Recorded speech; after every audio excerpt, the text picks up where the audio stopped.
Hi everyone, since you already installed Python in Eclipse, today I will show you how you can install Pygame inside your computer. The process is actually the same regardless of your operating system. You simply need to pull up a terminal and write the following command. So simply write python 3 dash m pipe dash u and then pipe. Actually write install here and that's it. Let's run now this command and you can see that the pipe is already installed in your computer and the installation is completely successful. Now the next thing you need to do is to install the Pygame inside your computer since you already have pipe. So pipe is actually the tool that enables you to install Pygame. So now simply write the following command so the Pygame is getting installed inside your computer. So that's it. Since the Pygame is already installed, now you can proceed. So let's run Eclipse now, set launch here, and as you can see Eclipse already running our computers. And now I will simply create a new project in order to test if Pygame is already installed. So press here next and let's write the name of the project, but actually before that let's select the Py version. So you can see that I want to access the preferences and now I will search for Python 3 since we installed the Pygame in the Python 3 package, and for that reason I will select here choose and this will search for all the Python packages in my computer. Select Python 3 here, press OK now. OK, then this window will pop up. So I will select OK here as well and then apply changes. It will take some time until the changes are applied, but now everything is okay. So now since you set it up this for that project, it will now be working for every new project that you create in Eclipse. So let's open the project, create a new file. I will actually select a project. Actually, let's create a new project just to see that everything works in every project. So I just wrote a random name to that project and let's now make new PyDev module inside. I write the class name and the PyDev module, select OK here, and now when you write import Pygame, so let's write import Pygame, you can see that the Pygame package is already there. The compiler knows that we have this package and now we can use it. So this is how, guys, you can import and install the Pygame package. Thank you very much for watching. We are going to use this package for creating our games and I will see you in the next videos. Introduction to Pygame. Create the game screen. Hi everyone and welcome back to the course. In this section I'm gonna give you just a brief introduction to Pygame.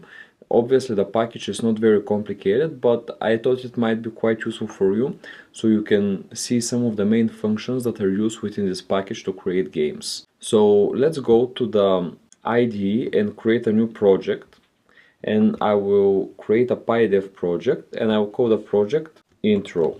Okay, so you can see here the project intro, and inside it I will create one class which will be called PyInt for intro. Let's press OK here. And the first thing that I will show you today is how to basically display a screen or a gameplay inside Python. Now, in every Pygame, the first thing you will need to do is to actually import the Pygame package inside your file. So I will do import Pygame. Okay. And after that, if you want to display a screen, first we need to declare the width and the height of that screen. So we can write width and height will be equal to 800 by 600. Okay, so now let's create a file, or actually a variable called g screen. Okay, and here we'll run the Pygame command in order to display our screen. So you can display screen by simply typing pygame dot display dot set mode, and here instead of size I will put the width and the height that we already declared. So I will do width and height. Okay, so here is how you can create a variable with the width and the height that you want, and after this line your screen is going to be displayed. Now, since you already displayed the screen, theoretically, we didn't run the code yet, in order to make the functionality to close the screen, you also need to type some code. So usually, in Python and Pygame, when you're making a game, you want to create a main class that will run the game, or will run all the functions inside that game. So I will do def main, and this is actually your main function. And I'll write run equals to true, okay, and then you create a while loop. So while run, so this means while run is equal to true. I will remove the dots here. So while the run is equal to true, so while we're running the game, the way that you can close your window is by checking for the quit event. Okay, there are many events that are happening inside the game. The quit event is responsible for the closing of your game. So you can write for event in events, in pygame dot event dot get. Okay, so here the program is checking each Pygame event inside your game, and then you will say if the event that you found is event dot type. So if the event dot type is equal to the Pygame dot quit event. Okay, so we say if one of the events that you found is the quit event, then we would like to use this event in order to close our game. So then we'll write pygame dot, and here we run the quit function. Okay, and this is how you enable the functionality to exit the game by pressing the X in the corner. If you don't do this, you need to terminate the process, which is something you don't want to happen. So that's it here. And now how we run the main function of the game. So here you created the main function, but how you run it. And all of this, there are standard lines for any game. So believe me, these lines you use in almost every game that you create. So now you can write if name is equal to main. Okay, so if the name of the function is equal to main, then what you would like to do is to run that function, main. Okay, and this is the way that you're running the main function. So what we did since now, we created the size of the window, then we created the actual window, and after that we added the functionality to be able to close the window. So now if I run the Pygame, you see that, let me run it, you can see a black screen with nothing in it, and you can close it by pressing the X button. So if I press it, the window gets closed. Okay, this is basically the idea. So here's how, guys, you can create a Pygame window. That was everything for that short video, and bear with me in the next introduction Pygame video. Thanks for watching. Create screen name and fill the screen. Hello everyone, today I will show you how to name your screen. So let me show you what I mean by this. You know, last time when you created the actual game, you saw that here a certain Pygame window. You would like to change that with the name of the game, so I will show you how to do that. And also I will show you how you can fill your screen with different colors, and I will explain a little bit more about the colors in Python. So the first thing I will do is I will write here just under the gscreen variable, I will create a variable that will show us the name of the screen, or we'll be able to do a custom name on the screen. And this is very simple in Pygame. So you can write pygame dot display dot set underscore caption. Okay, and this is very simple. So here in the brackets you will simply write the name of your window. So if I want my window to be called game1, then I can write it. And now if I run this game here, you see that the name of our window is now game 1. Okay, now how do you fill your window with the cover? Now it is very important to know, and actually you will see that throughout the game development. So in Python you declare colors by the RGB standard, and RGB stands for red, green and blue. So you declare the red, the green and the blue colors, and this is how you define another custom colors, and I will show what I mean by this. For example, let's write G screen dot fill, and with the fill function you are actually filling the screen, obviously.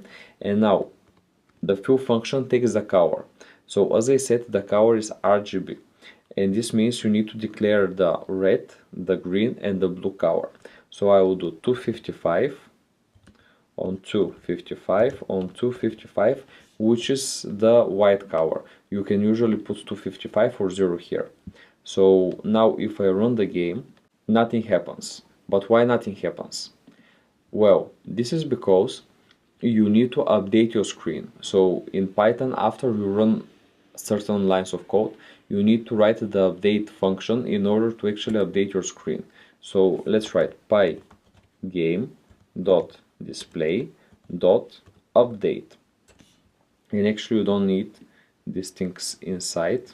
Okay, so this is the update function, and you will see that now if I run the code, let me do it. So run as Python run and select OK. Now our window is filled with white, and I can actually change this color. For example, if here I write a 0, now we don't have any green, we have just red and blue. So if we have just red and blue, you can assume what is going to be the color, and yes, it will be purple or pink. I don't know how you call this one, depending on how you see it, but this is what you get when you have only blue and red.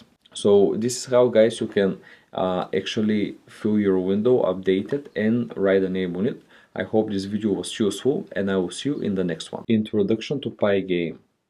Set screen update rate. Hi everyone, today I will show you two stuff that you really need to know when you're creating games with Pygame. So the first thing, actually, what I will do is not to change the update rate, but to a little bit simplify our code. So you can see here the G-screen fill and the pygame.display update. There is actually an easier way to write these lines and add them into our main function, and this is by creating another function. So I write here def draw fn, and here in that function I will actually add these two lines that we already created about the filling of our screen. So I will simply add them here. Okay, and since you have the lines already here, you can simply draw this by writing the name of the function. So you can write here draw underscore fn to run this function, and this should basically give you absolutely the same effect as the lines that were displayed here. So let's run our code now again, and let's see if this runs correctly. So run as Python, and you can see that you see the same screen, which means this function is way more useful than simply placing or throwing these lines inside your main class. Okay, but now I want you to think about something.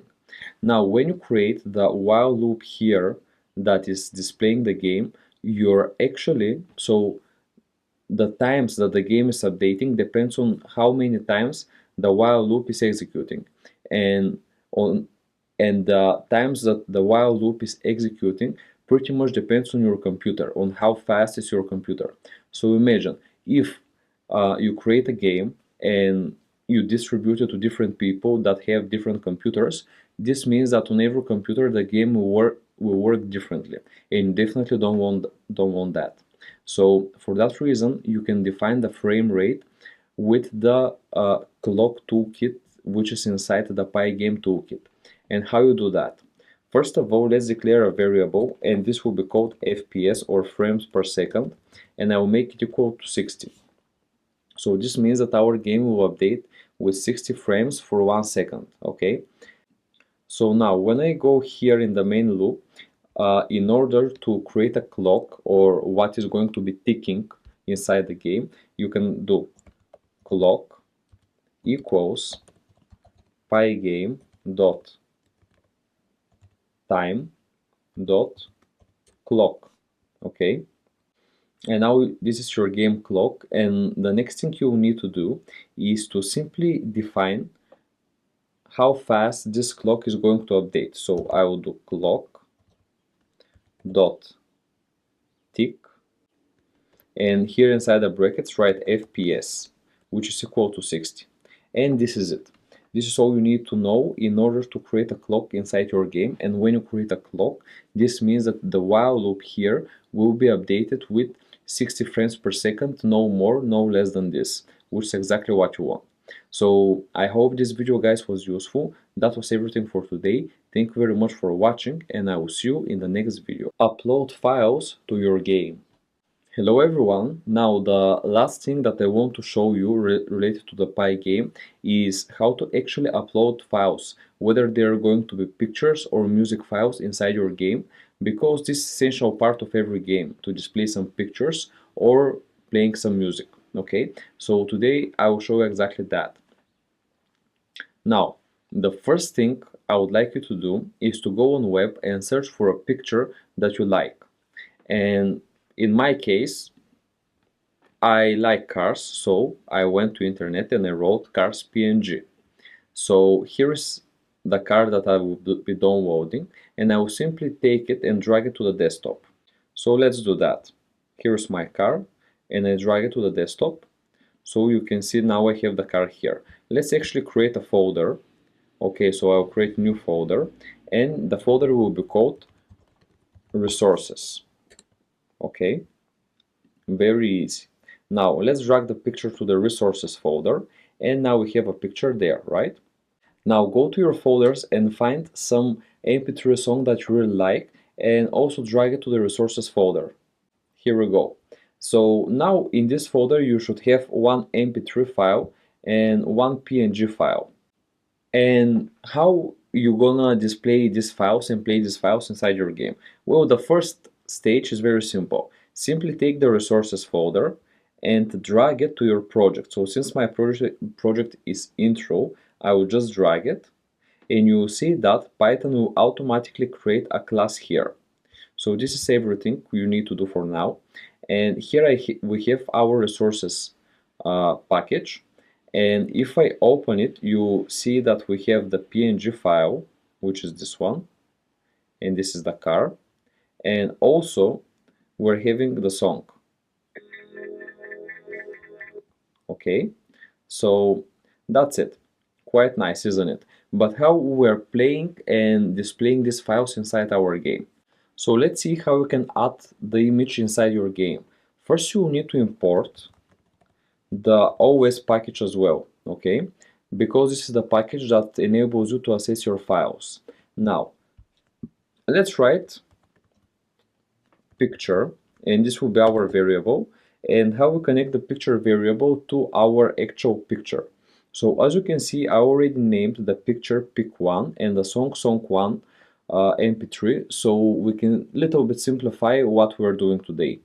Now, in order to access your picture, simply write pygame dot image dot load, and inside you need to write the file name, but you access the file name with the os dot path dot join, okay?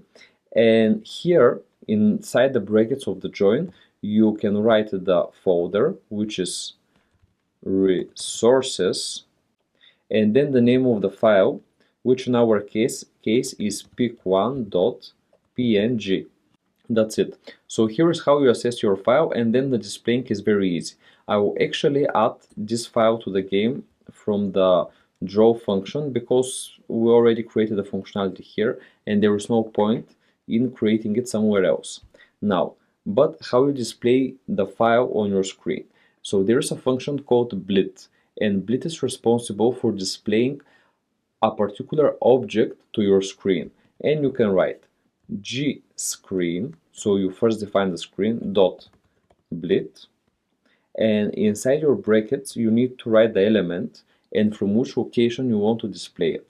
So I will write the name of the element, which is picture, okay, then I will write comma, and I will write the location from which I would like to display it, which in my case will be 0, 0, okay. So we'll display the car from 0 and 0, and obviously it will probably not fit to the screen, but this doesn't matter for the purpose of this experiment. So let me run our program and let's see if we're gonna see the car. So you can see that now the car is displayed on our screen, which is good, and this means that you learned how you can display pictures inside your game. Now let's see how we can actually play the song, and to add the song file I'll actually use another technique different from the pygame dot something. So we're going to use the technique with the OS path, and I will show how this is done. Let's write song equals os dot path dot join, okay, and then here we can write os dot get cwd, and then here you can simply write resources slash song1.mp3, which is the name of the song, and I think the slash representation looks way better comparing to the previous one. So now you know both techniques and you can use either of them in order to add files inside your Pygame. So now once we have the song in the main class, in order to play a song in Pygame you need to use the Pygame mixer. So let's write pygame dot mixer dot init. So this is how we initialize the mixer, and then let's write pygame dot mixer dot music dot load, okay, and here we can write the file name, which is called song. So let's check if everything is running, and you can see that, or you can actually hear that there is no song, and this is because we loaded the image but we didn't play it yet. And here is how you can play a song with the mixer. Write pygame dot mixer dot play, and in the brackets write -1 in order to loop the song over and over again. Actually here we get error because we need to put music as well. So here is pygame mixer music play, and this is how we are playing our song. So now try to run the code again.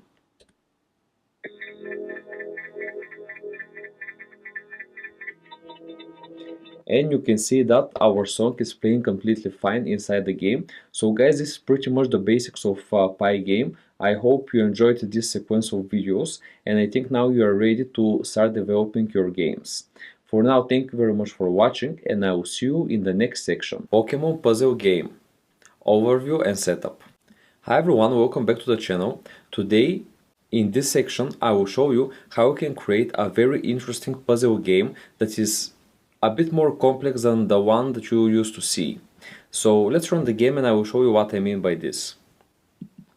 So first of all, you will get this entry screen and you can choose from H, M and L depending on what size of your puzzle you would like to see. I will press L here and you can see that we get the smallest size of puzzle, and now we can cope with this Pokemon and try to solve the puzzle. However, if I restart the game and run it once again, and I press M for example, you will get a different type of puzzle, and actually the pictures, they will change depending on a random algorithm. Okay, so randomly you choose one of these 7 pictures here, okay, and you will display it in your puzzle. This will make way more interesting this game when you're trying to play it multiple times. So let's set up our game project, and in the next videos I will show you how to code this amazing game. So first of all, let's create a new project. Select next here, and this game will be called Game 5 Puzzle. Then press finish. Now, since you have the game created already, you will get here this Python 3.8 file, which is basically all the libraries that you will need. Now, the first thing we will do is to drag the resources. You have the resources folder attached to the last lecture of this section. So simply take it from the folder, drag and drop to the folder of your game. Okay, and you can see that now here you have all the resources that you need. Next, we'll create all the files that we need in this video, so we have some structure inside our game. The first I will create the CFG file, CFG, press finish here, and then as you can see the file is ready. Now let's create the next file, so new, pydef module, and write here game 5, and this is going to be our main file, or the file from which we're going to run our game. So I will press finish here, and now we have the CFG and the configuration file. So these are all the files you will need in order to create your game. You already have the resources here. So as everything is set up, now we are ready for coding, and this will start in the next lecture. Thanks for watching. Puzzle game configuration. Hello everyone. Today I will show you how you can set the configuration file of your puzzle game. This is usually a very short file in which we define the size of the game, the colors in the game, the frames per second, and so on. So this is quite important to start with once you are creating a game in Python. Now the first thing here, I'll import OS, and this is a library that we will use right here. So let's first set the screen size. So I'll write screen size equals 640 to 640. So we're gonna have a rectangular, and then we need to set the root directory of our resources. So what I will do here is I will write picture root directory will be equal to os dot path dot join, and then here we'll use the os package, so os dot get cwd. Here we have the brackets, and get cwd, this is basically the method that allows us to take the directory. And the next thing you will need to write here is a directory name. So our directory name is resources / pictures. Okay, so we're accessing this folder here and specifically the pictures. Okay, that's great.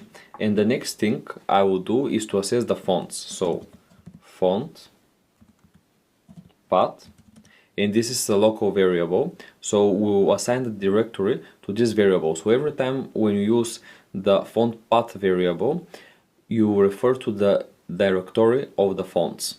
And here is pretty much the same. So I write os dot path dot join dot os dot get cwd, and here I will simply write the path of our resources. So resources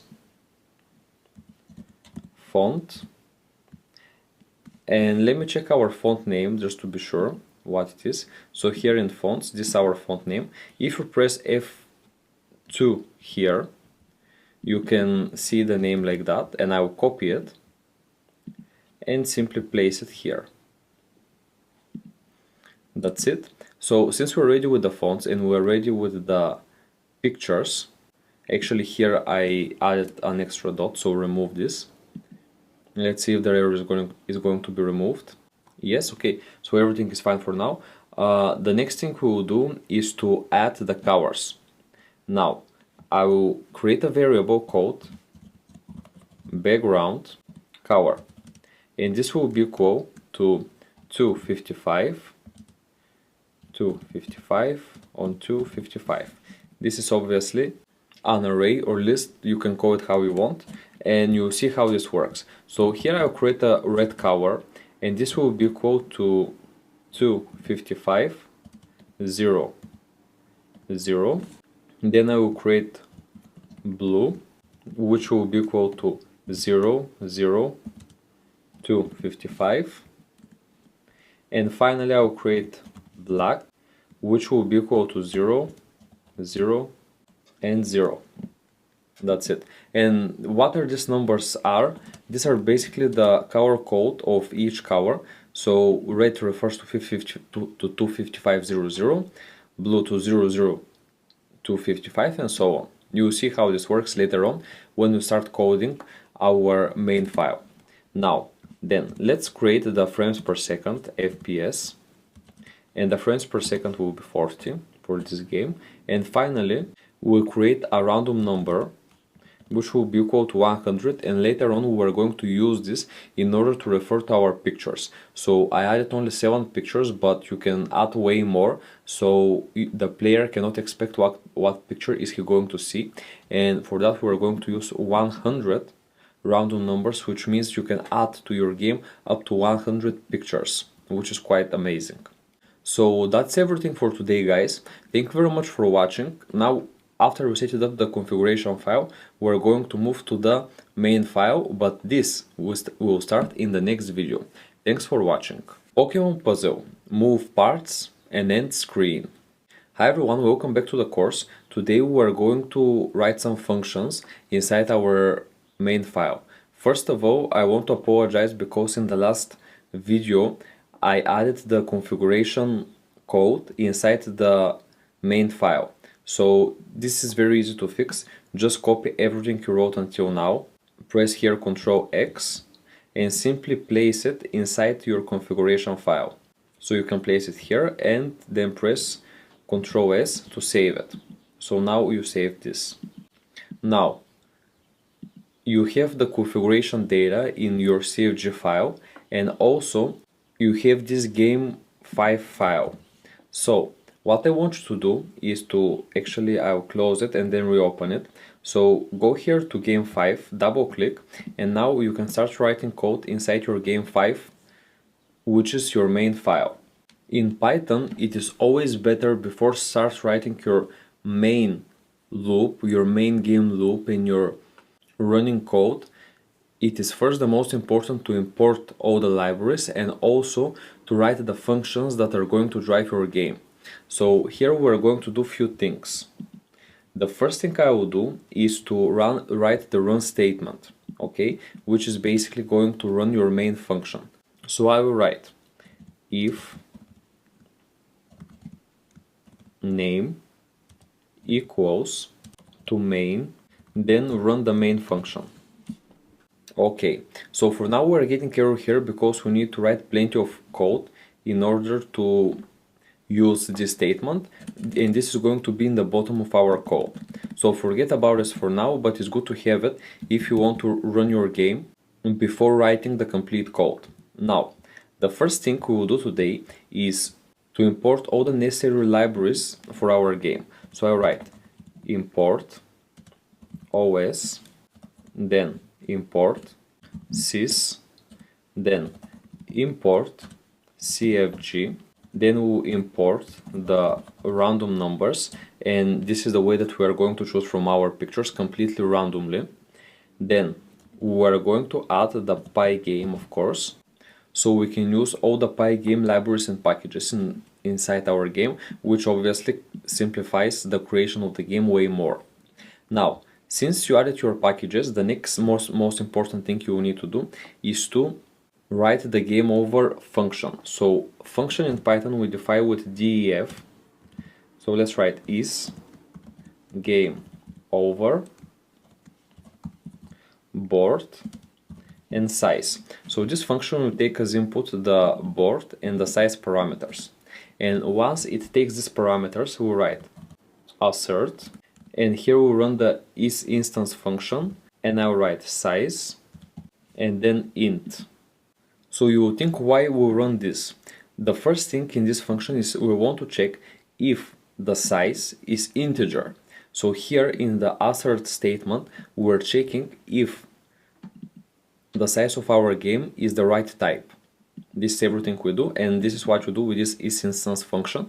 So if we get the right time, then this function will return true and the code will continue executing.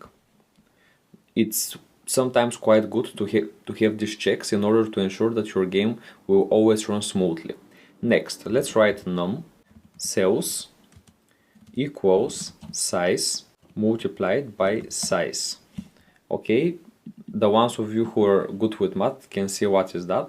Simply, we're defining the number of cells in our game by multiplying the vertical to the horizontal size. And this is how we get the total number of cells. Now, let's create a for loop. So for I in range num cells, so -1. So for every cell, what we would like to do is to check if board I is not equal to I, then return false. So here we simply check for every cell if the cell in that board is not equal to the actual cell, then we return false. But if it is equal, or if every cell is on the right place, we're going to return true. And this means that the game over function will be activated. And here we return. So here we return true. Okay guys, that's it with the game over function. Now let's try the next function. And actually this is going to be a set of functions which we're not going to be able to write all of them today. But today we will start with the move left and the move right functions. So let's start. def dot move r for move right, and this function we will take as an inputs board blank cell idx for index num columns, which stands for the number of columns. Now here we write an if loop. So we want to say if blank cell index percent num columns is equal to 0. So this means when we divide blank cell index to the number of columns, we're not getting anything left. Then let's return this index. Okay. Now if board, so the next one is board blank cell index -1, and then board blank cell index will be equal to board blank cell index and board blank cell index -1. And here I write return blank cell index -1. So this is how we move right from the cell indexes. Now let's write the functions for moving left. Now I'll copy this one because the difference between the move right function and move left function is quite small. So I'll copy, and here I will change to move left. Then I'll write if blank cell index +1 percent number of columns is equal to 0, then return the blank cell index. Then let's write board blank cell index +1 board blank cell index equals to board blank cell index, comma, board blank cell index +1 here again. And then we'll return blank cell index +1. And this is how we move left to our cells. So there are two more functions, obviously, the up and down, but today we already spent quite a lot of time in this lecture, so we'll continue with this and more things in the next one. Thank you guys for watching. Pokemon puzzle. Create game board. Hi programmers, as I promised last time, today we're going to continue with the moving functions, and we're going to create the move up and the move down functions. So the first thing I will do is to copy the move left function and to paste it down here, and we'll change from move left to move down, so move D here. It will obviously take the same inputs, but here there will be some differences. So here we will check if the blank cell index is smaller than the number of columns, okay? So if the blank cell index is more than the number of columns, then we will return the blank cell index. And then here what we're going to check next is if, so since if the statement is completed, then we're going to write board blank cell index minus number of columns, board blank cell index, and here board blank cell index, comma, board blank cell index, again minus the number of columns. That's it. And here what we're going to return is blank cell index minus obviously the number of columns, like we did in the last two functions. So I'll copy this because the move up function is very similar to this one. So now let's write move up, and we're going to pass here the same parameters, and then I will write if the blank cell index is here higher or equal to the number of cells, and actually here equal to 0 is going to be removed from both methods. And also in this function I'll write one more parameter which will be called num rows. Okay, so we will check if the blank cell index is higher or equal to the number of rows minus 1 multiplied by the number of columns, and here we'll return again the blank cell index, and then we'll write board blank cell index plus number of columns, and here is again going to be plus the number of columns, and we'll again return the blank cell index plus the number of columns here. Okay, so these are all the functions, they are completely done. We can now proceed with creating the create board function. So let's write def create board, and we'll pass here the number of rows, the number of columns, and the number of cells. So the first thing I'll create is simply the board, which is going to be a list. So I'll write board will be equal to an empty list, and now the next code will basically fill that list. So let's write for I in range num cells board dot append I. Okay, and if you're familiar with the append function, this means that here we're basically going to append the number of cells inside our board array, and then we're able to play with this board array, right? So let's write here blank cell index equals to num cells minus 1, and then board blank cell index will be equal to minus 1. So what we say here is the blank cell index here itself, it's equal to the number of cells minus 1, while the position in the board, which is equal to the blank cell index, will be equal to minus 1, okay? Now, once ready with this, there is a time for the big for loop here. So for I in range cfg dot random. Okay, so as you see here, we're using the file cfg that we just created in the last game, and we're using the random number, which in our case is 100. So basically here we're passing the number 100 to the range. So this means for every number between 0 and 100, we're going to run this for loop. Now let's write here direction, which is a completely new variable, will be equal to random dot rand int or random integer, and here we'll pass the parameters 0 and 3. Okay, so here, since we used this random integer from 0 and 3, now we can position our board. So what we're doing, if you remember how the board looked like, right? You have many cells inside the board, and here we're choosing random number from 0 to 3. And each number refers to direction, left, right, up and down.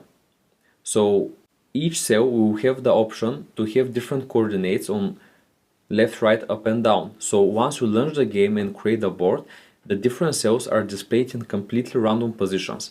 And this is how it's done. So I'll write here if direction is equal to 0, or 0 means that we're now concentrated on the left coordinate, we'll write blank cell index equals move, and here we use the move left function, and we'll use board blank cell index and number of columns. So we're going to activate this function right here. Then let's write if direction equals to 1. Here we care about the right direction, so I write blank cell index will be equal to move right, and that's it. We're passing the blank cell index here. And here actually I did a spelling mistake, so I wrote black instead of blank, so I'll fix this. That's why we got this error here. So here is blank cell IDX, and I'll fix the other one as well, so we have some consistency here. And now you can see the error disappears because the name blank cell index is the same within the create board function, okay, that we created, and the other move functions. Actually, we can even choose a different name here, but I keep this just for consistency. So let's continue with the rest of the loops. So another if direction equals to 2, then okay, here is blank cell index, and here is blank cell index, and here is blank cell index. Now, so this will be equal to move up, that's it, and then if direction equals 3. So if the direction is equal to 3, then we write blank cell index equals to move down, that's it. And now once we are ready, I'll write return board comma blank cell index. Okay, so the output of this function, and later on we're going to use it, is going to be the board and the index of the blank cell. Okay, and this is how we're going to know where is the blank cell. Okay, that's cool. We're ready with this function, guys. This is our create board function. Thank you very much for watching, and in the next video we're going to continue with creating the images and adding the path to our images. So that was everything for this lecture. Thank you very much for watching, and I will see you in the next one. Pokemon puzzle game. Get images and end screen. Hi everyone, after we already created our board, now it's time to get the images from our files and actually use the configuration file that we already created in the previous lecture, and also I will write a simple function that will define the end screen. So let's get started. The first thing I will do is to write def get image paths, and here I will pass the root directory. So root directory, okay, and then let's write image names will be equal to os.list directory, and inside I'll write the parameter that we already passed, which is root directory. Okay, now we need to check if everything with our files is okay. So for that reason I write assert.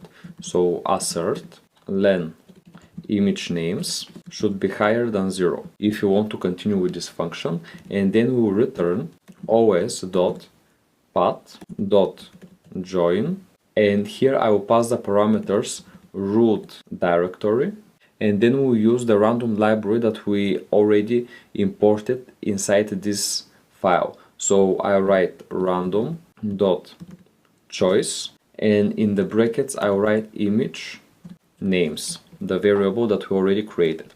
So that's it, we're ready with our get path images, and we can now proceed to the next function in which we're going to define our end interface. So let's write again def show end interface, and here I will write screen, so we'll pass the screen parameter, the width and the height. Okay, we'll pass these parameters to this function, and inside we're going to use them. So let's write now screen dot fill, and I will fill the screen with the background color. So here I'll write cfg dot background color. So below I write font, and I will pass the font that is predefined in our in our resources folder. So as you can see, we already have the font here, and I will simply pass it. So I'll write font equals to pygame dot font dot with capital letter font, so we're accessing the font class, and here I'll write cfg dot font path that we already predefined in our font folder, in our configuration folder actually. And after that I will also define the width of the font, so I write width divided by 15, so the width that we will pass to this function divided by 15. That's it. And now we see font underlined because we haven't yet used it in order to write anything on our screen. But now we will change that by typing title equals font dot render, and inside the render method first we need to define a text. So the text will be good job, you won. Okay, and this will be the text on the end screen that will show the user that he won the game, because in this game actually the only opportunity is whether you play until infinity or you win the game. Then I write true. Now for the color I will remove the background, but for the color we're again going to use the color code. So let's write 233, 150 and 122, and that's it. Then let's create a rectangular, and this rect will be equal to title dot get rectangular, so we're getting the rectangular around our title, and that's it. Now you can see that this rectangular here is again underlined, and we have a warning because we haven't used it. But when I write rect dot mid top equals, and this will be equal to width divided by 2, and then height divided by 2.5. Okay, and in that way we define the middle point of our rectangular. Then let's write screen dot blend, so we add this rectangular in our screen, sorry it's blend, and then here I will pass title and rectangular rect, pretty standard method to add actually objects in your screen. That's it. Then let's write pygame dot display dot update, and here is how we update our display. That's it.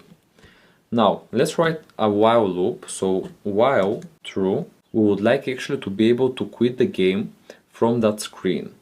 So here for any event in all the package of the Pygame events, we will be able to quit our game. And I'll write for event in pygame.event.get. So for each event in the Pygame events, if the event.type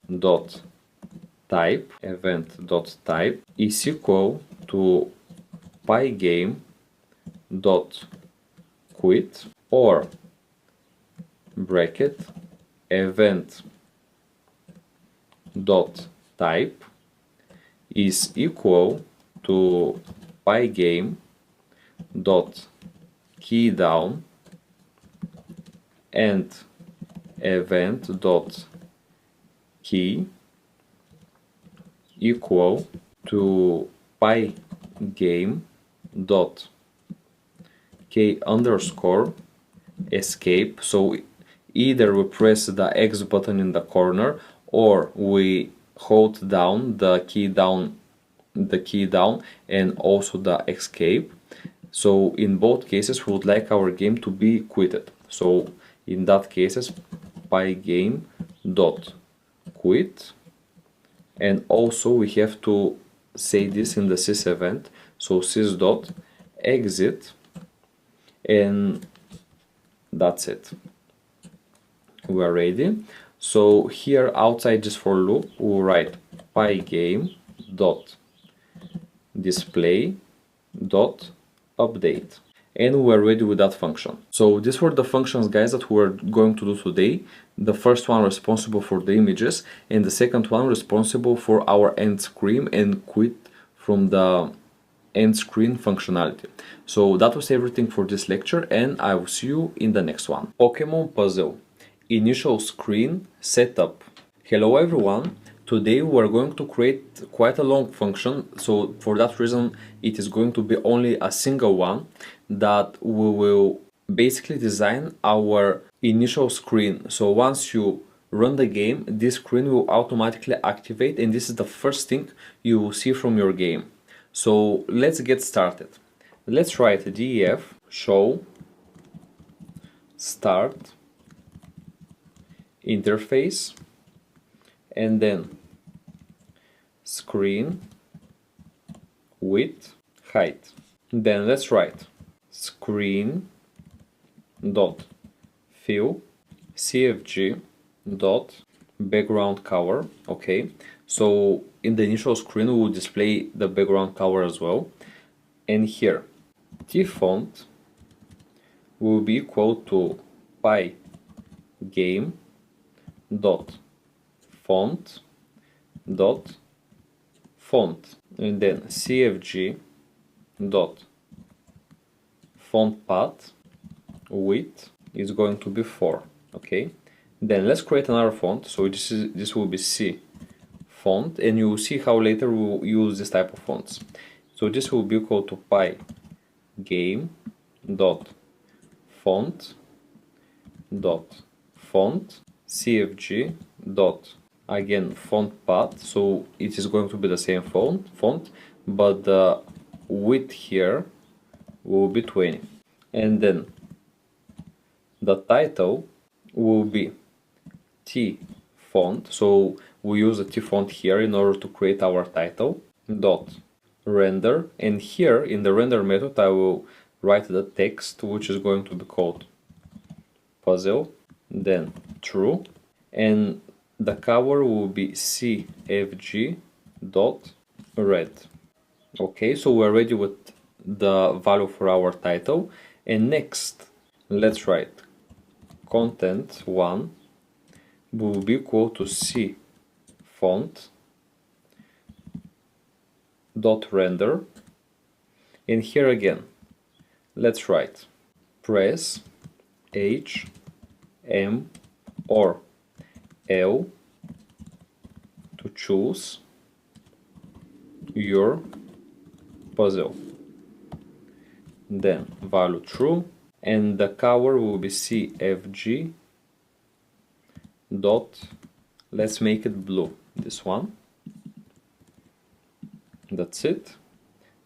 Then content 2 will be equal to c font dot render, so H will be 5 by 5, then M will be 4 by 4, and L will be 3 by 3.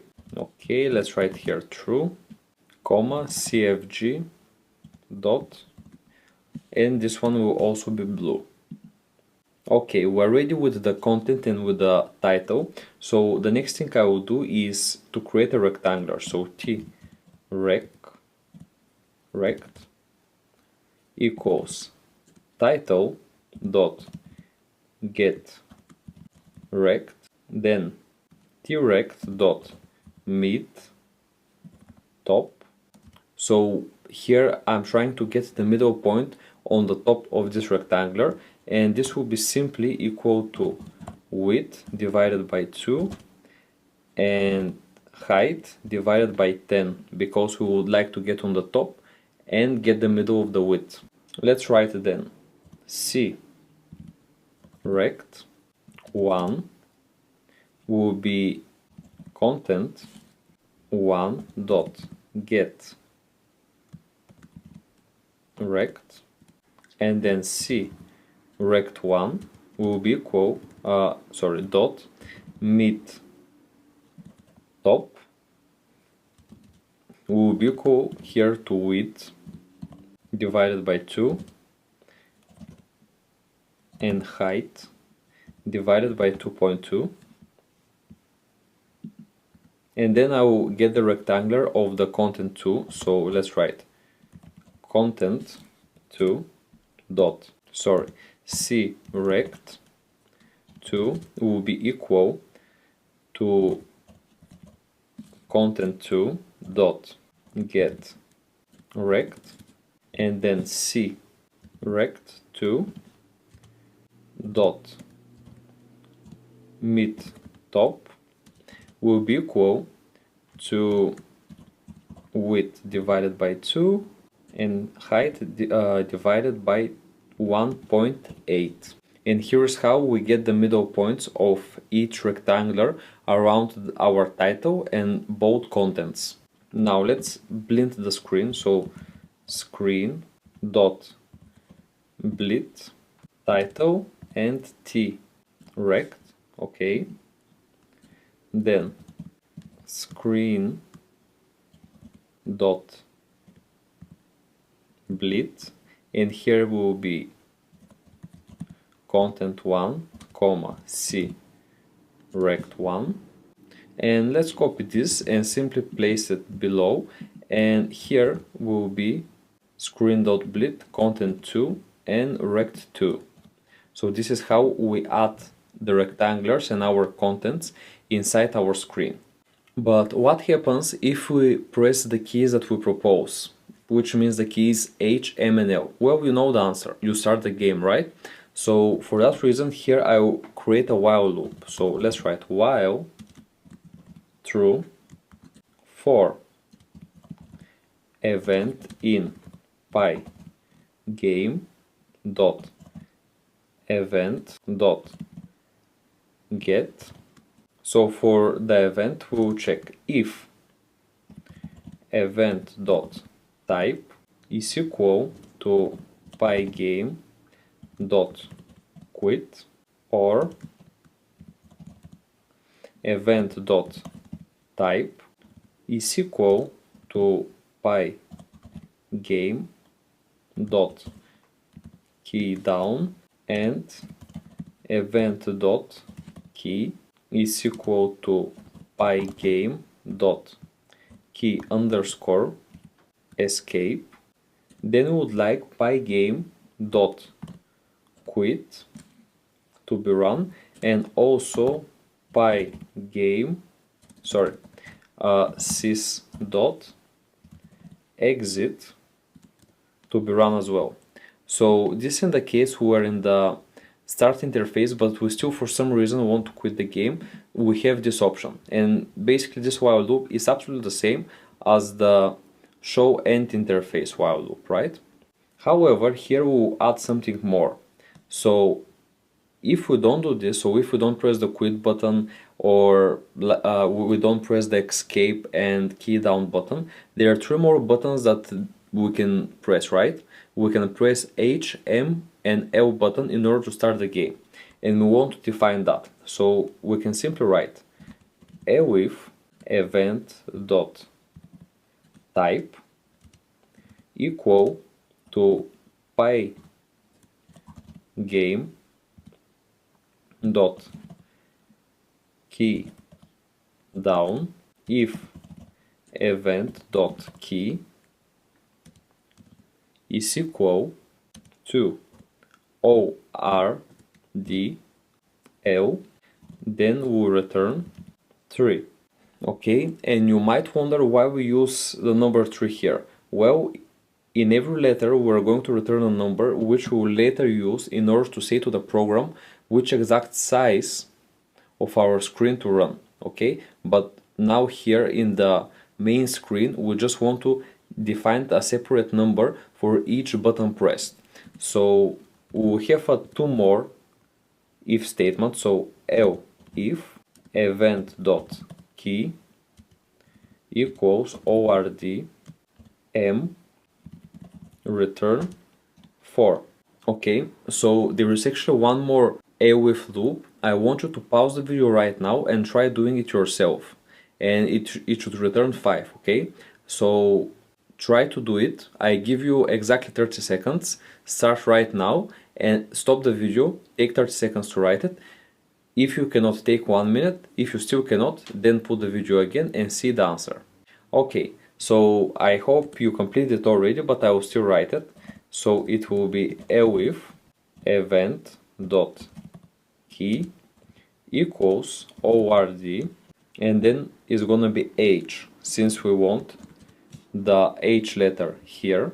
Okay, and we'll return 5. Okay, and this will refer actually to the size of our screen. Now, once we are ready with this if loop, actually congratulations for completing the last part. After we are done with this statement and actually function, we will run pygame dot display dot update. Okay, and this is how we're updating the game inside this while loop. So this update function, please make sure that it's on the same line as the for loop here. Okay, so it's outside our event loop. Okay, but it's inside the while loop. So this is the function, guys. This is the show start interface function, and actually this was the last function that you had to do before starting running your main class. So in the next video we'll actually start by defining our main class and call all the functions that we already created. Thanks for watching. Main function params and first run. Hey programmers, today we're going to start creating the main function of our game, which means you're quite close to the end of this section. Don't you worry, there are going to be many more games, but now let's first finish this one. So let's write here def main, and this is how we define our main class. And now we're ready to start coding inside. So first I write pygame dot init, and this is how you usually initialize your game inside the main class using the pygame package. And then I will set a clock. This will be equal to pygame dot time dot clock, and then we will set the images used. So I write game dot underscore img dot used, and this will be equal to pygame dot image dot load get image path, and here we will specify the root directory, which is in our cfg file. So cfg dot picture root dir. Okay, so here we assess the pictures, and then I will write game underscore img underscore used will be equal to pygame dot transform dot scale, and here we want to ensure that regardless how different the sizes of our pictures are, we're going to fit them in our screen in order to use them. So let's write game underscore image used, and here instead of width and height we'll use our custom variable, which is called, so this is in the CFG, screen size. Okay, so the image will be the size of the screen. Quite simple, isn't it? So next let's write game underscore img underscore used underscore rect, and here we'll create a rectangle around the pictures so we can refer to their coordinates and apply functions on the movement of the pictures. So I will write game underscore img used dot get rect. That's it. So this is about the pictures. Now let's write screen equals pygame dot display dot set mode cfg dot screen size, and then let's write pygame dot display dot set caption, and this is the caption on our gameplay, so the caption will be Pokemon. Okay, next let's write size equals, so here we create a custom size variable, so this will be equal to show start interface, and obviously here we need to pass the screen width and height. So the screen will be the same as the screen defined variable early on, okay, as you can see here. So I will leave this. Then the width here will be actually the width and the height of the rectangular of our picture. So I write game underscore image used rectangular dot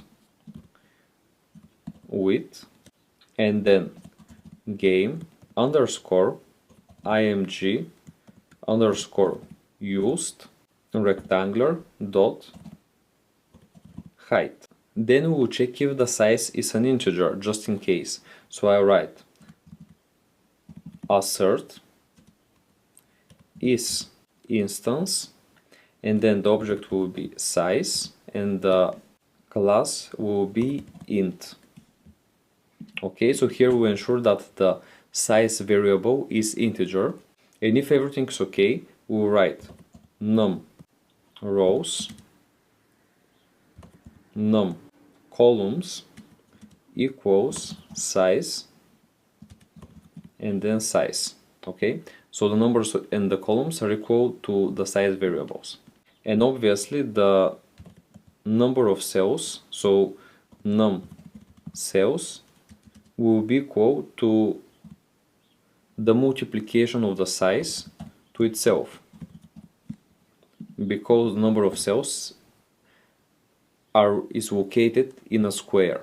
Okay, now we're ready with that, and let's write here cell width, and this will be equal to game underscore img rectangular dot width divided by the number of columns, and then the cell height. Actually, stop the video here and write the cell height. I give you this time 1 minute, so try doing it yourself. The cell height, it should be written in the same way as the cell width. There are just about 2 differences here, but I will leave you to figure them out. So stop the video for 1 minute and then I will give you the answer. Now, as I said, cell height is quite simple and quite closer to the cell width. So I write here cell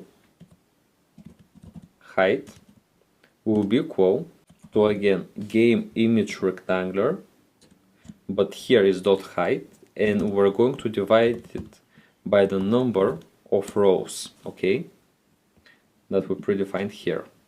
Okay, so this is how we find the cell width and the height, and cell is one square inside our whole image, one of the movable squares in our puzzle. So let's now run the game, but before that we will need to write one while loop in order to specify when we create the board and when we do game over. So let's write while true game board blank cell idx equals to create board. So this is a predefined function, and here we need to specify the number of rows, which is also a local variable, so we can use this. the number of columns, which we also have, and the number of cells, which we also created here. So we don't need to specify any different inputs to this function. And then if not is game over, and here for board we will write game board, and for size the name is the same as the variable defined here, so that's fine. And here we will break. Okay, so if we cannot run the create board function, we will run the is game over function and we will break from the while loop. Okay, this is it. And outside the while loop, let's write is running equal to true. Now I'm just going to fix one small mistake here. I again did black cell index instead of blank cell index. Okay, so here we want to refer to the right variable, obviously. And let's run the game now and see if we will see the main screen. Okay, so yes, as you can see the puzzle name, and also press H, M or L, and also the size of the game. So obviously if I press now, let's say L, I'm exiting the game because there is nothing to happen. Okay, there is nothing to happen if I press this button. So for that reason, in the next videos we are going to create this functionality, what's going to be displayed once we press these buttons and how we will actually start the game.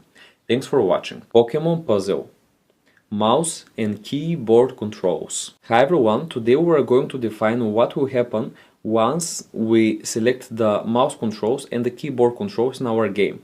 And we will do this in this while loop where the game is running. So I'll write here while is running, and now this is the main while loop of the game. So now here the game is running, and first I will write a for loop. So for event in Pygame dot event dot get. So for every Pygame event I will write if event dot type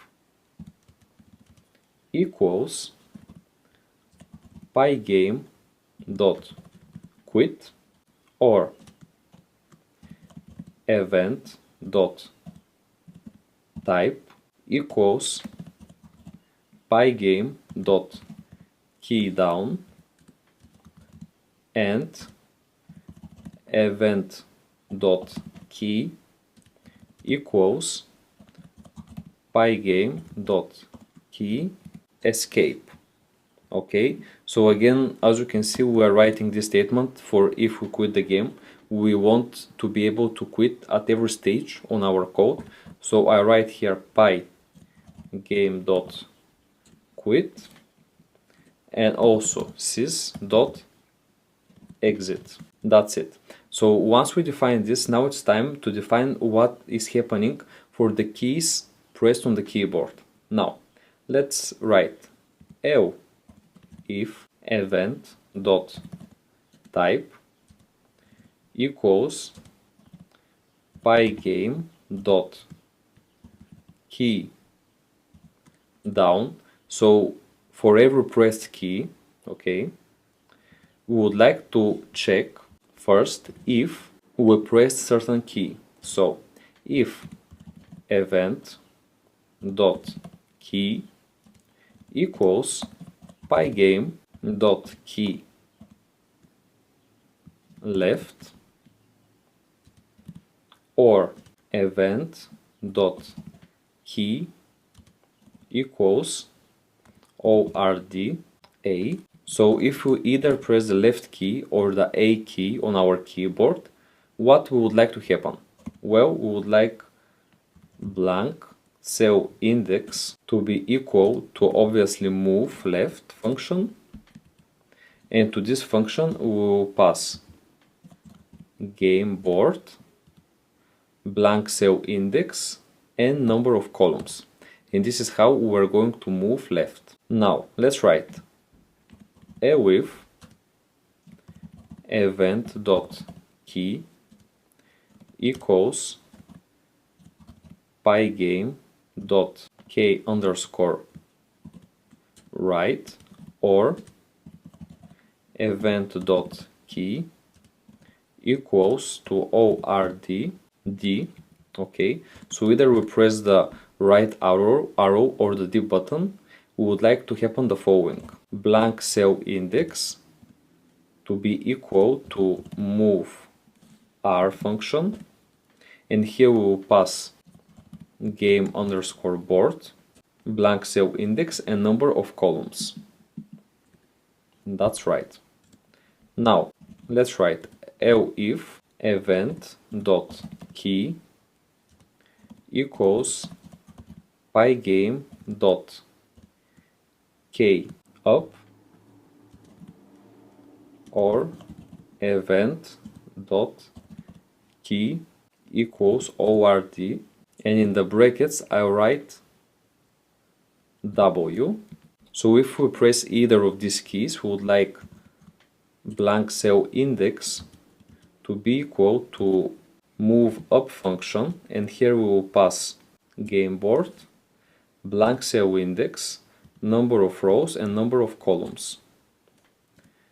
Then let's write elif event dot key equals pygame dot k underscore down, so down arrow, or event dot key equals ord s, and if either of these keys is pressed, we will do blank cell index equals to move down function game board, and the rest of the parameters are absolutely the same, so I will leave them. And this is how we control the movement of our cells with the keyboard. But since I want you to learn how to use the mouse and the keyboard, we're also going to enable controls with the mouse.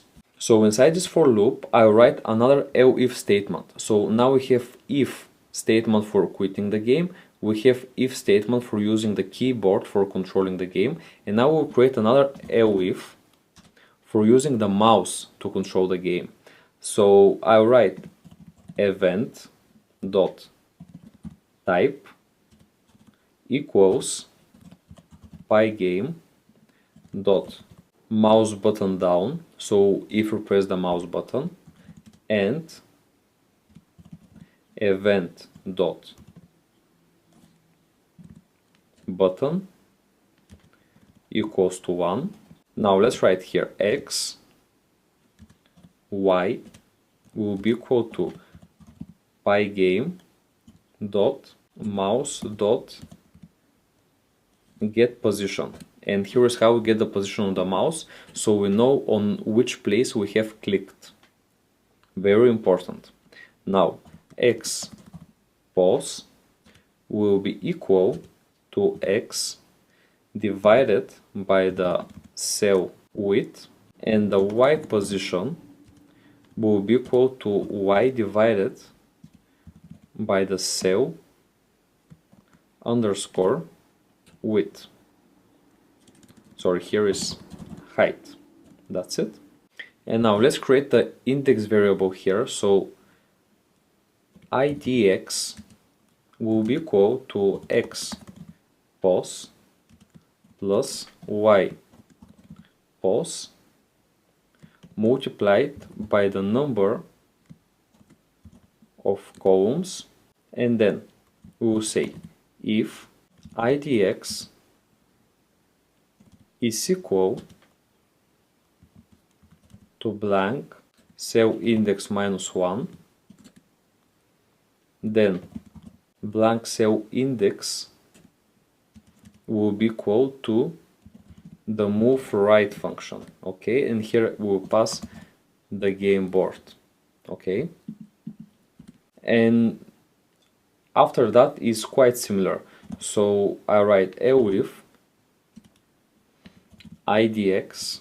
So if the idx is equal to the blank cell index plus 1, then we write blank cell index equals to move left function with the game board, and then elif idx equals blank cell idx number of columns. Then let's write blank cell index will be equal to move up function with the game board. And finally, a with idx equals to blank cell index minus number of columns, and this will be equal to blank cell index equal to move down function, and here we have the game board as well. And that's it, guys. So here we defined how to run the move functions depending on whether we choose to use a keyboard and the mouse. Quite useful. So this is the whole function that we wrote today. So this is the whole function, guys. I really appreciate that you watched this long video. Thank you very much for watching. And in the next and final lecture, we will define how to update our screen while we play the game, and we will run the actual game and play it. Thanks for watching. Game over and screen update. Hello everyone, today is the final lecture of this section, and finally you will be able to run your game. So what I want you to do is to go in the while loop and go one indentation level in, okay? So on the same line as you wrote the previous for loop, okay?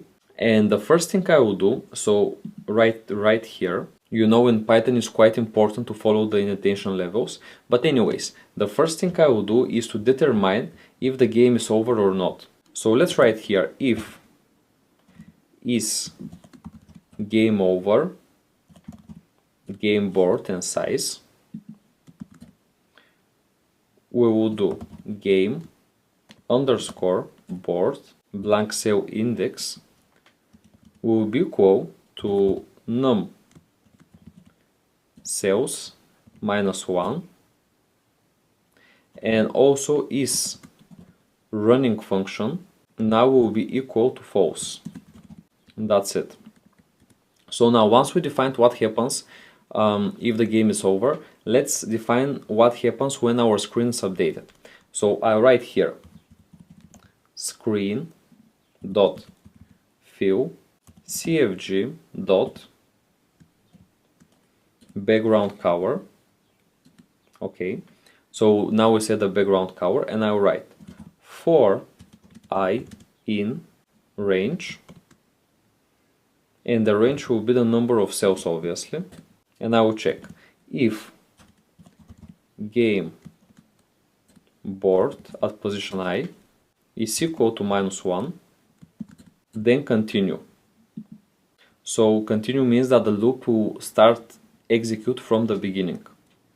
Okay, and now if it's not equal to -1, we will write x position equals to I divided by the number of columns,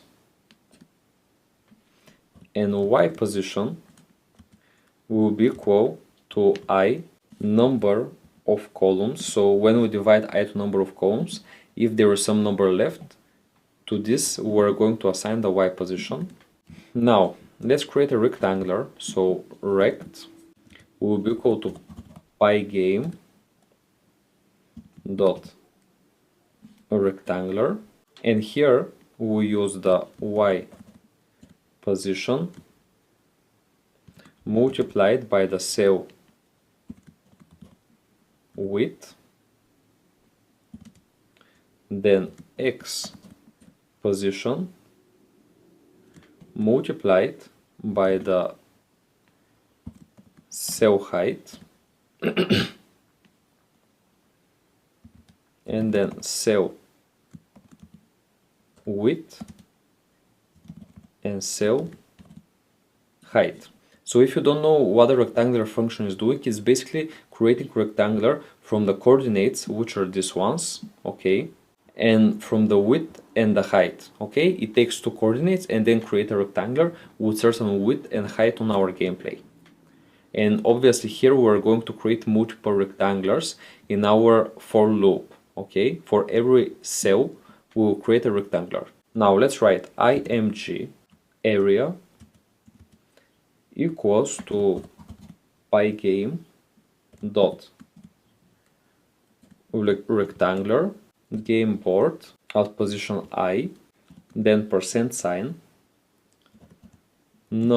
number of columns multiplied by cell underscore width, and then game board at position I divided by the number of columns multiplied by cell height, and then cell width and cell height. So here's how we define the image area, okay, with another rectangular here, okay. And then let's create screen dot blit, and you know already what the blit function is doing. Game underscore img used rectangular and img underscore area. Okay, so this is here's how we add the actual image on our screen here. And then let's create a for loop. So for I in range num calls +1, then Pygame dot draw dot line, and now here's how we're actually going to draw our objects. So here you need to define first the surface, and in our case the surface is the screen, okay. Then the color will be cfg dot black, okay. Then the start position will be defined as I multiplied by cell width and 0. Now the end position will be defined as I multiplied by cell width game img use rect dot height, and there's another bracket here. Okay, that's it. And then another for loop for I in range num rows +1, and now we will define the positions row wise. So here I will write Pygame dot draw dot line, and now here again we have the screen, then we have cfg dot black color, and the difference here will be in the positions. Obviously here we're simply drawing the border lines between each cell, okay. That's why the color here is black. So here you can write 0 I multiply by cell height, and then for the other position we will have game img used rect dot width, and then I multiplied by cell height. Okay, so we're ready with that. And then Pygame dot display dot update. So here is how we update the game, and then let's write clock dot tick cfg dot fps. So our clock will be based on the 40 frames per second, and this is how we will create our game to be exactly 40 frames per second by using the clock and the frames per second. Okay, so we're ready guys with the while loop. Actually I'm gonna go further a little bit so I can show you. Okay, a little bit more. So here's our while loop, as you can see on this indentation level, and now since we are out of it, I will go here, okay, and I'll get closer so you can see. Now we're out of the while loop, and I will write the function show end interface. So since we are no longer playing the game, we would like to show the end interface. And here I will use screen, game img used rectangular dot width, and then game use rectangular dot height. Okay, so let's just bring our main function a bit closer, and this is our game. So since we're ready, let's just check our code for errors. And actually the first thing I can see is that these for loops here, you can see them, they should actually be outside this other for loop here because they have completely separated function. So I will press here Ctrl X and I will go one indentation level out, and I will simply place them on the same indentation level as the other for loop. Okay, so this is how these for loops should look like. Also, we will do the same for the Pygame display update. We want to be out of the range for loop. So let's display it here. And now we are done. So let's run the game and see what basically happens if everything will run fine. So you can see the picture, and you can see that we can freely move the picture with the mouse. Okay, and now we'll try with the keyboard. So left, right, up, down works. And now we'll try with WASD. So W S A D. Okay, which means that everything worked completely fine. So congratulations guys, you developed your first more complex puzzle game, and now there is nothing left unless enjoying it and playing it with your friends. I hope this section was useful for you, and I will see you in our next adventure. Thanks for watching. Skier game. Project set up. Hi everyone, welcome back to the course. Today we're going to develop our next game, which is called the Skier. Okay, maybe you played it. It was actually quite a popular online game when I was a kid, so you might enjoy it quite a lot. Let's run the game and let's talk about it.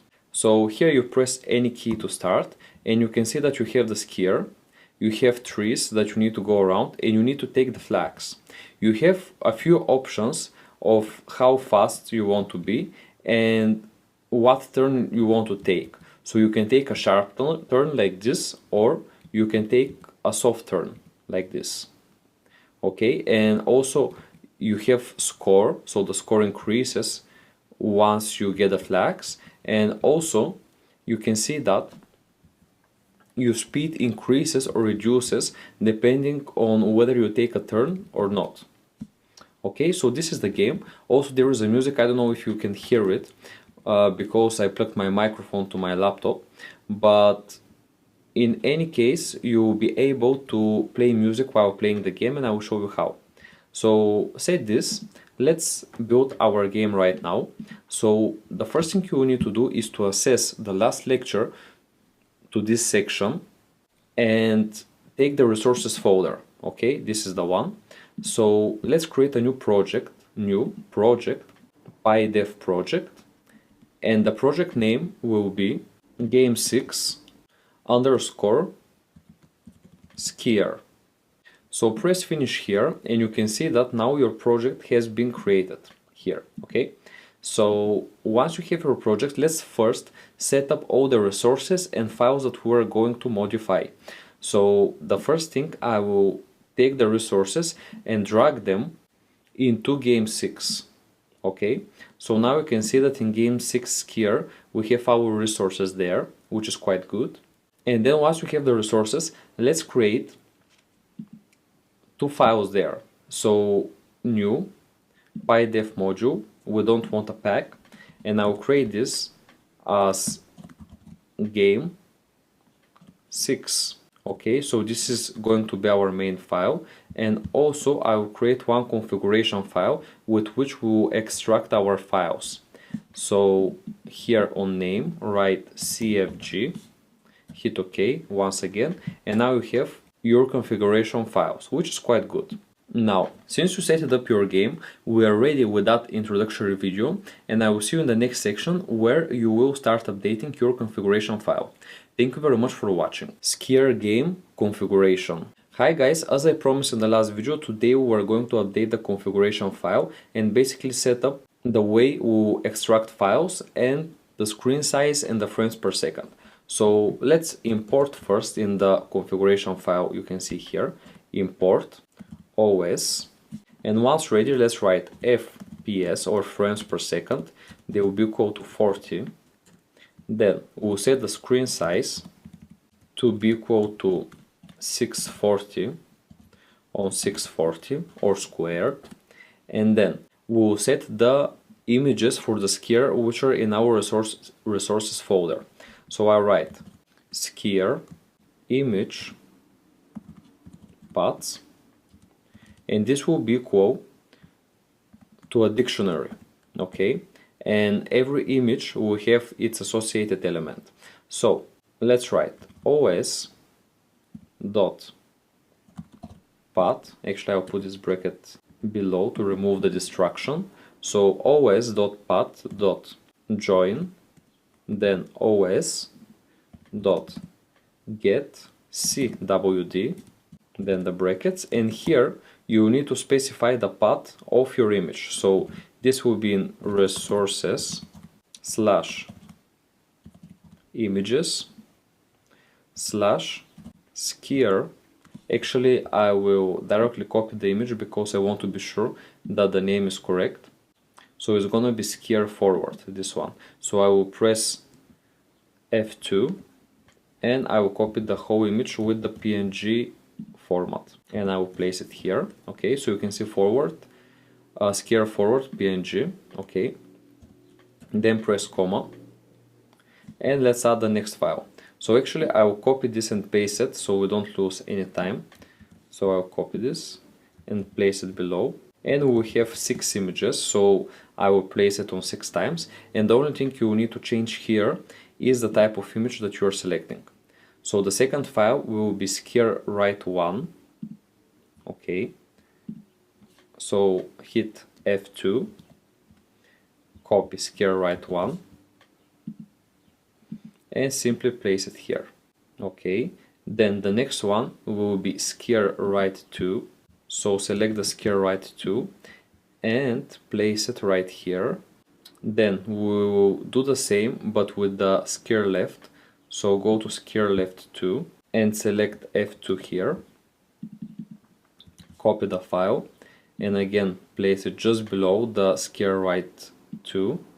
Okay, place it here. Then let's do the skier left 1. So it's this one. Press F2, copy, and then paste it. And finally the skier file image, or what's gonna happen when the skier hit a tree. So here fall, press F2, copy the image, and here is how the skier will look if he falls. Right, next we will need to define the images for the obstacles. So I write obstacle underscore paths equal to 3 os dot path dot join os dot get cwd, comma, and here again we are going to define the images for the tree. So I will actually copy resources images. Okay, now paste it here, and then here instead of skier fall I will write 3 PNG. So let's copy that image and paste it. And now we have another type of obstacle. Actually this is our flag. So I write flag double dot os dot path dot join os dot get cwd, and then let's copy the resources images folder. That's it. Let's paste it here, and here instead of tree.png we will write flag.png. Let's paste it and remove the space here. Okay, so now what I will set the last things I will set are the music and the font. So I write BGM path will be equal to os.path.join os.getCWD, comma, resources slash music slash bgm.mp3, and this is our music file. And then font path will be equal to os.path.join os.getCWD, and then our font will be located in resources slash font slash fzstk.ttf. So that's it, guys. These are our resources, and in the next videos we will start updating obviously the main file, and we will use these resources in order to run our game. But for now it is good that we assign all the sources to local variables, and we are going to be able to use them later on. That was everything for this video, and I will see you in the next one. Skier class set up. Hello everyone, today we will start coding into our main file. So today I will create the skier class. We're not going to create the whole class for today, but we will start it and we will import the main libraries we will use in our game. So let's start importing. So let's import sys, then let's import cfg, then import Pygame, and finally I will import the random, because we will use a random numbers to display the trees on our game and the flags as well. Now let's create a class, and the class will be called skier class, and basically this class will create a skier. Okay, it will define all the attributes for a skier to be created.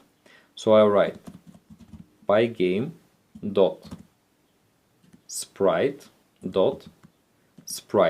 and sprite class is obviously something that creates objects in our game. Okay, so I write here def init self, and this is how we will initialize our object. So I write Pygame dot sprite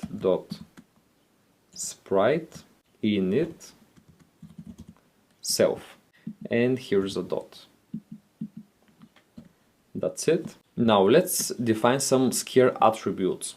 So first I write self dot direction equals to 0, then self dot imag paths, and this will be equal to cfg dot skier image paths to -1. Okay, so here we extract the skier images from the configuration file. Now let's write self dot image will be equal to Pygame dot image dot load, and here we need to write the file name, so we can use self dot image paths that we just created, and here I write self dot direction. So depending on the direction in which the skier is moving, we're going to choose different pictures so we can see that the skier is moving left or right. Okay, this is basically the idea behind these sentences. So now let's write self dot rect, because we'd like to create a rect around our skier. So image dot get rectangular, and now self dot rect dot center, so the center will be 320 to 100. And now let's define the speed. So self dot speed and speed is just a name. You can even write here carrots or anything, but why I'm writing speed is simply because I want to know that the variables that I'm defining here are later going to be used in the code in order to define how fast the position of the skier is changing. Okay, so I write here self dot direction 6 minus the absolute value of self dot direction multiplied by 2. So this is how we define actually this class, guys. And for now we just added the attribute. So once we create our skier, he will have the attributes that we just stated here. And in the next video I will create some functions that will enable our skier to turn, move forward or fall. So this is what we're going to be doing in the next lecture. I'm very excited to show this to you, so I will wait for you in the next video. Thanks for watching. Move and update skier functions. Hello everyone, today we're going to create the functions that are going to be defined in our skier. So these are basically going to be the actions that the skier is going to be able to do.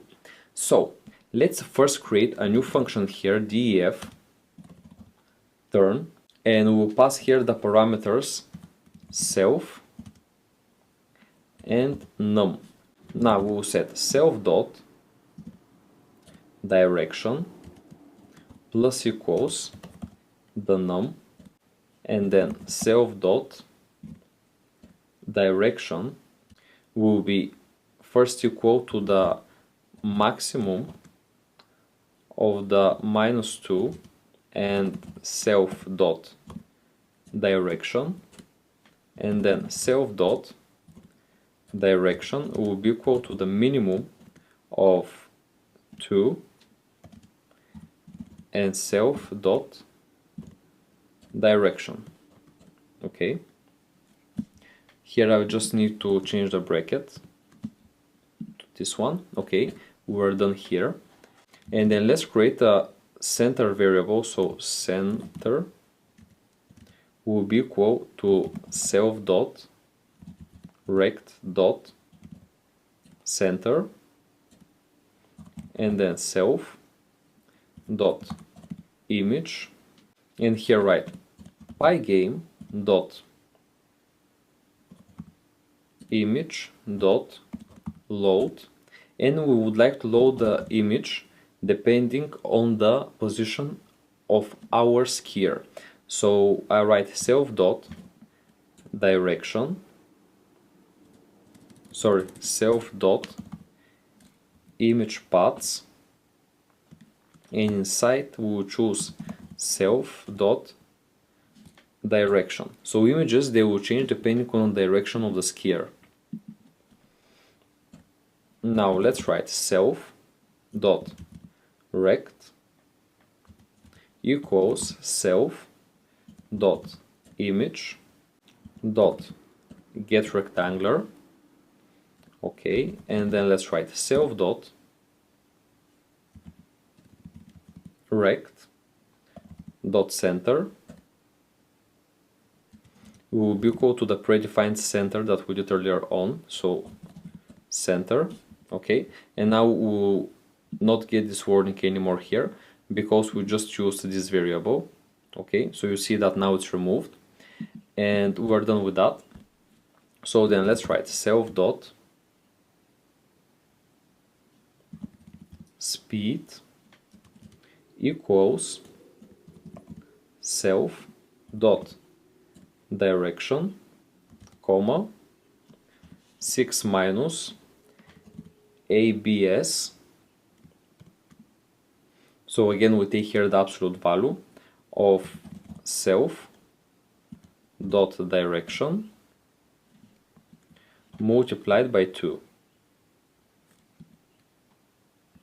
And now we would like to return self dot speed. Okay, so this function will return speed, and depending on our turn direction, we're going to get different speed. This is basically the idea. Okay, after we did the turn function, it's a time to create a different function which is called move, and obviously this will be responsible for moving the skier. So now we did the turn direction, okay, we did this function. Now we need to do the moving function. So I'll write def move self, and then self dot rect dot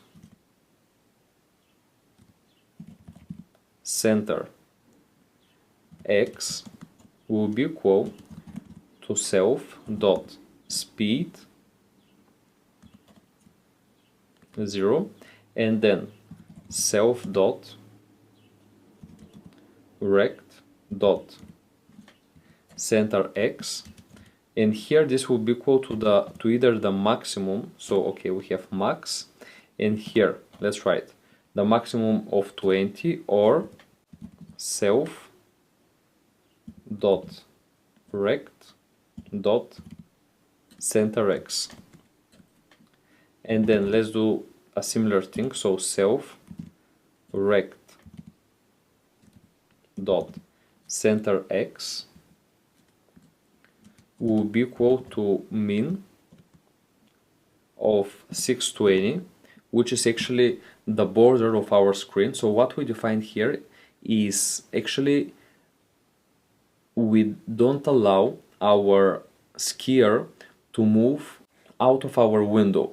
So if we get a value of 20, okay, we will take it, okay, we will take the maximum value of either 20 or the center x, which means that if the center x is more than 20, then we will take the value of 20, and this will allow our skier to stay into the screen.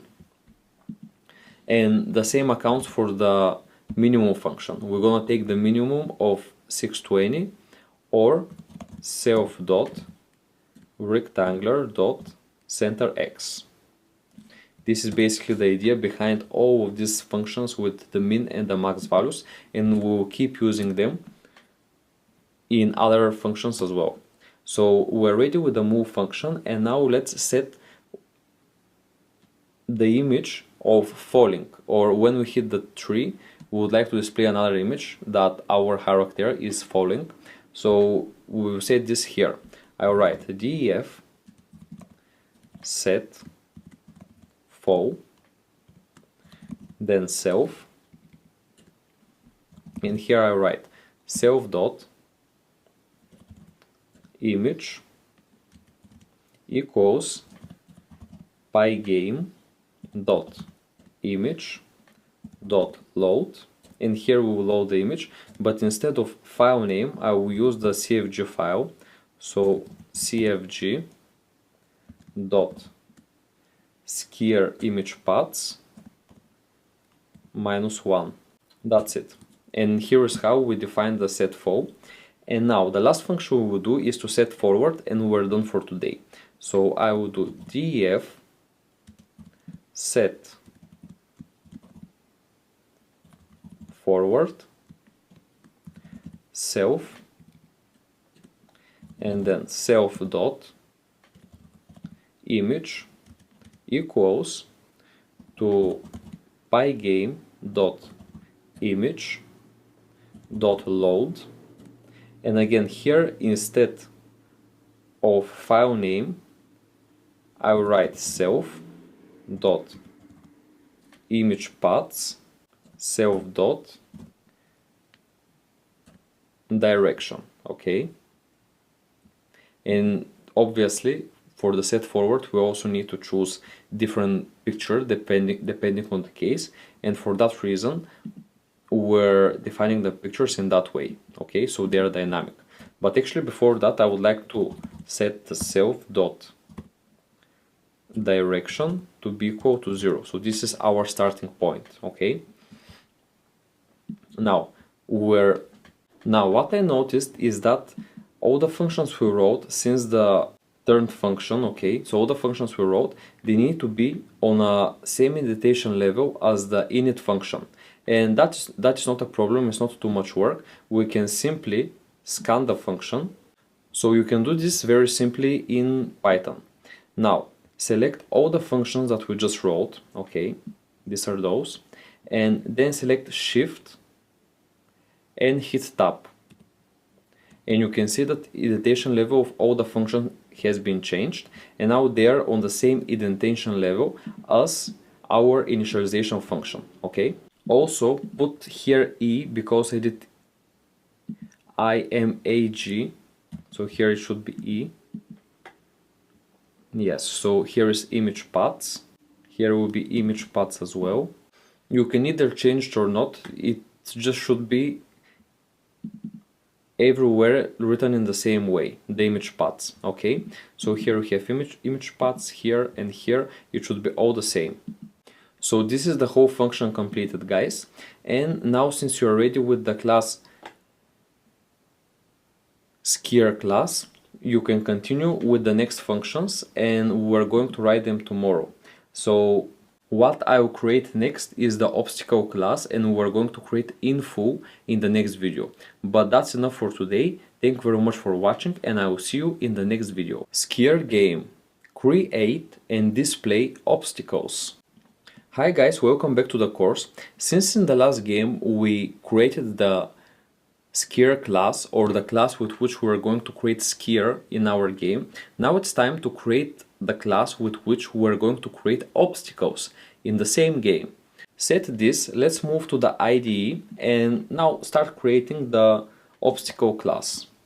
Let's write class obstacle class, and here we'll pass again a sprite. So Pygame dot sprite dot sprite, okay?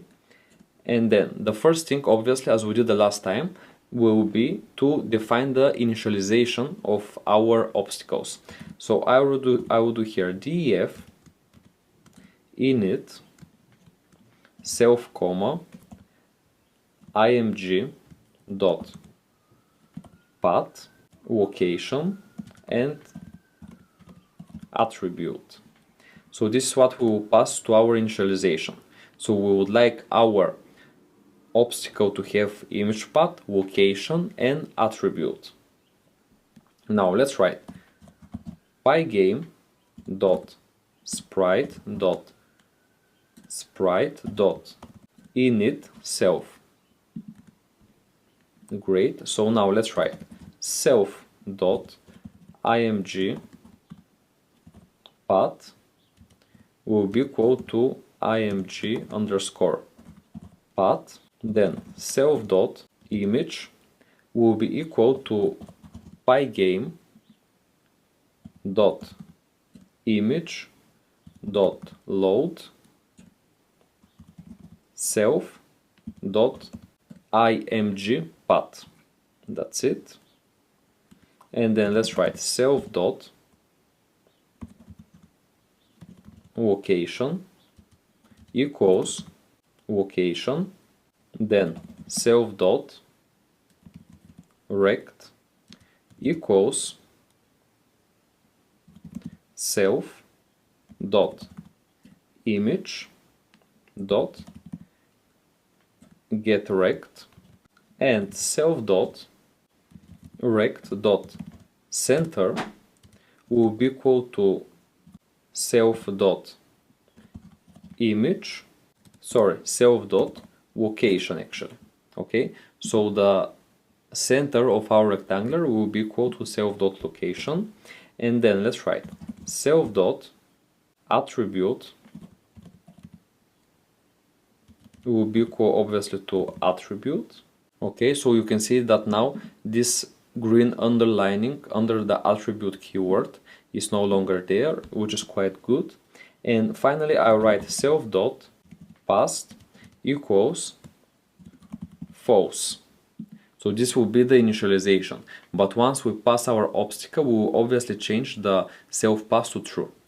So we're ready with that, and let's now start defining the functions. So not to make the same mistake like the last time, I will make sure that the next function that we will create is on the same indentation level as the initialization function. So let's write a def move, and here we will pass self dot num, and then let's write self dot rect dot centery equals self dot location 1 minus num. So actually here we get an error, and this is because it is self comma num. So here we pass two parameters, obviously, the self, okay, and the num. And now you see this error here is removed. So this was the class, we're ready with it. And now since we created the class for creating obstacles, now we can add two more functions. Note that these functions are going to be to the same indentation level as the class obstacle class, because they will be out of it, okay? We're not going to define this function inside the obstacle class, but outside. And this will be the functions for creating and adding obstacles. So let's write def create obstacle, and here we will pass s, e, and num, and the number will always be equal to 10, okay? And s and e, I will show you what this means in a second. So let's write obstacles will be equal to pygame dot sprite dot group. Okay, so here we are going to group our obstacles, because obviously we would like to display more than one obstacle at the same time. So let's write locations, and this will be equal to an empty list for now, but later we will fill that list. So let's write for I in range num.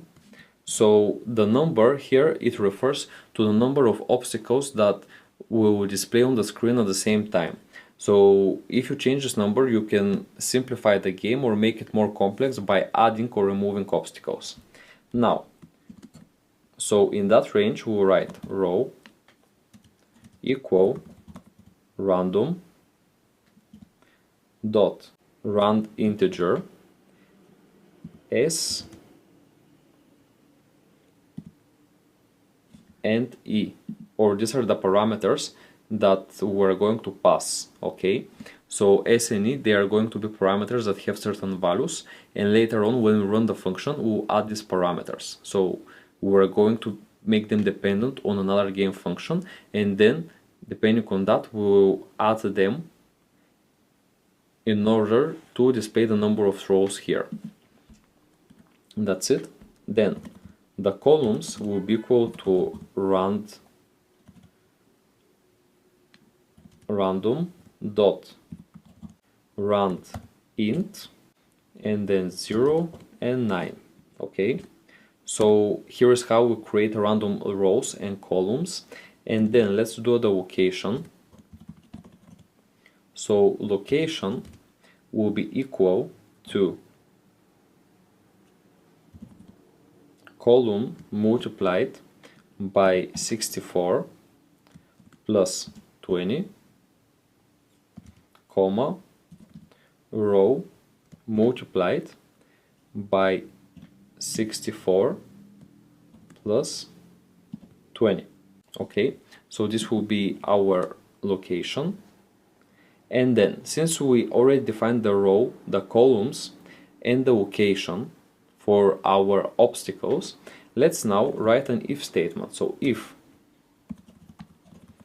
location not in locations, so if the current location is not in our locations array that we created early on, or locations list actually in Python, then what we would like to do is to append, and for that reason here we will write locations dot append, and here we'll write location. Okay, so each location will be appended inside this locations array. Now on the next line I will write attribute will be equal to random dot choice, and then list cfg dot obstacle paths dot keys. So you can see that here in the attribute what we're pretty much doing is accessing the CFG file and take the obstacle paths. One thing that you need to note here is that here it should be B, obstacles, right? And now we can continue. Let's write img path equals to cfg dot obstacle paths, and then let's write attribute. Okay, and you can see that when we write here attribute, now we don't get any warning here because we used this variable. Now the next thing I will do is obviously to use our image path in setting up our obstacle. So let's write here obstacle equals to obstacle class, and here I will use the img path, okay, and then I will use the location, and finally the attribute, okay. And this is how we're creating an obstacle. So we use here the obstacle class to create an object obstacle using the image path, the location, and the attribute parameters we set it. But now you can see that there is a warning here, and we're getting this warning because we still didn't add in this obstacle group, we didn't add any obstacles, but we will do this right now. So let's write obstacles dot add, and we will add obstacle. So here is obstacles dot add obstacle. That's it. And here is how we're creating our obstacles group. Quite simple. So now let's go to the outer indentation level and write return obstacles. So this create objects function will return the group of obstacles that will be displayed in our screen. So once we created the obstacles from our obstacle class, so after we created the create obstacles function, let's write the next one with which we're going to actually add them inside our game. So I write def and then add obstacles, and here we'll pass the following parameters: obstacle 0, so obstacles 0, and obstacles 1. Okay, and now let's write obstacles will be equal to pygame dot sprite dot group. Okay, so we're creating again a sprite group here for the obstacles in that function, and then for obstacle in obstacles 0, we'll do obstacles dot add obstacle. Okay, and then similarly we will do for obstacle in obstacles 1, we will do obstacles dot add obstacle. Okay,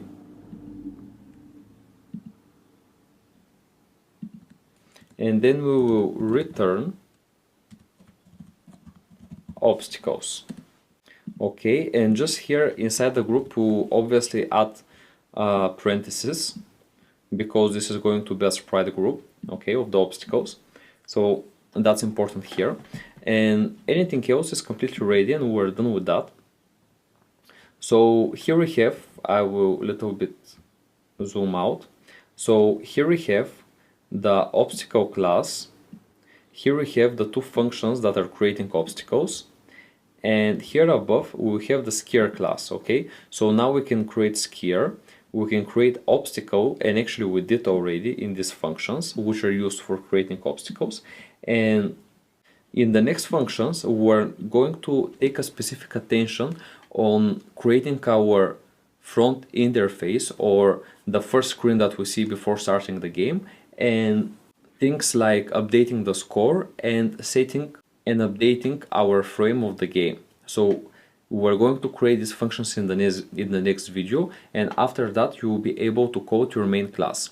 But for today, thank you very much for watching, and I will see you in the next video. Show initial game screen. Hello everyone, today we're going to create three functions, and pretty much they are going to be responsible for displaying the initial screen, and there are also some other functions we will create regarding the score update and basically the update of every frame in our game. But let's get started with the score, with the initial interface game. So here I will zoom in so you can see good, and let's start writing. So I'll create a new function which is going to have its first indentation level. So def show start interface, and then screen, comma,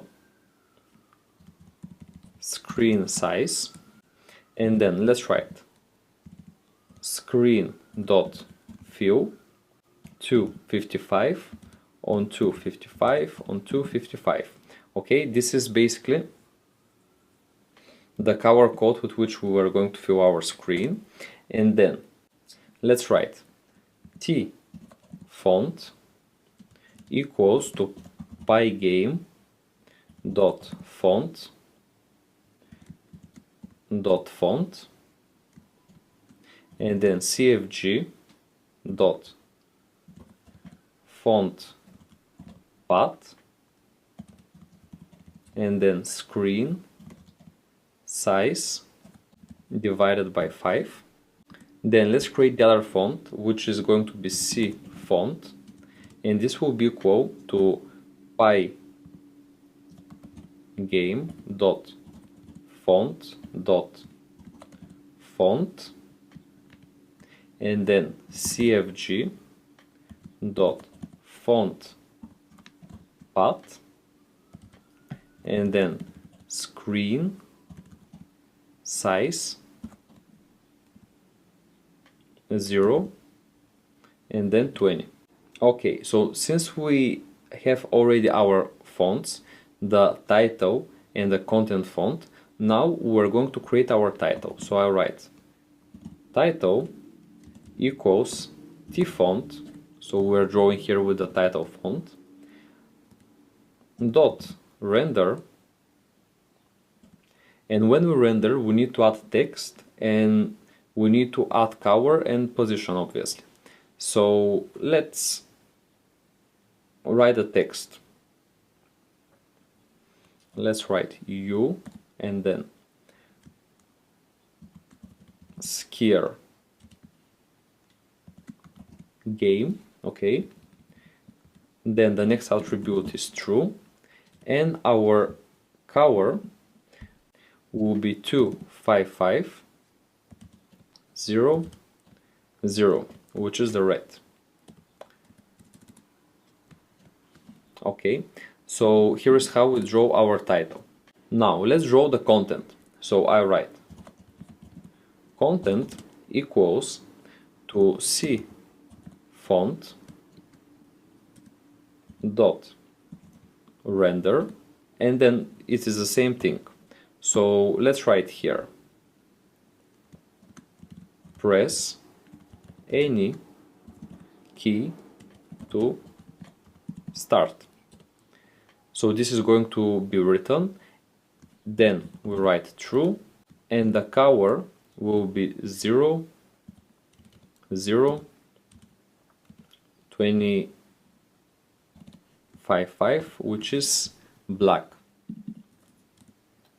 Okay, now you can see the warning near the title and the content, and this is because we have these values, we have the text written with the font, but we didn't actually do anything for drawing it. So I write t rect will be equal to title dot get rect, and then t rect dot mid top will be equal to screen size 0 divided by 2, and then screen size 1 divided by 5. Then we will do the same with the content rectangular. So c rect will be equal to content dot get underscore rectangular, and then I will do c rect dot mid top, so we find the middle of the rectangular, and this will be equal to screen size 0 divided by 2, comma, screen size 1 divided by 2, and then let's write screen dot blit. Okay, and first we're going to add the title rectangular. So with blit we're adding things on the screen. So let's write title t-rect, and then screen dot blit content, comma, c rect. Okay, so since now we added all the rectangulars and basically what's going to be our interface, let's now enable the user to quit the game from the screen interface. So to do this I will do a while loop. So let's write while true for event in Pygame dot event dot get, then the brackets. Now for each event, if event dot type will be equal to Pygame dot quit, then Pygame dot quit function will be activated, and also the sys dot exit function will also be activated. Now elif event dot type, so in any other case we'll write Pygame dot key down. Okay, so if you press any key, okay, so one way is to quit the game and then we'll exit, but if we press any key, so a key is down, we'll return. Okay, so this will enable the game to be played once we press any key. And now since we are ready, outside of this for loop we'll write Pygame dot display dot update. So that's it guys, we're ready with the show start interface function. This was the longest function we're going to do today, but now it is a time to create two other functions, the first of which will be show score. So let's write def show score, and then screen score, and then the position. So the position of the score is going to be predefined, so it will be displayed always in the same place, and I'll write 10 on 10. Actually, I will change the type of brackets here, so the position will be 10 on 10. That's it. Let's close this bracket here, and obviously, so in the show score we will need the screen value, the actual score, and the position on which the score will be displayed. So set this, let's start. Let's first define a font. So font will be equal to Pygame dot font class, and here we will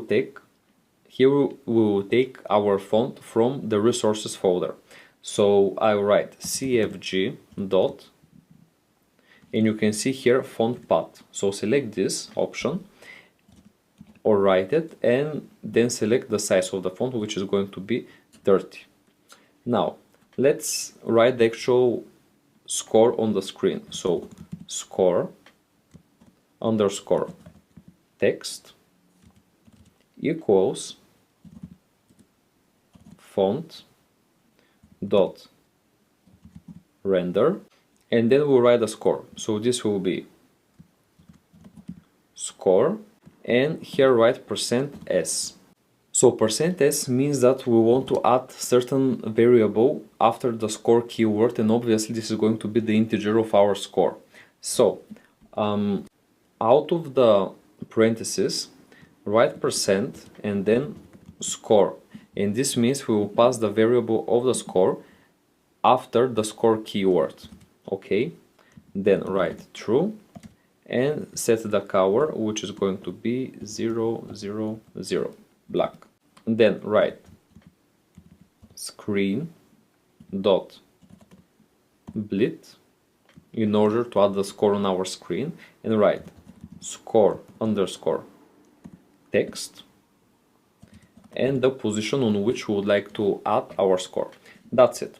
So this is how you display the score inside our gameplay. So the next function we will write is the function which will enable us to update the screen. So let's write def show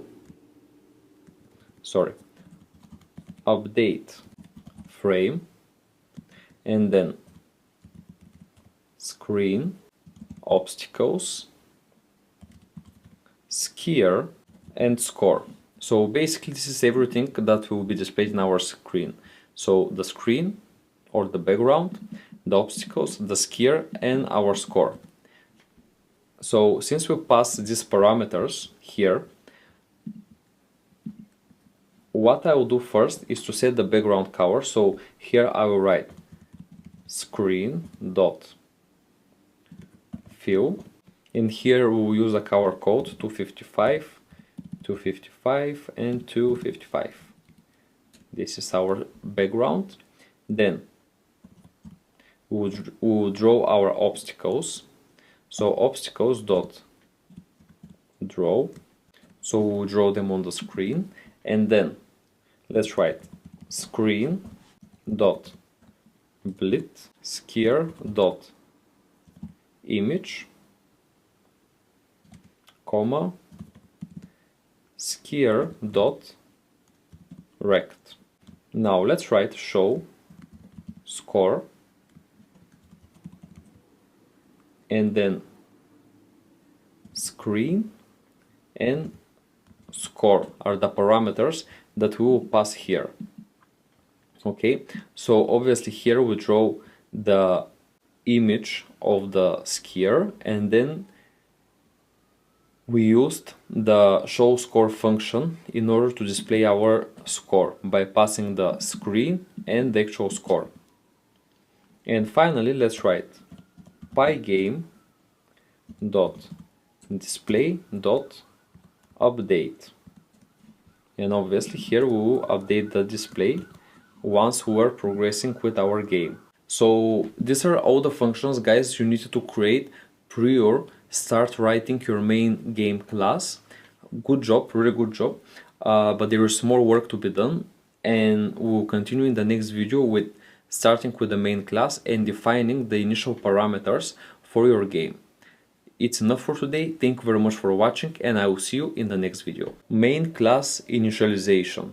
Hello everyone, today we're going to initialize the main class, obviously, and let's get started. So I write def main, and let's first initialize the game. So I write pygame dot init,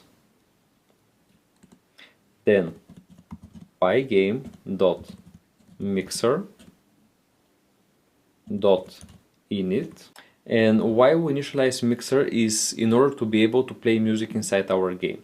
So let's actually pass now the file, the music file, to our game. So I'll write pygame dot mixer dot music dot load, and here we need to define the file name, which is in our configuration file. So here is cfg dot bgm path, which is actually our music file. Then let's write pygame dot mixer dot music dot set underscore volume, and here's how you actually set the volume, and the volume will be 0.4 of the current volume that the user has set his speakers on. Okay, so this is how you set the volume if you did not know.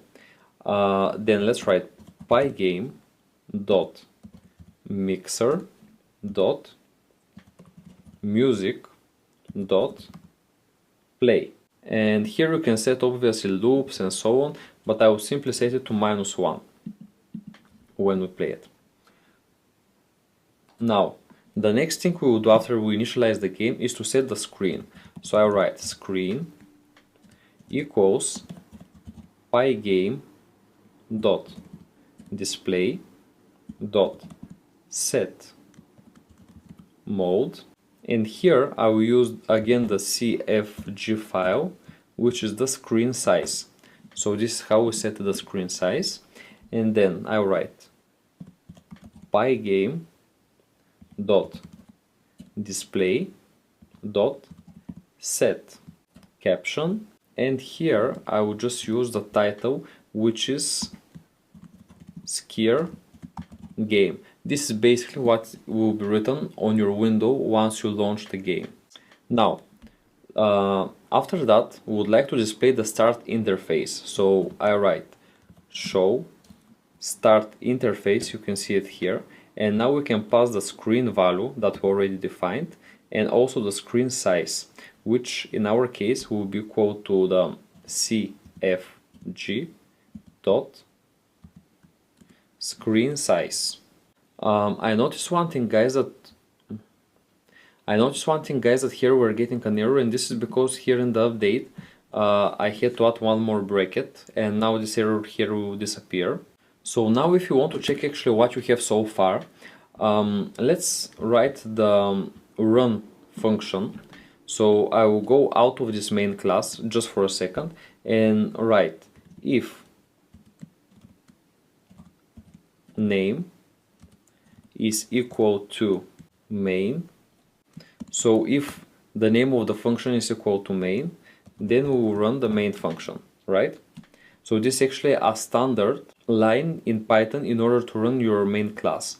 So let's run this file, game6 now, and let's see if we're gonna see our main screen. So when I press OK here, you can see that we can see the scare game, and then press any key to start. Obviously, when I press any key, I'm exiting the game because we need to define more functions, in particular what is happening when we press any key. Okay, what screen is going to be shown in that case. But for now, if you've seen this, very good job, which this means that this is quite good, you know, you coded quite correct until now. Let's add some more parameters now. I will first add skier, and this will be a new object from the skier class. So here we'll call the skier class, okay? And now we have a skier. Now we need to create obstacles. So we'll create obstacle 0, and this will be equal to create obstacles, and we will pass, obviously here there are 3 parameters, but since the num is predefined, we will just write S and E. So S will be 20, while E I will set it to 29. Okay, and then I will create obstacles 1, which will be equal again to create obstacles, and here S is going to be 10, while E is going to be 19, and again the num is predefined. Then let's now write obstacles flag, and I will set this to 0 at this time. Then I will create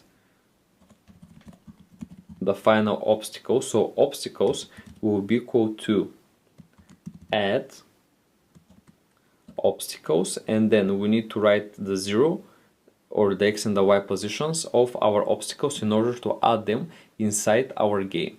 So here I will write obstacle 0 and obstacle 1, actually we already created them, so we don't need to change these names here. And then I will set the clock, which will be equal to Pygame dot time dot clock, so we use a clock class here. And then I will create a variable called distance, which will be equal to 0 at first. Then let's create a score variable, which will also be equal to 0 at first before we start scoring, and then the speed will be from 0 to 6. Okay, so it will be 0 and 6 depending on how we're moving, so this will be actually equal, and later you will see how we use these parameters in our functions in order to run the game successfully. But you know guys, that's everything for now. We successfully created our game parameters, and in the next video we're going to create the main while loop. So thanks for watching, and I will see you in the next video. Update skier position on the gameplay. Hello everyone, today we're going to create the while loop of our game, so the main runner of the game, and we're going to do this in 2 videos, and this is going to be the first video where we will state the way we're going to update the game frame, and after that we will check for the impact between the skier and the obstacles. So bear with me, it's quite an important lecture today.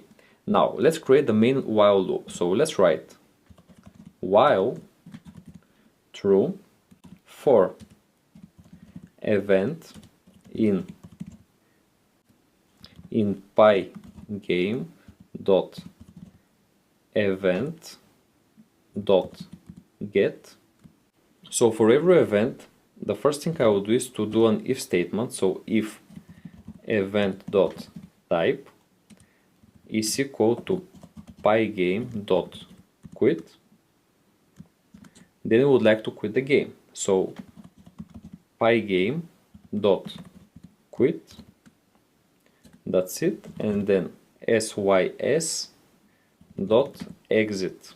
Now let's write if event dot type is equal to Pygame dot key down. We would like to check what key we pressed, and if we pressed the left or the A key, what we would like to do is to move the skier left. So let's write if event dot key is equal to Pygame dot key underscore left, or Pygame, or event dot key is equal to pygame dot k underscore a. So if these keys were pressed, the first thing I would like to do is the speed to be equal to skier dot turn, and the number will be -1. Okay. Then elif event dot key is equal to pygame dot key write, or event dot key is equal to pygame dot k underscore d. Then we will move to +1 or 1. So speed equals skier dot turn 1. So now once we stated how the skier is going to move, let's go out of this for loop and let's write skier dot move and then distance plus equals speed 1. And now let's check. So if the distance is smaller or equal to 640, so we're still in the screen,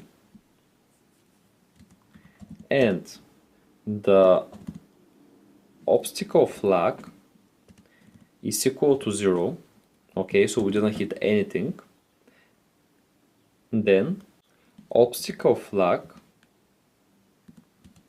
will be equal to 1. Then we write obstacle 0 will be equal to create obstacle, and here we do the same 20 and 29, and this is how we add more obstacles once we progress with the game.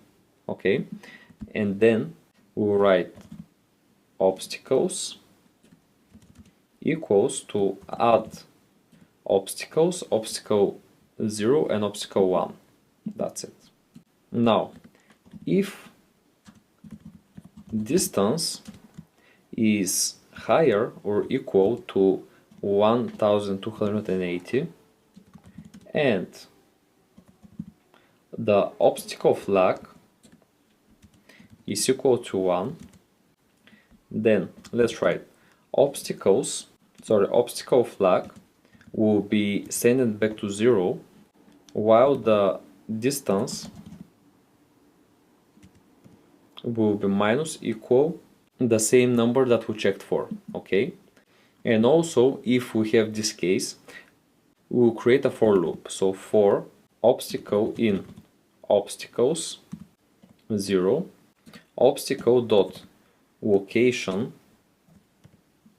0, location 1 will be equal to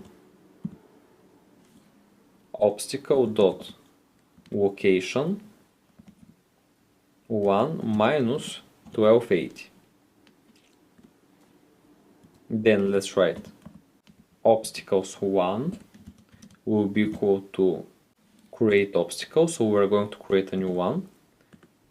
Okay, then 19, and the num is predefined as I said, so we don't need to put number here. Let's then write obstacles equals to add obstacles, and here we have these parameters already done and estimated here in the for loop. So we're done with that, and we can exit of this if statement here. And note that these are separate if loops, so we separately check if the distance is higher than 640 or higher than 1280. Now let's create another for loop here. So for obstacle in obstacles, we'll write obstacle dot move distance, and we're ready here until now. So this is the beginning of our while loop. So now I actually want to do one test and try running the game. So let's write the update function here and try running the game, and then in the next video we'll add the impact checking. Okay, so let's write now. Update frame, screen, obstacles, skier, and score. Okay, and I'll also add clock, and here cfg.fps. Okay, so this will enable us to run the game now and see what happens. So now we can run the game. Just here put in the bracket, so move distance. Okay, so we use here the variable distance to move our object, and go now here and run the game, and let's see what's gonna happen. So we see the main screen and press any key. So once you do it, you should see this, like, so the skier now it's able to move everywhere, but you can see that it cannot interact with the objects, right? But at least until now the game is running quite well. So this is what we're going to do in the next video. So we already have the score, we have everything. In the next video I will simply state what happens when the skier interacts with the objects displayed on our screen.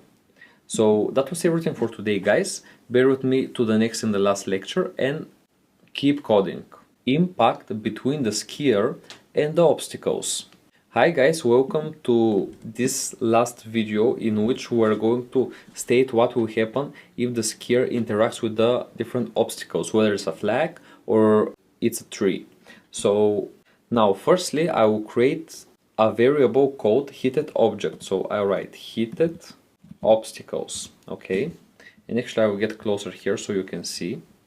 So heated obstacles will be equal to pygame dot sprite collide. And now firstly here you need to write the sprite to collide, which is going to be the skier. Actually this is the easiest way to do intersection between different objects, so bear with me. So first we add the skier, then we add the group, which are obstacles, okay, and the collision factor for now will be false. So when we start the game we don't want to have collision yet, but this will change. Let's write an if statement here. So let's say if heated obstacles, and then if heated obstacles 0 dot attribute equals 3 and not heated obstacles 0 dot past, then we would like our score to reduce by 50, so minus equals 50. Then we would like the skier to use the method dot set fall. Okay, so in that case we're displaying the fall picture. If you remember, when we created the skier class, we created this set fall method. So with it we will display how skier is failing. Then we would like to update frame with the update frame function, and here we will pass screen, obstacles, skier, and score. Okay, then we will use pygame dot time dot delay, and we would like to have a delay of about, let's say, 1 second before restarting the game. Now let's write skier dot set forward. Okay, so after this delay we will set the skier to move forward. Then we will write speed equals 0.6. So we are basically now initializing our game once again. And then heated obstacles 0 dot past will be equal to true. Okay, So this is how we're hitting obstacles, right? Now, and this is only if you hit 3. This is what happens. We're losing points and we display the full picture. Now, let's write L if, because there are also a possibility that we hit a flag, right? So I'll write hit obstacles. So if the hit obstacles 0 dot attribute is equal to flag and not hit obstacles 0 dot pressed, passed. So in that case it's actually more simple. We simply want to update the score with 10 points. Okay, so we're making less points here than losing if we hit a 3. And then I'll write obstacle dot remove hit obstacles 0. So this means that once we get a flag, we would like this flag to disappear, right? And for that reason, here we write this remove function in order to remove the flag from our screen. So I would say let's run the game and see if there's anything that we need to fix so far. So I'll run it, press OK, press any key, and OK. So we're going out of the game, which means that there is something that is not right. So we're getting an error because firstly here it needs to be obstacles instead of obstacle. Okay, obviously here we want to state a group, not a single obstacle. And also here I noticed that Python automatically selected the sprite collide any, and we need only the sprite collide method here. Okay, so since this is fixed here, let's run our game and see if everything works fine, and we're done. So I'll press here any key, and now this is our skier. So let's try to grab some flags now and gain some points. So you can see that the flag disappears.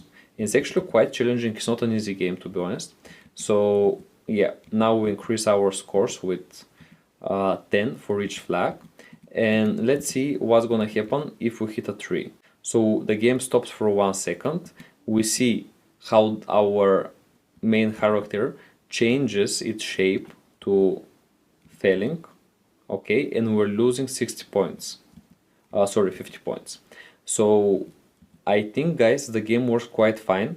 Let me know if you liked it, and pretty much have fun while playing it.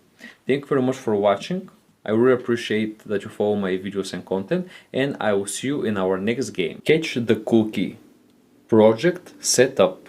Hi everyone, today I'm gonna present you a new game called Catch the Cookie, and it is quite possible that you are playing this game when you were a kid. So let me show you how the game works, and then we'll start creating it. So if I run the game here, you'll see that there is a guy that tries to catch the cookies. And as you catch the cookies, your score increases and you're earning points. Also, the highest score is always recorded, and you can compare your current score with the highest one. At the moment I made a record, so my highest score is also my current score, and this is what you will do. So here is the game, and you also have time which is going to count down, and once you finish the game you can have certain amount of points depending on the cookies. Obviously a cookie is 1 point and apple is 5 points. So let's go back to coding. Let's first set up the game project and all the files that are going to be there. Actually here the structure will be a little bit different, and we'll add a little bit more structure in the game by creating packages. So here I'll create a new project, then next, and this is going to be game 7 catch cookie. Press finish here and your game project is now created. Now obviously the first two files that I will add inside our game are going to be the configuration file. So select here and I'll write cfg, press OK here. Then we will create another file called game7 and this will be our main file. But actually this time we will not write too much code inside our main file. Instead, we are going to create a different modules in where we will going to record our classes. So for that reason, let's create here a package. So new PyDev package, and the package will be called modules. Here we go. So obviously in the package we have this initialization file in which we're going to write some data, and also we're going to create our Py modules that will be associated with this package. So select PyDev module here, and the first module will be called food. Then I will create another module which will be called hero, where will be our main character class, and then I will create another one, so new PyDev module, and this file will be called end interface. Okay, and from the name of the files you can see what we're going to code in each of them. So we are going to start with this in the next video, but before that I just want you to add all the resources inside your folder. So as I always say, the resources are located in the last lecture of this section here, so please feel free to find the resources and simply take them and drag them in the folder that refers to your game. So now, since you have the modules package and the resources package, you are ready to start coding your game. But about this we're going to talk in the next video. For now, thank you very much for watching, and I will see you in the next one. Catch the cookie. Configuration file. Hi everyone, today we are going to start coding our Catch the Cookie game, and we will start by creating our configuration file. So simply select the configuration file from here, and now you can edit this type of file.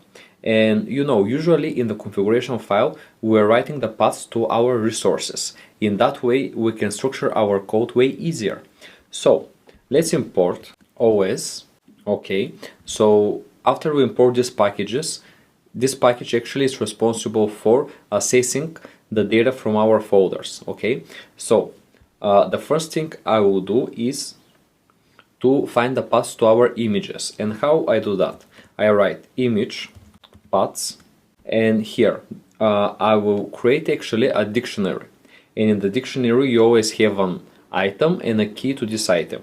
So the key here will be gold, and the item will be os dot path dot join os dot get cwd, and then you can write the place that your item is, and our gold is in resources slash images slash gold.png. Okay, then let's actually copy and paste that line so we lose less time when we write our next line of code. So I will copy it, and I will go right here, and since we will have 4 pictures in this section, I will paste it 4 times. So here you need to write apple to access the apple picture, and also here is apple, the name of the file. Now the next one will be the background, and here write background, and finally we will access the hero image, so hero, and here hero as well. The only difference is that the background is obviously JPG type of file, while the other files are PNG, as you can see, .png and .jpg for the background file. Now you're ready with that. Let's now create another dictionary, but with our audio paths. So audio paths, and this will be equal to, so now the first file will have a key BGM for the background music, and here we'll write os dot path dot join dot get cwd, and here os dot get cwd, and here write comma, and again we are going to access our resources folder, but here we will access the audio files. So I'll write resources, audios, bgm is the name of the file, and then .mp3. That's it. So as we did last time, I will copy that and I will paste it in the next line. So the next file will be get, and this is the sound we will hear when we get the coin. And this file here is called get.wav. And these are all audios we will use in our game. So the next thing I will add is the font path. So font path, and this will be equal to os.path.join.os.getCwd, and here the path will be resources font and then font.ttf. So this is our font, and here there is an error. So here there is no dot after joint. So we're ready with that, and after that let's create a string variable which will record our score. So I'll write highest score record file path, and this will be equal to highest.rec, and this is a file that will record our variables or the highest result. And then let's select the screen size. So screen size equals, and I will make it equal to 800 on 600. Then let's create background color, and this will be equal to 0, 160, 233. Okay, this is the code of the color. And finally let's write fps equals 230. So before ending this, I actually want to add some more piece of code inside the image paths, and what I write here is a %i, and then we write here a small for loop. So for I in range 1, 11, and here instead of hero I will write %d and dot. And what is this doing? So we basically here use different pictures of our hero, because obviously we want to make our hero like it walks, right? And for that reason we're going to use these 10 pictures, and if I open them you will see that there are different animations of our hero. So we would like to loop over these pictures in order to be able basically to display our hero as an animation, so to play like it walks. Okay, and for that reason here I will leave this statement, for statement, and we will use each of the pictures while our character is displayed on the screen. So this is the whole file. Please take a look on it and see if you did any errors, and if you haven't done, then this is the end of this video, and thank you very much for watching. In the next one we will continue by developing one of the other modules inside this game. Fetch the cookie food class. Hello everyone. Since we already developed the CFG file, the next thing I will do is to create this food file that we created. So please go inside your modules and select the file called food. Okay, and here we'll create a class which is called food, and later we'll create objects from this class, and this will be the food that will appear on our screen. So first of all, here I'll import Pygame, and then I will import also the random numbers, so we can use random numbers here. Now once you're ready with that, let's create a class. So class food Pygame dot sprite dot sprite. Okay, so we pass a sprite to this class. Okay, so sprite is an object that should be displayed on our screen. And now let's initialize the function. So def init, and then self, comma, images, dict, then selected key, then we write screen size, so screen size, and finally KWA args. Okay, so now let's write inside this initialization function, or when we create our object, how is it going to be initialized with what parameters. So I write here Pygame dot sprite init and then self. Okay, so after that we can write self dot, and let's now define the parameters for our food. So screen size, so self dot screen size will be equal to screen size, then self dot image will be equal to image dict, and then selected key. Okay, this is how we will change the images. Then self dot mask will be equal to pygame dot mask dot from surface, and here we will define the surface, which is going to be our image. So self dot image. Then let's write self dot rect equals self dot image dot, so here we will get the rectangular of the image, so get underscore rect, that's it. Then again self dot rect dot left, self dot rect dot bottom. So these parameters, so the left side and the bottom side of the rectangular will be equal to the following: random dot random integer, and we will create the random integer between 20 and screen size 0 minus 20. So this is for the left position, and the right position will be minus 10.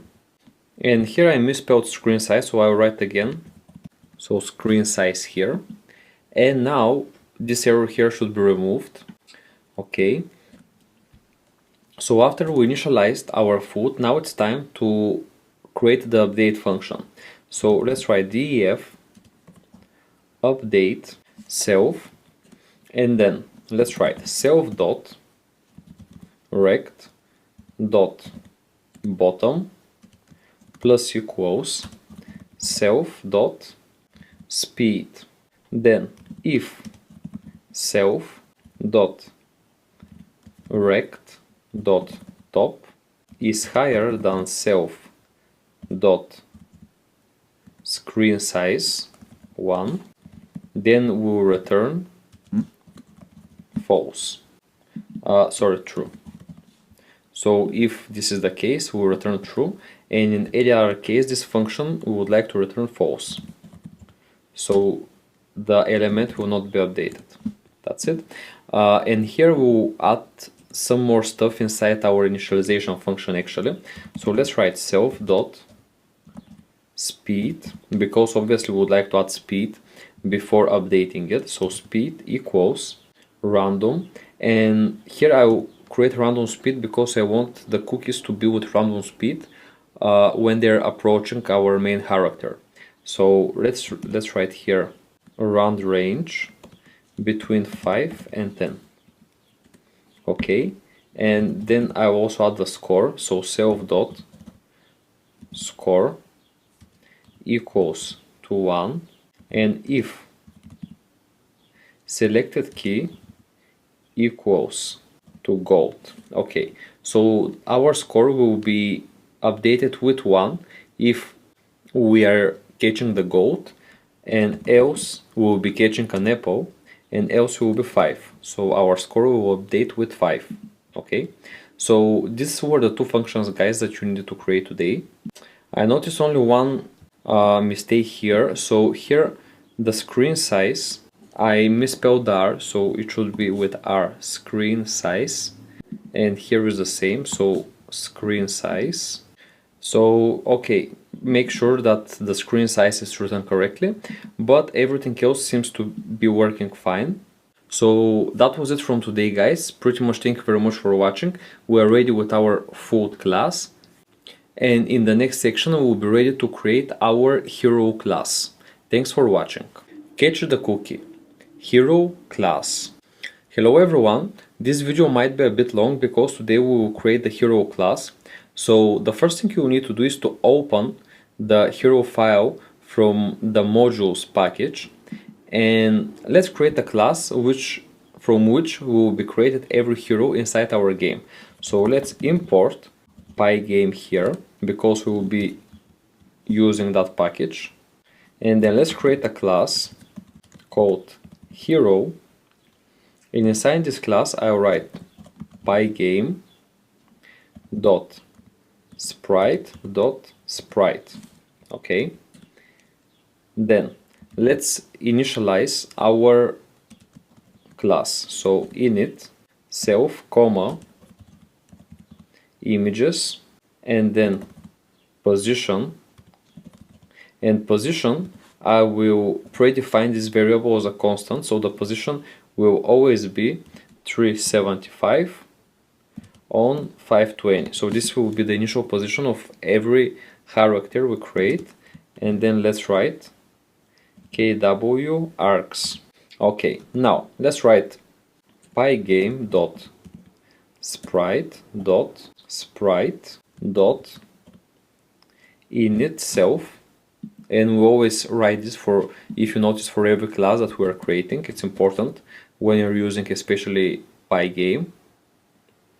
Now then we'll set up the attributes of each character.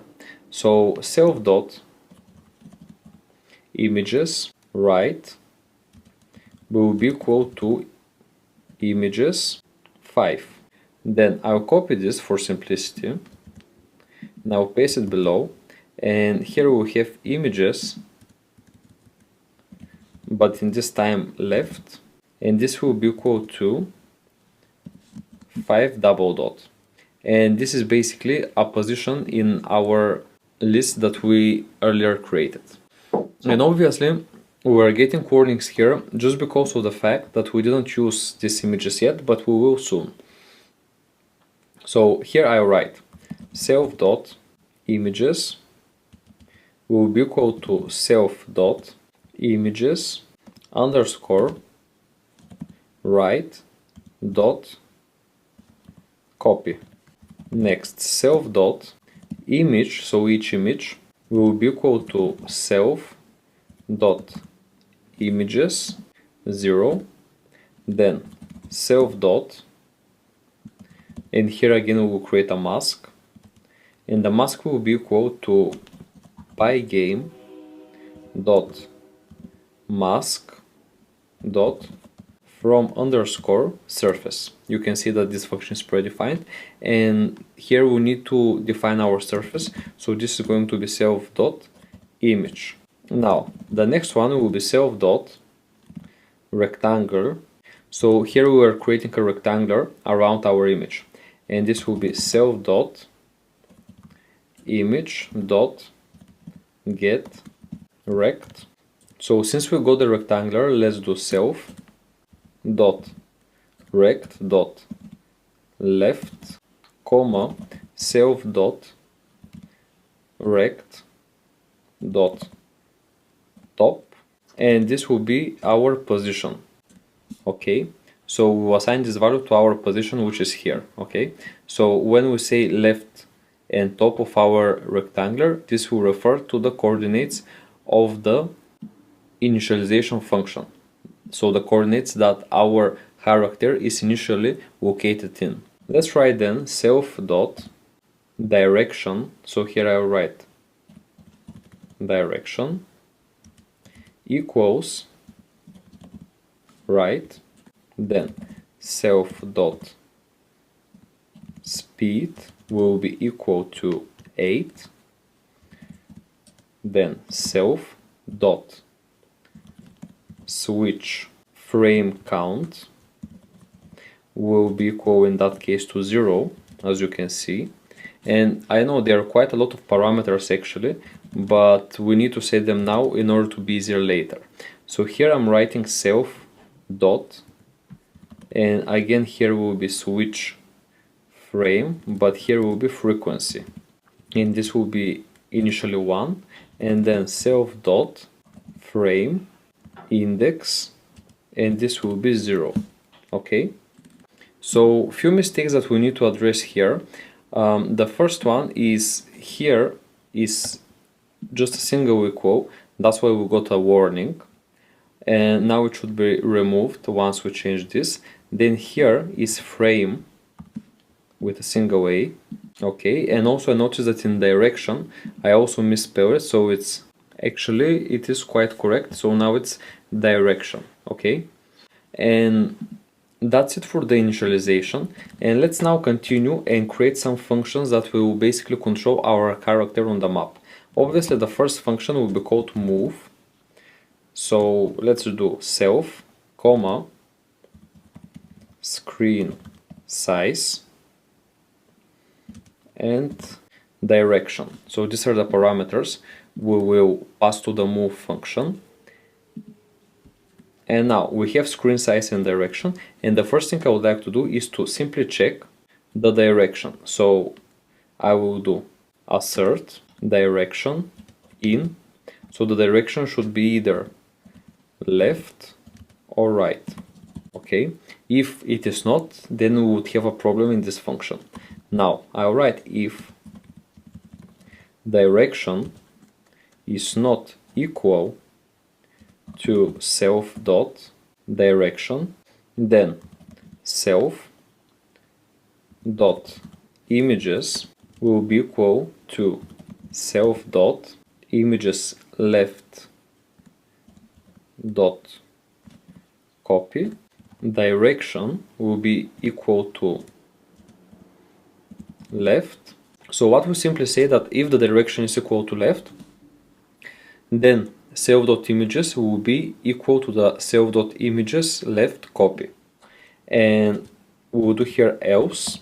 So in every other case we will write elif dot images right dot copy. So if it's not left, it's gonna be right.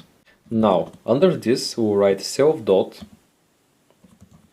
image equals self dot images at position 0, and then self dot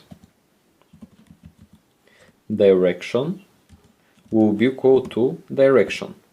Okay, now we would like to count the frames, so for that reason I will do self dot switch frame count, and I will make it equal to 0 here. Okay, and we are ready with this if loop, so we stated what will happen if the direction is not equal to the local variable direction.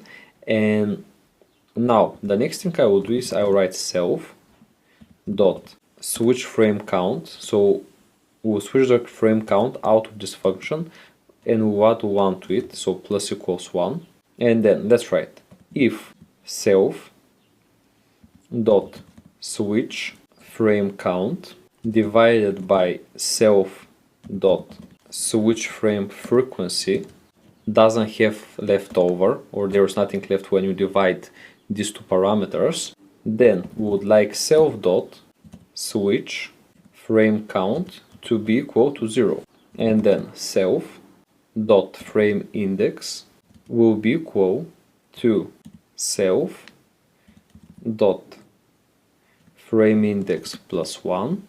So we will find what is left when we divide the self index plus 1 and the length of the image, so self dot image images actually. Okay, if this look complex, don't worry, because these are the functions that are pretty much doing the animation of your character, so it kind of makes sense that they are not very intuitive, because here we're basically switching between the frames and the frequencies. Now let's write self dot image will be equal to self dot images and then self dot frame index. So here, if the direction is equal to left, we will do the following. So self dot rect dot left will be equal to the maximum value of those two. So the maximum value between the self dot rect dot left minus self dot speed or 0, which ensures that our left position or our left direction will never be less than 0. And I'll write here if, so, or actually else, because the only other option is right. So else self dot rect dot left will be equal to the minimum of self dot rect dot left plus self dot speed and screen size at position 0. So the minimum of those two. So we're ready with the move function, and let's create now the last function in this class, which will be the draw function, and it is actually quite short. So I write def draw and then self. So we'll pass the parameters of self and screen. Okay, so here I will write screen dot blit self dot image comma self dot rect. So this is what we're going to display, basically the image and the rectangle around this image, but it is invisible. Okay, so we're simply going to see all the images related to our character. So that was the whole code, guys, for our hero class.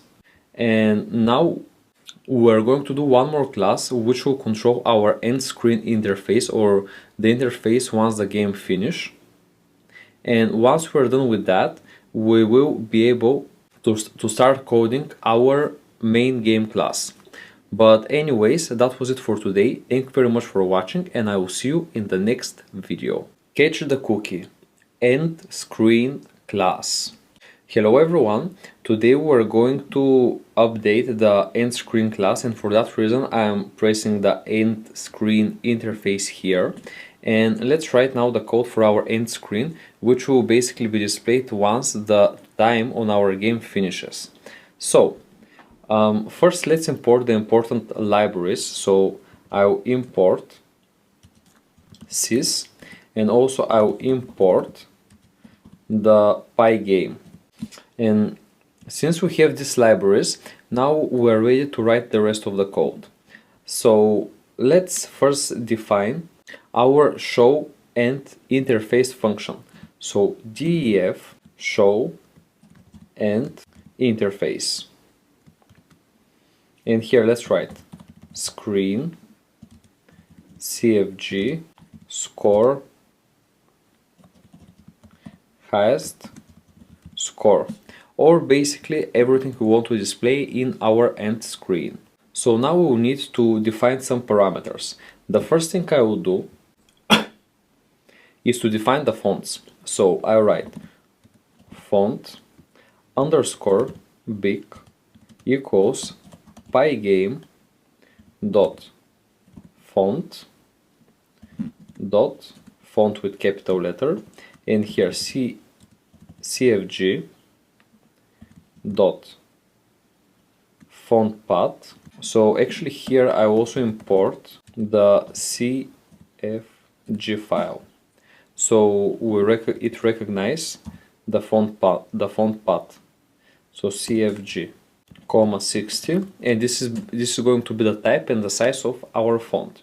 Next, let's write font underscore small will be equal to Pygame dot font,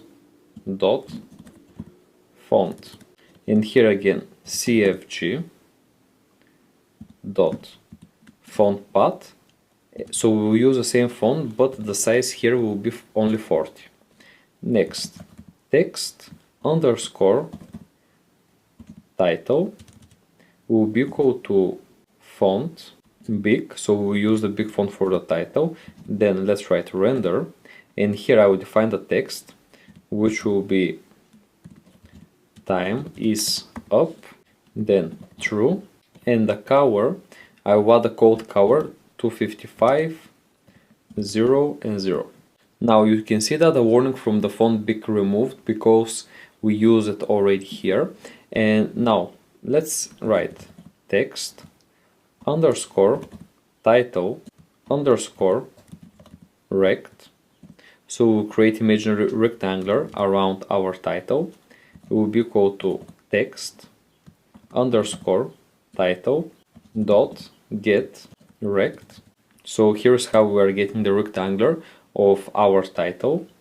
Then text underscore title underscore rect dot center x, and this will be equal to screen dot get rect dot, so here is actually e center, so here is the same center x. Now let's write text underscore title underscore rect dot center y, and this will be equal to screen dot get rect dot center y, but here I will remove 100. Okay, now since we have our coordinates, we can now draw on the screen. Okay, so we draw the title, but we also would like to draw the highest score and the score. So I'll write text score equals font underscore small dot render, and here I will write score, and we'll pass the value of score. Then I will write the highest score, so this will be passed the value of highest score. Then I will pass true, and the color will be 255 to 0 to 0. So if you remember, earlier on in this function we pass the score and the highest score, which will come from outside, and then these variables are going to be displayed exactly in here in the text score variable. Okay, now we would also like our end screen to be able to restart or quit the game. So we need to add this functionality as well and draw on our screen. Actually, I want to give you this task to try doing it yourself. I want you to display to the user, to write 4 lines of code which are going to display to the user something like enter Q for quitting the game or enter R to restart the game. Obviously this is a very hard task, so take about 10 minutes to do it, and it is very likely that you will not be able to do it, but I just want to try yourself. If you don't do it, don't panic out. I will do it right now. So pause the video, try it yourself, and then return, and we'll try to code it together. Okay, so welcome back to the video, and now let's code the script that will enable us to restart or quit the game. So I write text score rect, and this will be equal to text score dot get rectangular, quite the same as the previous function, and then text score rectangular dot center x will be equal to screen dot get rectangular and then center x. And then let's do the same on the next line. So text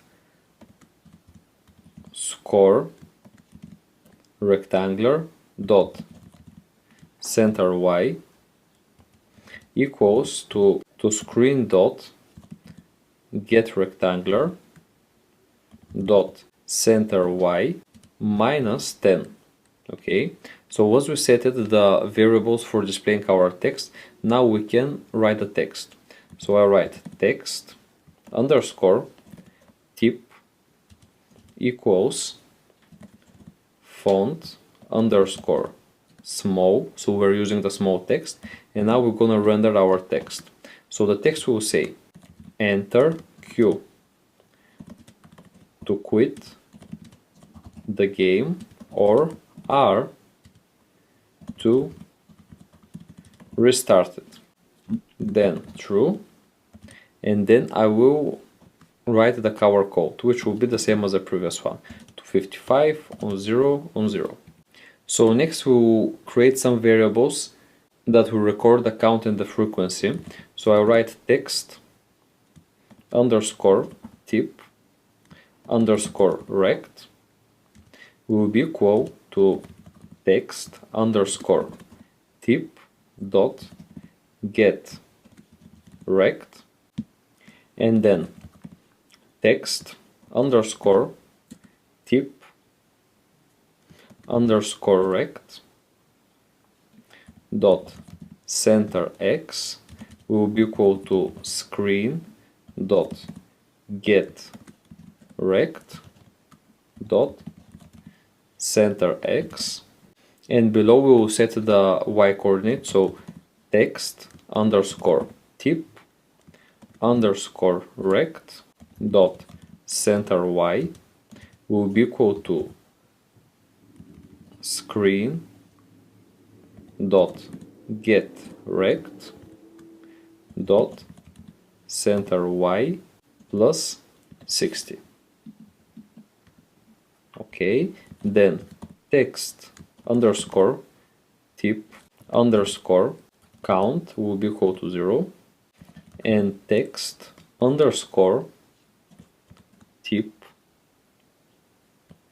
underscore frequency will be equal to 10, and then text underscore tip underscore show flag will be equal to true.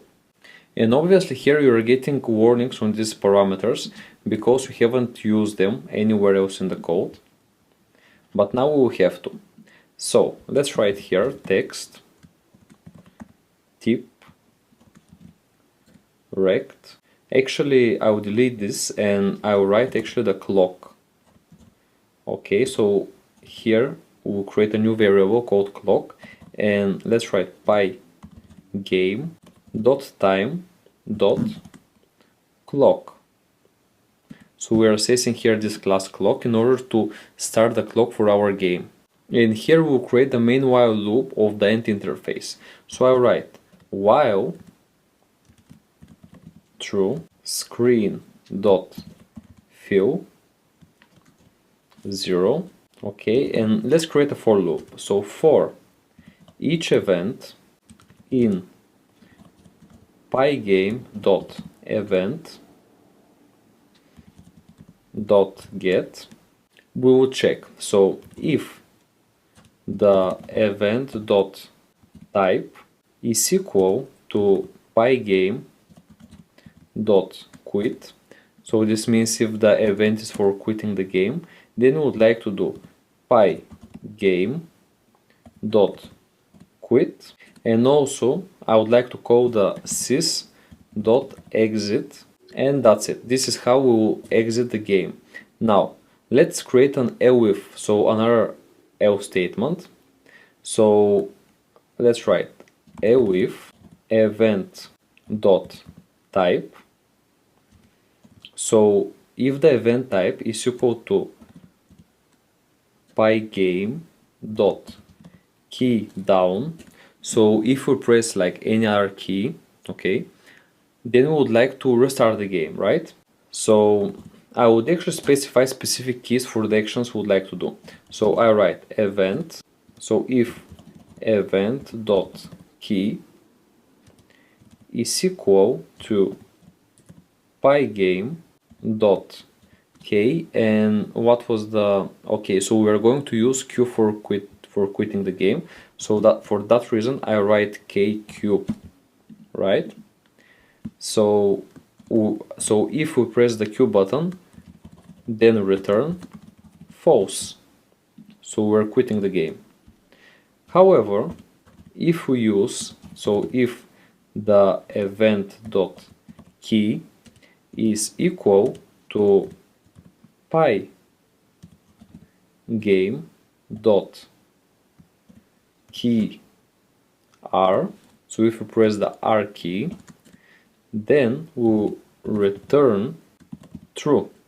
Okay, and this is how we're controlling from the end screen whether we start the game or we quit it. Said that, let's go out of this for loop here and let's add all these rectangles in our screen, and we can finally be done with the quit interface. So let's write screen dot blit, and here I write text title and then text title rect. Okay, then screen dot blit text underscore score, and then text underscore score rectangular, and then let's write an if loop here, if statement, sorry. So if the text tip show flag, so if we have the text tip show flag equal to true, so in that case we would like to have screen dot blit text tip and then text tip rect. Okay, and then let's update here the text tip count, this one, plus equals 1. And after we do this, there are a few final things we need to do. The first one is simply to create another if statement and write here text tip count percent and then text tip frequency. So when we divide these two, if the result is 0, then you would probably want to consider that the text tip count should be equal to 0, and also the text tip show flag equals not, and the same text tip show flag. That's it. And then write Pygame dot display dot flip, and finally we will tick the clock, so I'll write clock dot tick, and here I will use the cfg dot fps or frames per second. So this is how we run the frames per second here, and all of this is in this while loop. So that's it, guys. We're ready with our show end interface. It's, I know, quite a lot of code, but this is quite important interface for us in order to restart the game. So now we are completely ready with this function. Actually, I'm gonna remove the import CFG here because I don't think we need to actually import it in order to use the CFG file. So let me save this, and we're ready with this class. So in the next video we'll start updating, actually in the next two videos we'll start updating our main game class. Thanks for watching. Catch the cookie. Game initialization. Hi guys, today there's only actually two files left for us in order to be able to run the game. So the first thing I would like you to do is to go to modules and access this init py file, and here we'll need to do some very simple lines of code before moving to the our main file. So here I write from .hero import hero. Okay, so here we're importing the hero class, and then from .food import food class, and finally from .end interface import show and interface. Okay, it's very important to set up this file for a proper initialization of our code. So that's done. Let's press Ctrl S here to save it, and now we can start update our main file. So open the file game7 here, and let's first initialize our game with the initialization function. So first of all, I'll import the important libraries here. So I write import OS, and then I'll import the CFG file, then let's import the sys file, then let's import the Pygame library. We also need the random, and from modules, so from the package modules, I would like to import all modules. So import, and when you type star, this means that all the packages will be imported from our module package. Okay, so the next thing I will do is to create this initialization game function.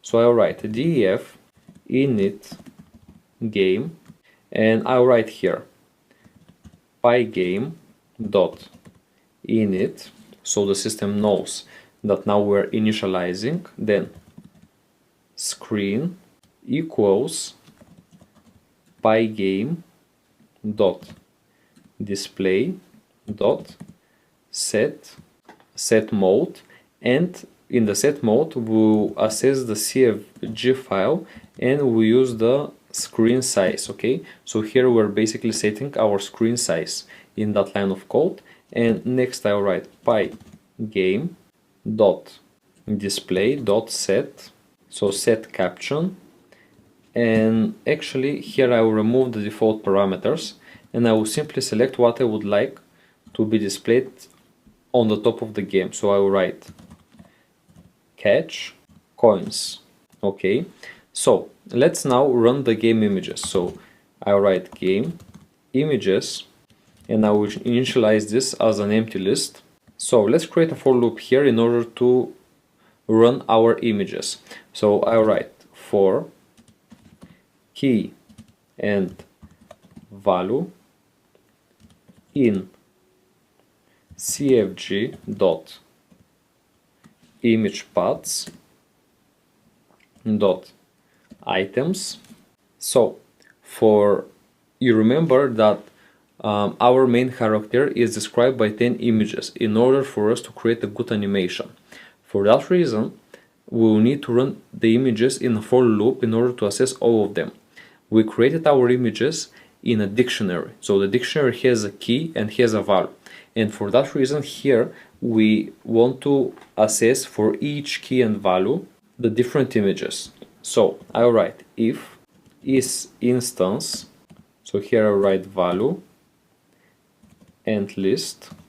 So if it is instance of the list, then images will be at first equal to an empty list, and then for item in value images dot append, and here I will write pygame dot image dot load, and the file name will be item. So we'll load each item. Okay, that makes sense. So we'll append inside the images each of the image items and we'll load them. This is how we're gonna run the images. Then let's write game underscore images key equals images. Okay, here is E for key, that's it. And then let's write else game images key will be equal to pygame dot image dot load value. So once we dealt with the images, now it's time to deal with the sounds. And here I'll again create a for loop because we have a couple of sounds. So for key and value in CFG dot audio paths dot items. So here's how we assess every item in our audio paths variable. So after that, I will write here if key is equal to BGM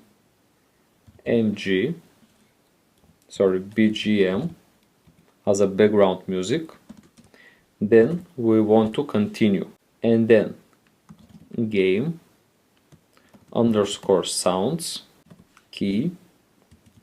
So this is a new variable, and this will be equal to Pygame dot mixer dot sound, and here we write the value.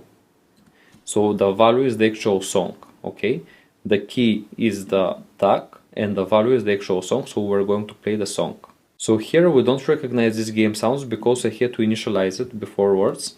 So here I write the game underscore sounds, and this will be equal to empty dictionary, the same as we did with the pictures, you see? So now everything gets recognized and we don't have any more errors. So we're also ready with the sounds as well. And last, I will return from the init game function, which I will just show you. So to exit the function, this is the one, we will need to return some value. So we return the screen, the get images, game images actually, and then the game sounds. Okay, so once we run this function, we return these values. We have the screen, the images, and the sounds. And then in the main function that we'll create in the next lecture, we're going to basically deal with these particular objects, and we're going to basically write the code for running the game. But for today, that's enough, guys. Thank you very much for watching, and bear with me to the next section where we will start our main game class. Thanks for watching. Catch the cookie. Main class setup. Hi everyone, and welcome back to this course. Today, since we already initialized our game, now it's time to run the main class of the game. So let's define a function def. Actually, let me go a little bit up. Def main, and here first we're going to write the main parameters of the game. So I write screen, game images, game sounds will be equal to init game. Okay, so we'll pass these parameters to the init game function. And now let's write Pygame dot mixer dot music dot load, and here we will have to say the file name of the music that we would like to load, which is going to be the background music. So I'll write cfg dot audio paths, and then bgm for the background music. That's it. Then let's write Pygame dot mixer dot music dot play. So now we will play the music, and for the looping I will pass -1 to loop constantly, and then 0 to 0. That's it. So we set it up our music. Now let's set up the font. So font will be equal to Pygame dot font dot font, and then cfg dot font path, then 40. That's it. Now let's write hero equals hero. Then so here we're creating our hero from the class, okay, from our hero class. And first of all, we'll need to define the images for the hero. So I write game images, and in the brackets I will write hero, and then for the position I will define a specific position which will be equal to 375 and 520. Okay, this is our hero. And then let's create a food. So food sprites group will be equal to Pygame dot sprite dot group. Okay, as we're gonna have multiple float elements, we would like to have a group of sprites in that case. Now let's write generate float frequencies, and here we will have random dot rand int, and here is how we will define the positions of our elements. And then let's write generate float count will be equal to 0 initially, so we are ready with that variable as well. And then let's write score, obviously will be equal to 0 at first as well.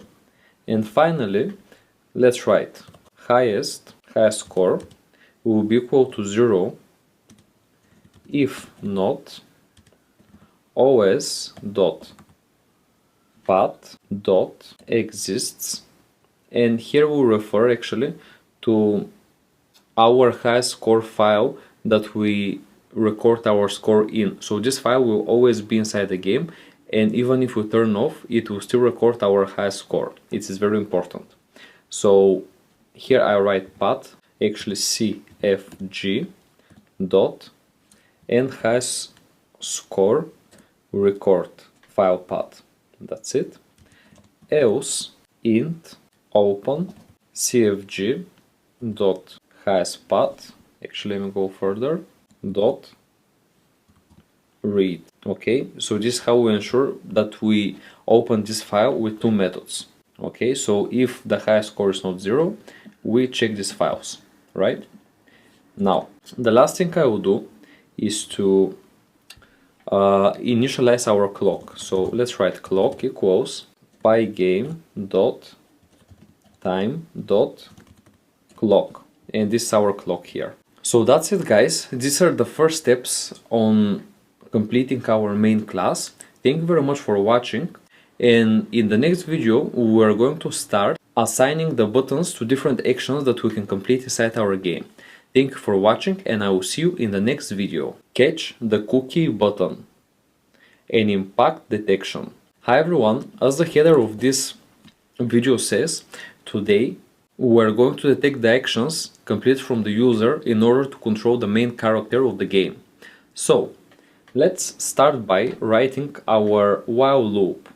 So I write here while true screen dot fill, and actually here I will assign a value of 0, and then screen dot blit, and here I want the game images, so I write game images, and I write the key background.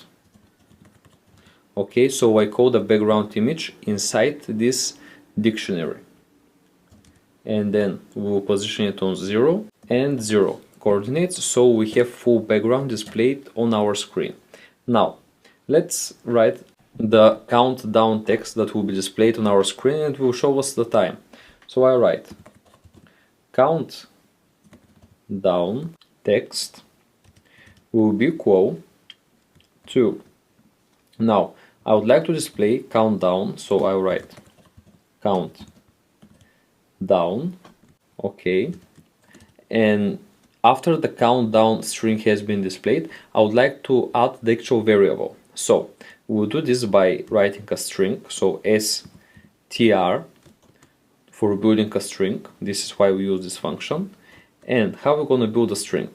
First I write 90,000 here minus pygame dot time dot ticks divided by 60,000. Okay, plus, okay, so this one plus another string str, and here again 90,000 minus pygame dot time dot get ticks. Actually I'm gonna go further here, and actually here I missed the get keyword, so it's a get ticks, right? And now we don't have error anymore in the first string.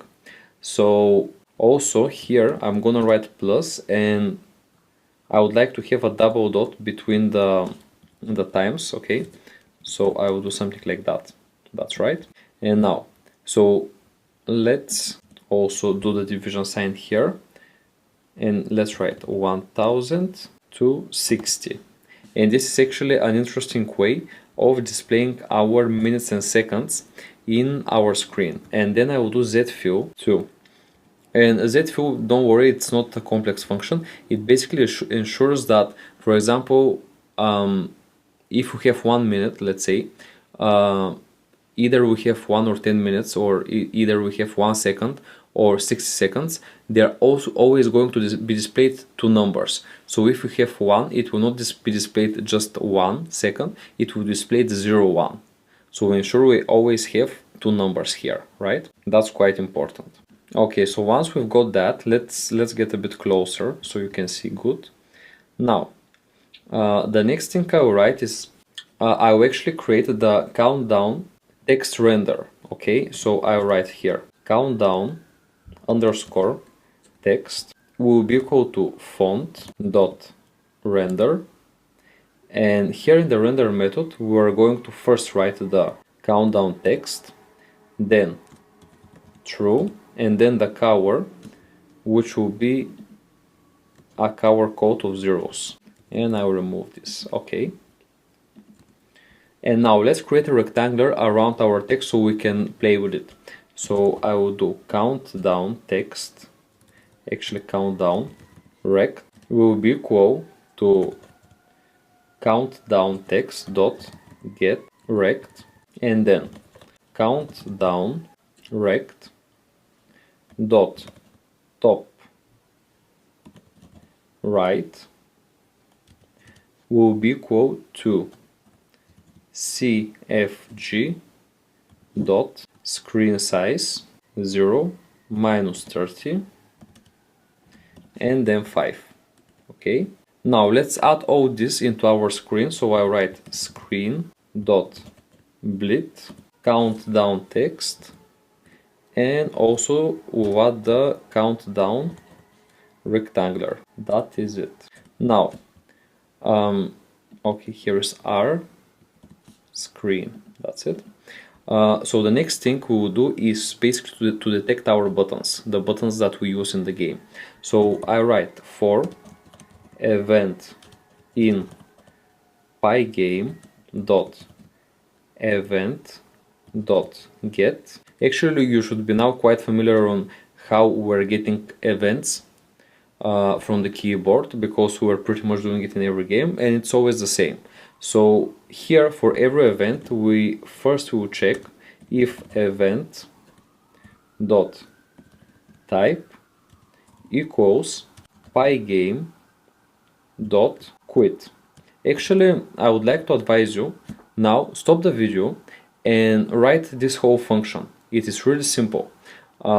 So write the sentences for quitting the game, and then try to write if sentences for pressing the left and the right arrow and modifying or moving our character. Take about 10 minutes, and if you are struggling or if you don't know whether you hit the right or the correct piece of code that you created, go back to this video and watch it. So stop it now and continue after 10 minutes. Try it yourself.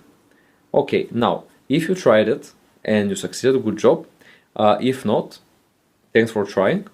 Now I'm gonna continue with the code. So here, obviously, if the event is a quit event, we would like to quit the game. So I will write pygame dot quit and then sys dot exit, and this is how we are exiting the game. Now I'll write key pressed will be equal to pygame dot key dot get pressed. Okay, and we'll store the get pressed key into this local variable key pressed. So now I'll write if key pressed pygame dot k a. So if you press the a key or key pressed pygame dot key left. So if you press the A or the left key, which are basically known to have the same function, in that case we would like our character to move left. So we will do hero dot move. So remember, earlier on we created our object from the hero class, and obviously this object will have the function move because this function is inside our hero class. If I show you here, so if you see here, we have the move function, and this is what we're going to use. So for that reason I write hero move, and what I will pass here is basically the screen size, so cfg dot screen size, and I will pass the variable left. Okay, so our character goes left or uses the images for going left. Now if key pressed equals pygame dot kd, or key pressed pygame dot k right, then hero dot move cfg dot screen size, and the key here will be right. Okay, and also here I noticed that the parentheses are of different types, so I will create this square parentheses. And we're done, guys. We're ready with this function. So this is the start of our while loop. Thank you very much for watching, and in the next section I will teach you how to generate the food and how to recognize when we have interaction between the main character and our food. Thank you very much for watching. Generate the food randomly. Hello everyone, today I will show you how to generate the food on your screen. You will see that it's not very hard, so let's better get started.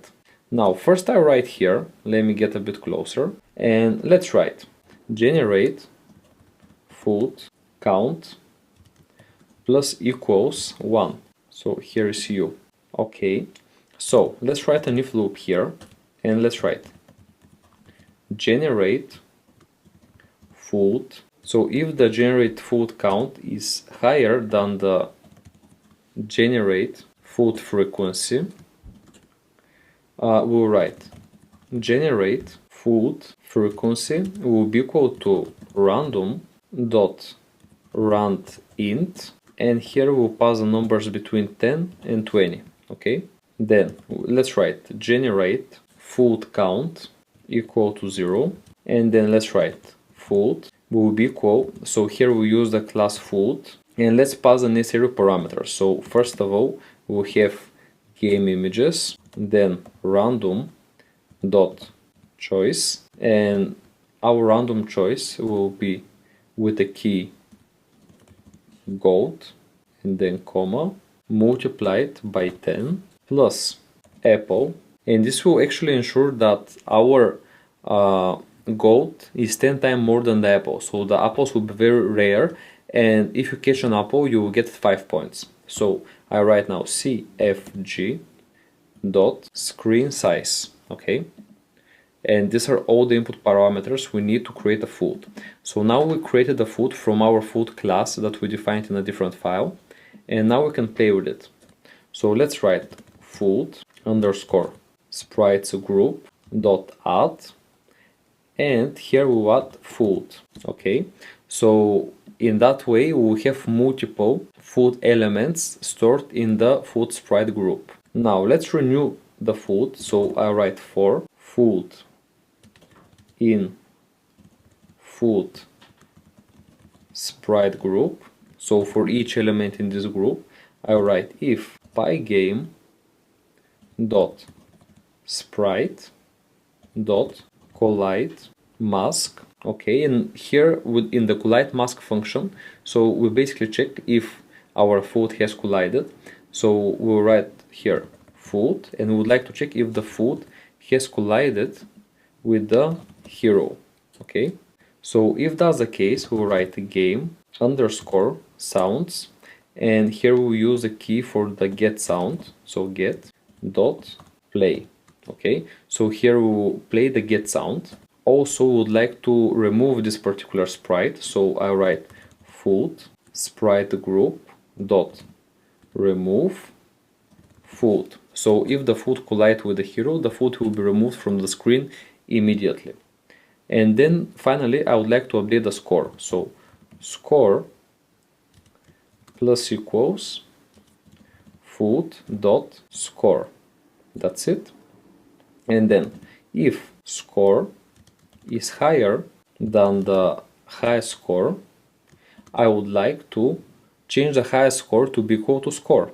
So highest score will be equal to score because we will achieve the new highest score inside the game.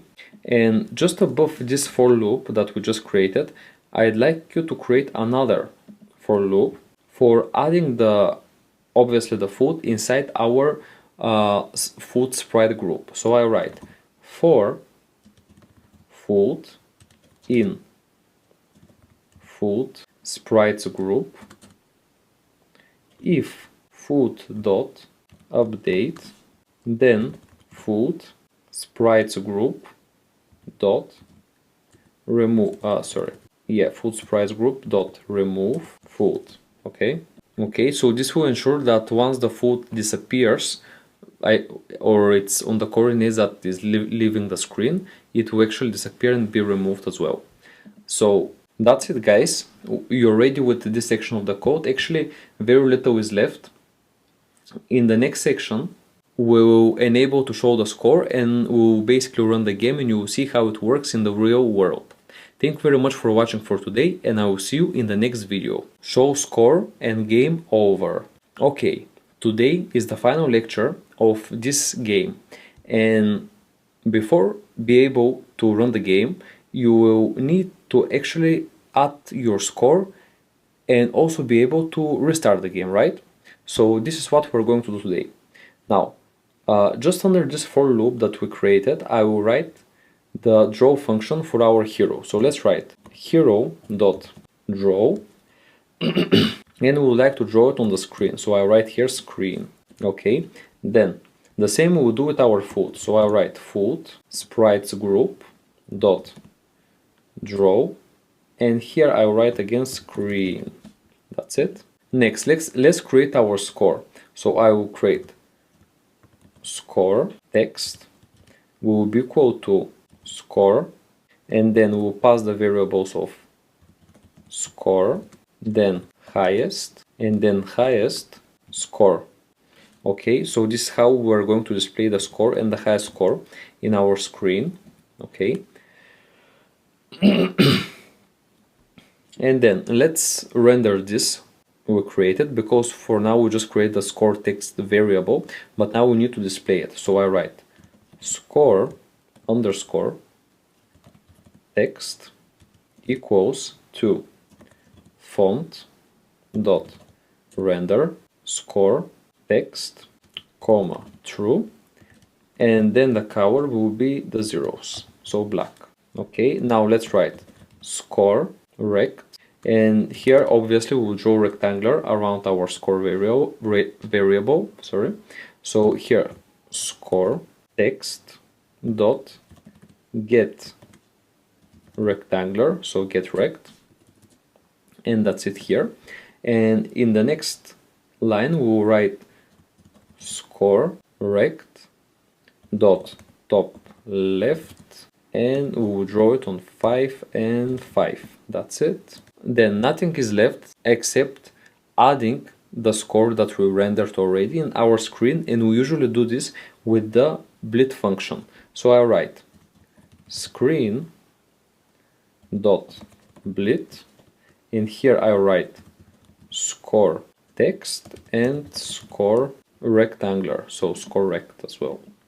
That's it. Okay, we added them, and let's next create an if statement. So if pygame dot time dot get ticks is higher or equal to 90,000 milliseconds, okay, which is 90 seconds, then we would like to break this loop actually. So we would like to exit the game, okay, because the time finished, and when the time finished we would like to actually exit the game, right? So I write break, and this is how we exit the game when the time finish.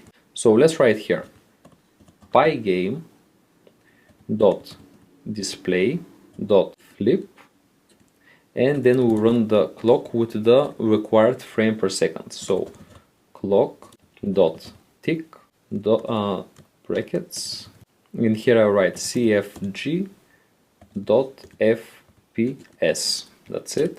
So the final thing is, once we have game over, to display the highest score and to display the game over screen. Okay, we need to also call this from the actual function that is running the main game. So what I will do is I'll write fp equals to open, and here I will write cfg dot highest score recorded, and then here I'll write w, and then fp dot write str highest score, then fp dot close. Okay, and here let's return. Actually these lines, they have to be out of the while loop, right? So actually I will go here and I will press shift tab so they can go one indentation level in. Okay, and here I will write return. Okay, so this is what our main function is going to return. Show and game interface. Okay, eventually the game will finish, so that's why here we have this return statement, and then here we'll pass screen, configuration, score, and high score, which are already defined. Now lastly I will create the running function here. So if name equals main, then while main pass. Okay, so this is how we actually run the game. So let's try the game now and see if it works properly. So when I run it, you can see that everything works fine. It recorded my previous high score, and we can play it without any problem. So here the coins are giving 1 point and the apple is giving 5 points, exactly as expected. So that was everything, guys, from this section. Thank you very much for watching, and I will see you in our next game development class. Flappy Bird game setup. Hi everyone, welcome back to this course, and today we're going to create one very fun game which is called Flappy Birds. I'm sure that you definitely played it, because in the near past it was very popular. And now I will teach you how you can create this game in a very simple way. So stay tuned and let's first see how the game works. So you can see when I run the game, I'm getting this screen which is phone shaped, okay? And when I press the space button, the game starts. And you can see that I can play, go up and down, exactly in the same way that you remember the game. So when you die, then you can press the space bar and your game starts from the beginning. You can see I'm not very good at that game, but I know how to create it, and I'm very happy to show this to you. So this is all about the game. It is controlled just with the space bar, and it is quite interesting. So in order to create this game, you first need to create a new project. And as this is the Flappy Bird game, we will write game 8 Flappy Bird. That's it. Press finish here and our project is done. So now here you can see game 8 Flappy Bird, and here we will create all our project. So the first and the most important part is to create all the packages and the files that you need for the whole project. So we create the initial structure, and then we will start adding data to this package. So as I always mention to you, usually for these games the resources are attached to the last lecture. So now go to the last lecture, download the resources, and simply drag and drop them to your game folder.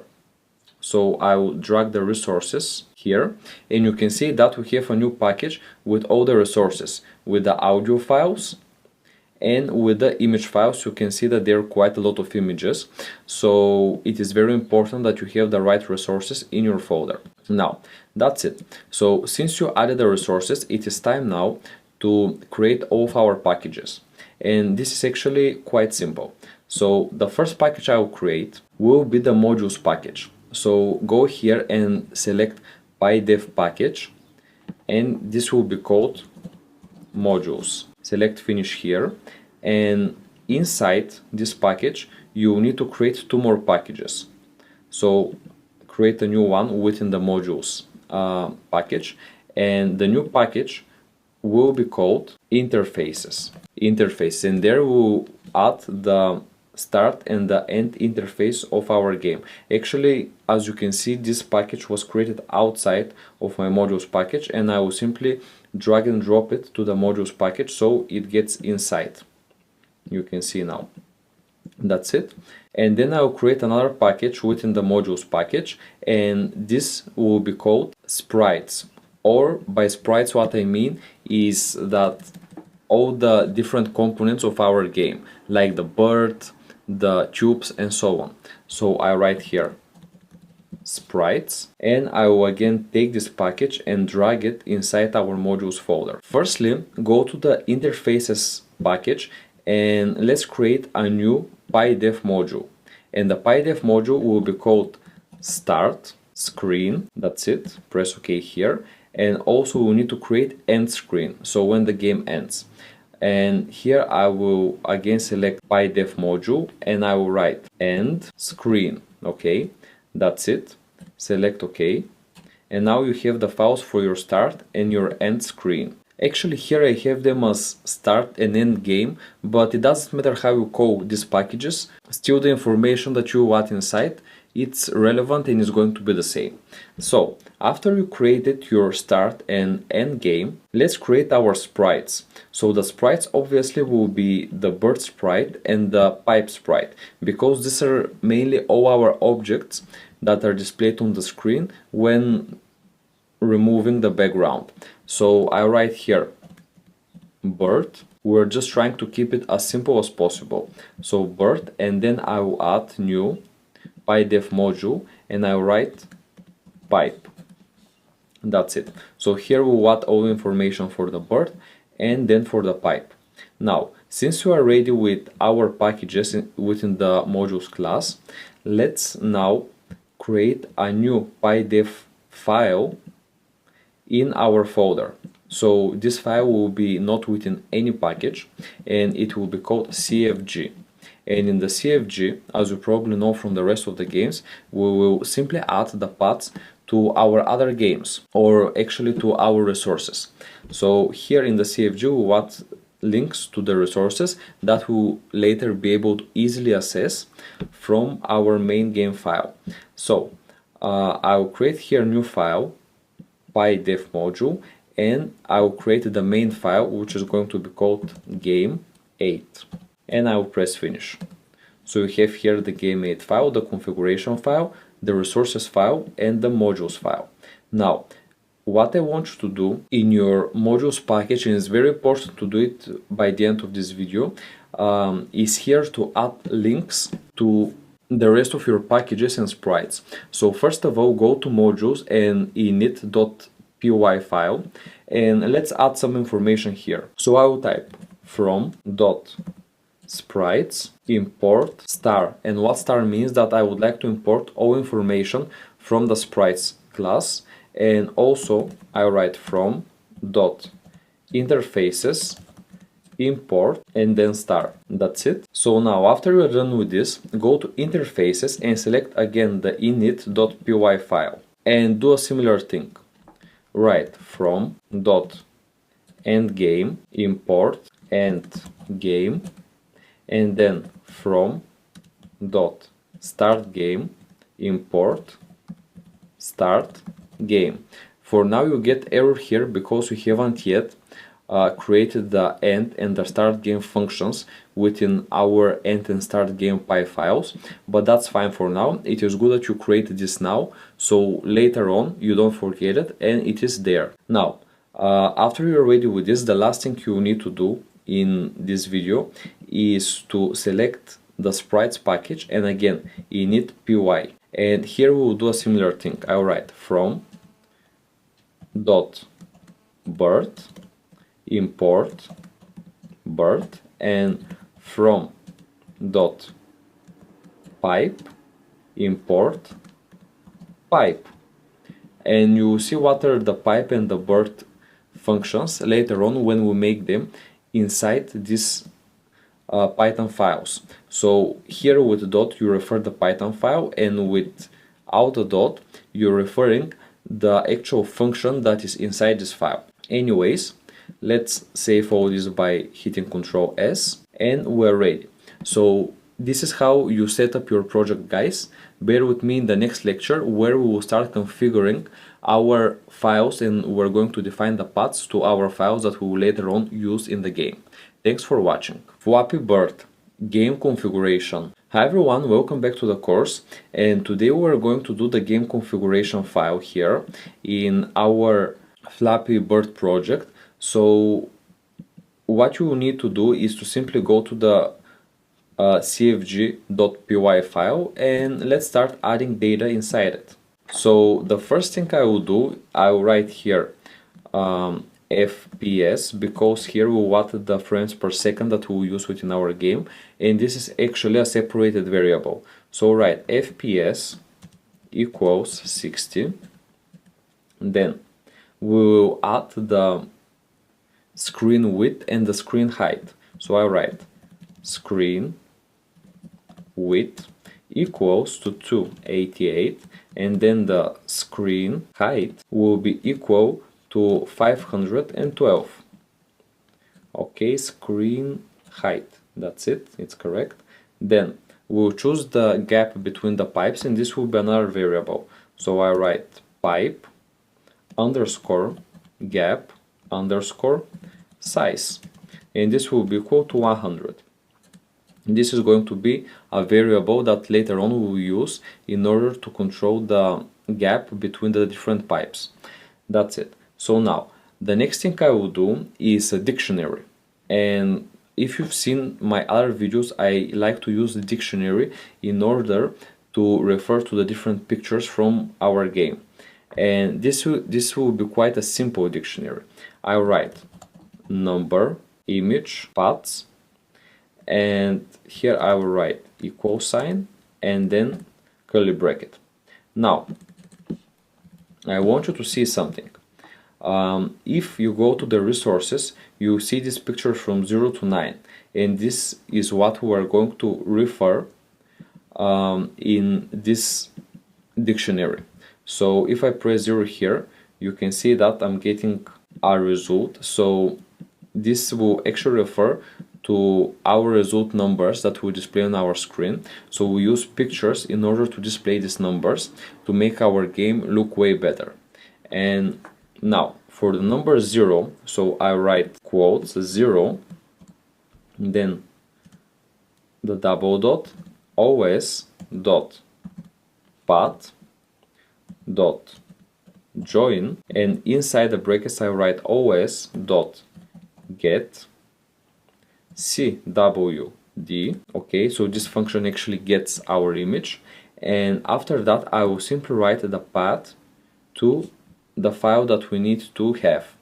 Now one very important thing, you can see that the OS is underlined, and this is because I forgot to add the OS package. So let's write import OS, and once you do that, you see that the OS is no longer underlined.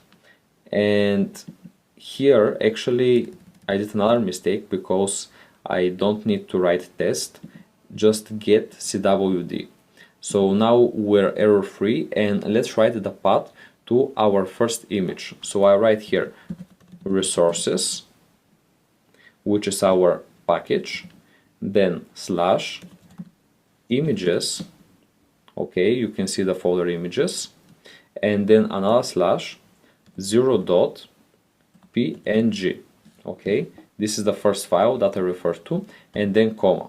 Now obviously I'm not going to write this one by one for all the 10 numbers, and for that reason I will simply copy this, right, because we would like to be smart than wasting our time. I will copy this and simply place it under it. Okay, so I will place it 10 times for the numbers from 0 to 9. So here I write 1, and here 1 as well, then 2, 2, 3, 3, then 4, 4, 5, 5, after that is 6, and here is 6. Let's see if I get the right number of numbers. Yeah, exactly. So 7 is 7, 8 and 8. Okay, 1 2 3 4 5 6 7 8 9 and then 9. So I created one line more. I'll delete it. Here we go. So I'll delete it, and also I'll remove the last comma because we don't need it as well. And here it is, guys. Here is how it works, and our number image paths is ready. Now we need obviously to create variables for the rest of the pictures. So let's continue. Now let's write bird underscore image underscore paths, and this will be equal to another dictionary. Okay, so here is a little bit tricky because what I will create is actually a dictionary within the dictionary, and this is because we would like different types of birds. So for that reason I will first create red. Okay, and within the red dictionary I will create another bracket, which means that here we have another dictionary.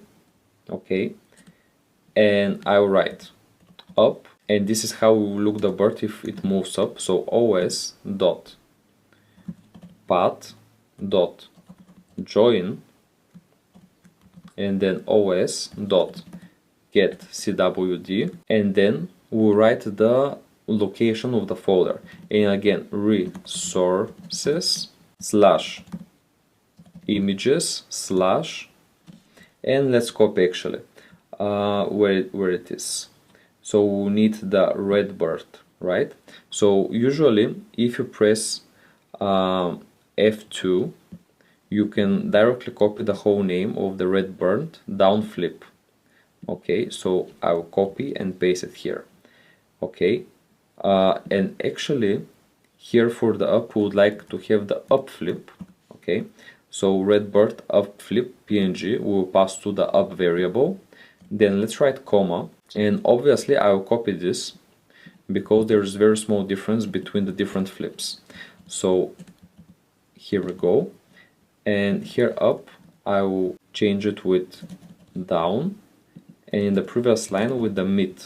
Okay, so we have up, middle and down point in order to animate our bird. Okay, and obviously here in the image this will be so up, mid and down flip. Okay, and this is how we refer to these images. Now let's bring this bracket here to follow the indentation levels, and let's select comma here. So this is our first color of the bird, which is the red one. Now since we already have the red one, it is very simple to just copy it, go just under it and paste it. Okay, so now we can change the color to blue here. Up, down, up, mid and down we can leave them, and here instead of red bird it will be blue bird. So write blue, blue and blue, and you can see that the images for the blue bird are exactly here, blue, blue and blue, right?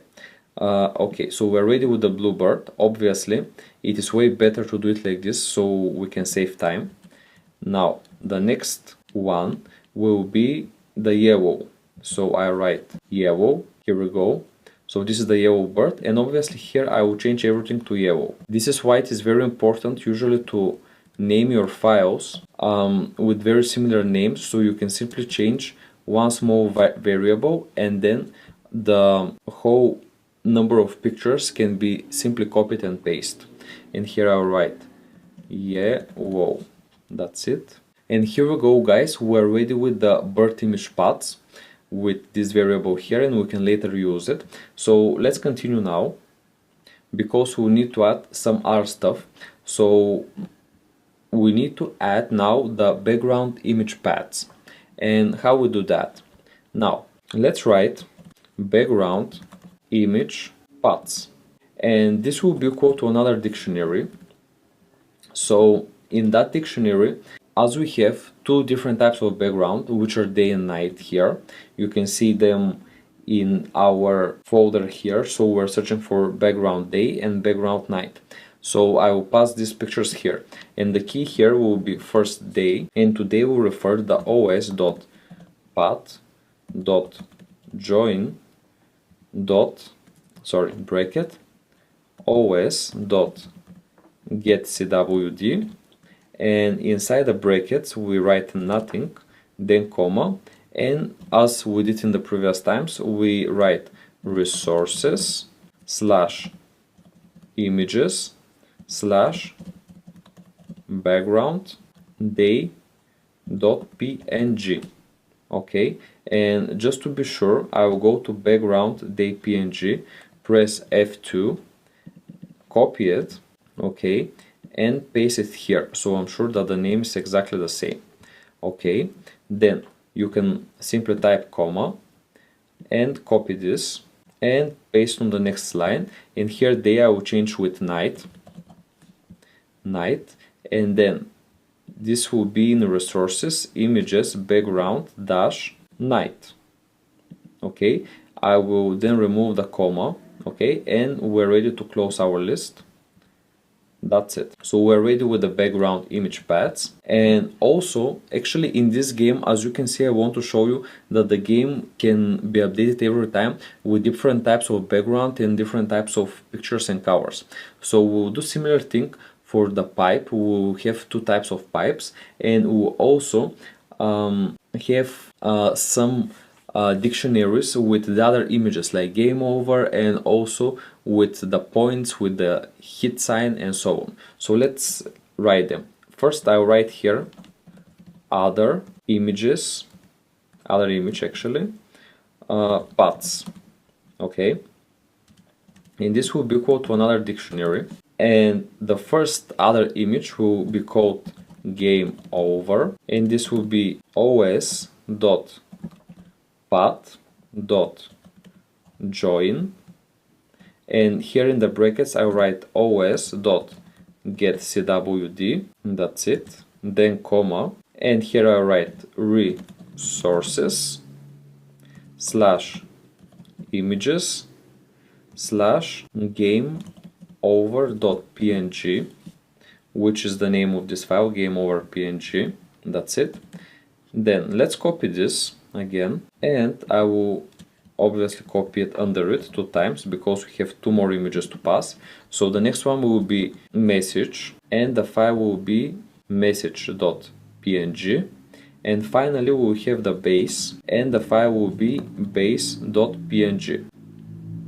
Okay, so that's it guys with the other images. Actually just above it I forgot to add them yet, but we will need to.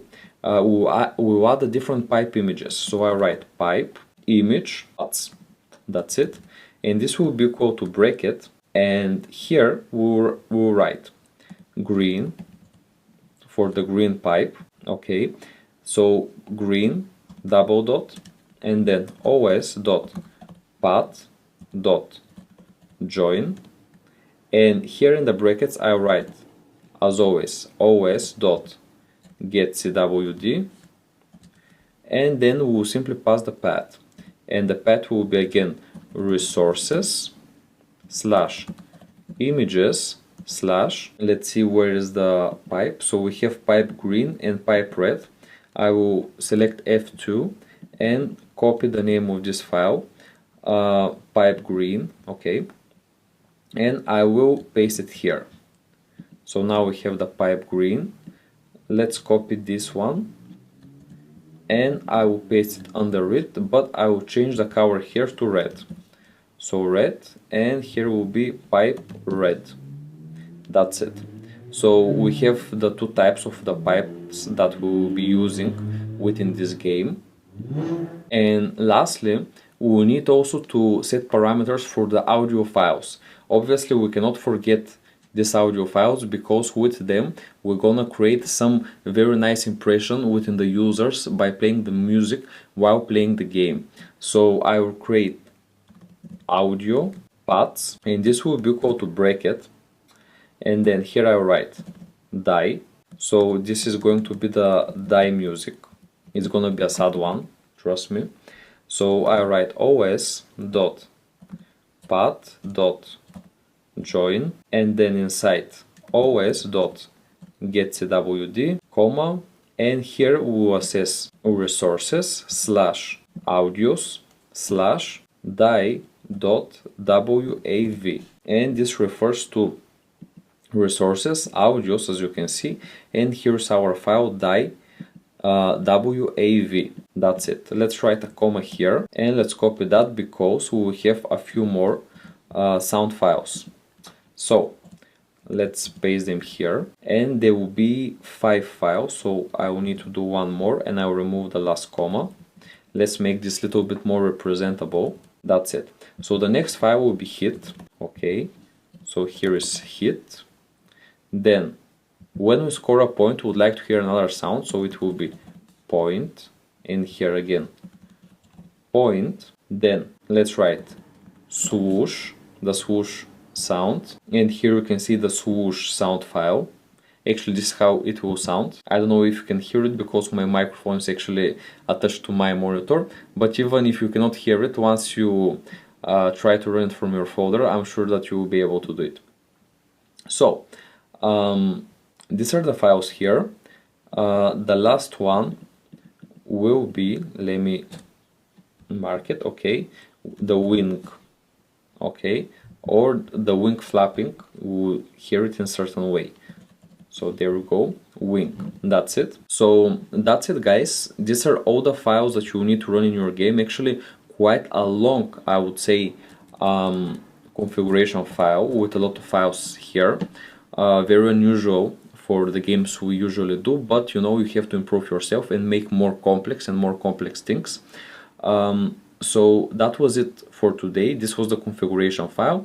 Bear with me in the next video where we will start now updating our modules. Thanks for watching. Flappy Birds Pipe class development. Hello everyone. Today we'll create the pipe class, or we'll create the blueprint, or what is going to actually create every pipe in our game.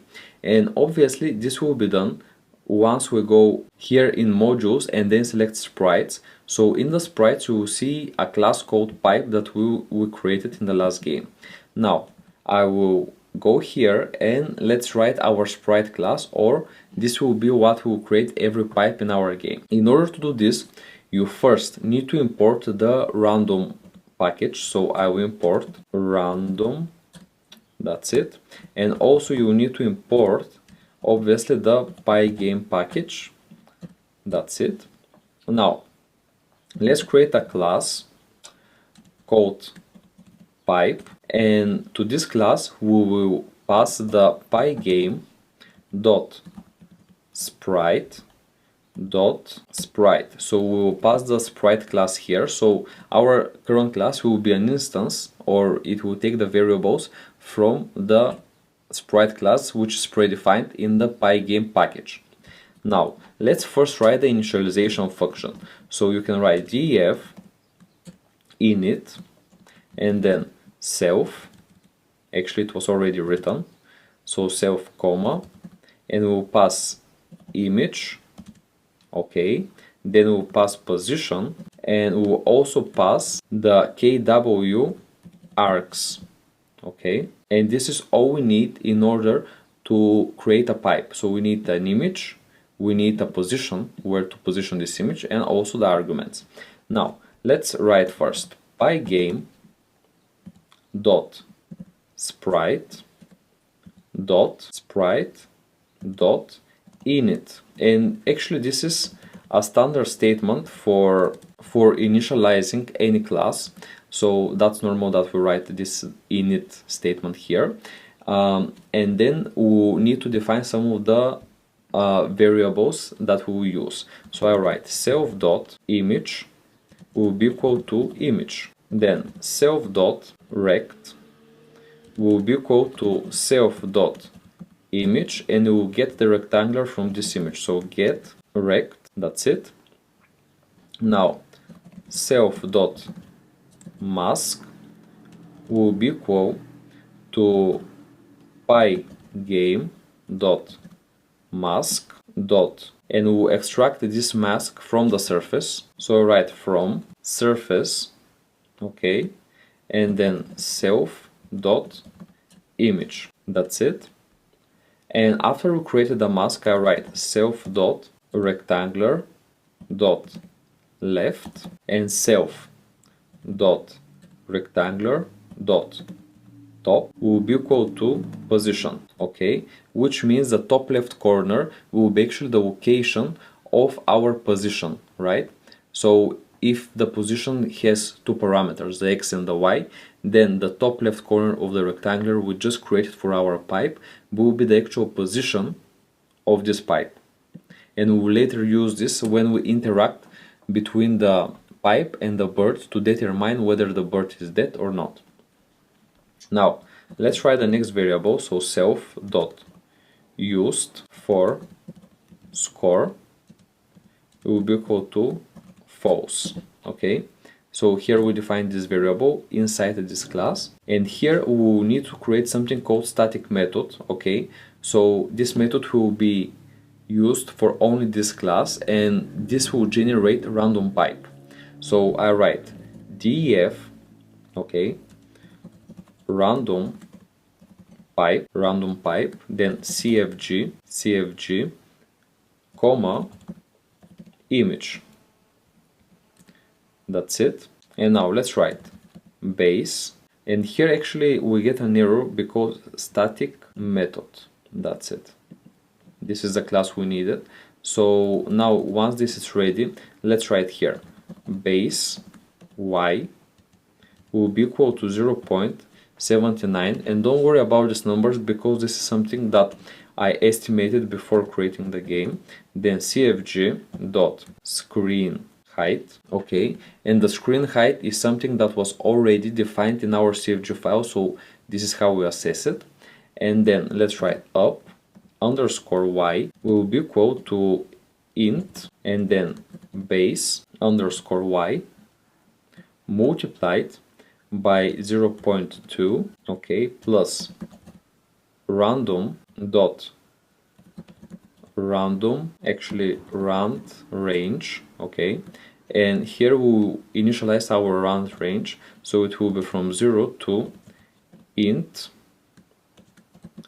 base y multiplied by 0.6 minus cfg dot pipe gap size. Actually here is minus, that's it. And here I did a typo, so it's int, remove the m and write n, that's it. And then obviously here we get a warning because we need to use this up y, so let's return from this function. So we'll return top cfg dot screen width plus 10 comma up y minus image dot get height.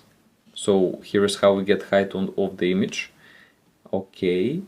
And after that let's write a comma and write the same but for the bottom, so bottom, and here I write cfg dot screen width, okay, here is s as well, so screen width, that's it, okay, screen width plus 10 and then up y plus cfg dot pipe get size, that's it. And now here actually it's a curly bracket, so I did a small mistake, and here also is a curly bracket.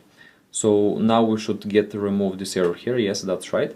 And basically this is what our function returns. It returns a dictionary of the top and the bottom position of our pipe displayed on the random position. So since we don't have any more errors, guys, that should be everything for this lecture. Thank you very much for watching, and in the next lecture I will create the bird class, and I will also show you that this initialization file here will get all the errors removed. That was everything for today. Thank you very much for watching, and I will see you in our next video. Bird class development part 1. Hello everyone.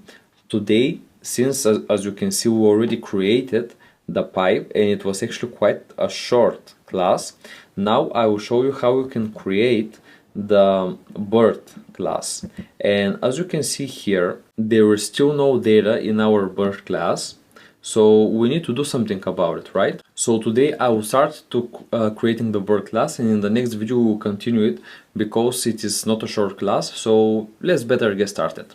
Now the first thing I will do is to import the Pygame. Okay, and we'll also here import another thing, so I'll import, and this type of package, the next one I will import, is called iter tools, okay, or iteration tools, and we need them in order to run our Python game here. Now let's create a class which is going to be called bird, okay, and we'll pass here again the sprite class, so I write pygame dot sprite dot sprite, that's it, and then I write def init, and then I will simply initialize this game, so I write image, then idx for index, then position, and finally what the kw args, that's it. Now this will be the parameters that will initialize with our game. So since we passed these parameters, now we need to assign them to our class. So I write self dot images will be equal to images, that's it. Then self dot image will be equal to list images dot values, and then idx, okay, because remember the images for our bird, there were multiple images, so we would like to use this list function in order to take each of them, right, and to define each image within our images variable. So let's write now self dot rect equals self dot image dot get rectangular, okay, and you know this function already, I think there is no need for me to explain it.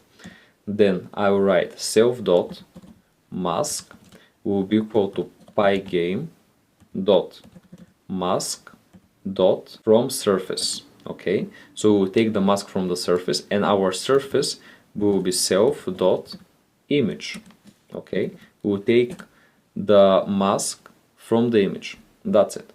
Then let's write self dot rect dot left and self dot rect dot top will define the position of our game, or of our bird actually, so this will be equal to position, that's it. Now I will define some parameters that will basically control how the bird is moving within our game, and this will be the self dot is flapping, and this will be a boolean, and initial value will be false. Then let's define self dot down underscore speed, which will initially be 0, and then self dot up speed will be initially equal to 9. Okay, we use this to control basically the speed and to define whether our bird is flapping with the wings or no. After that, let's write self dot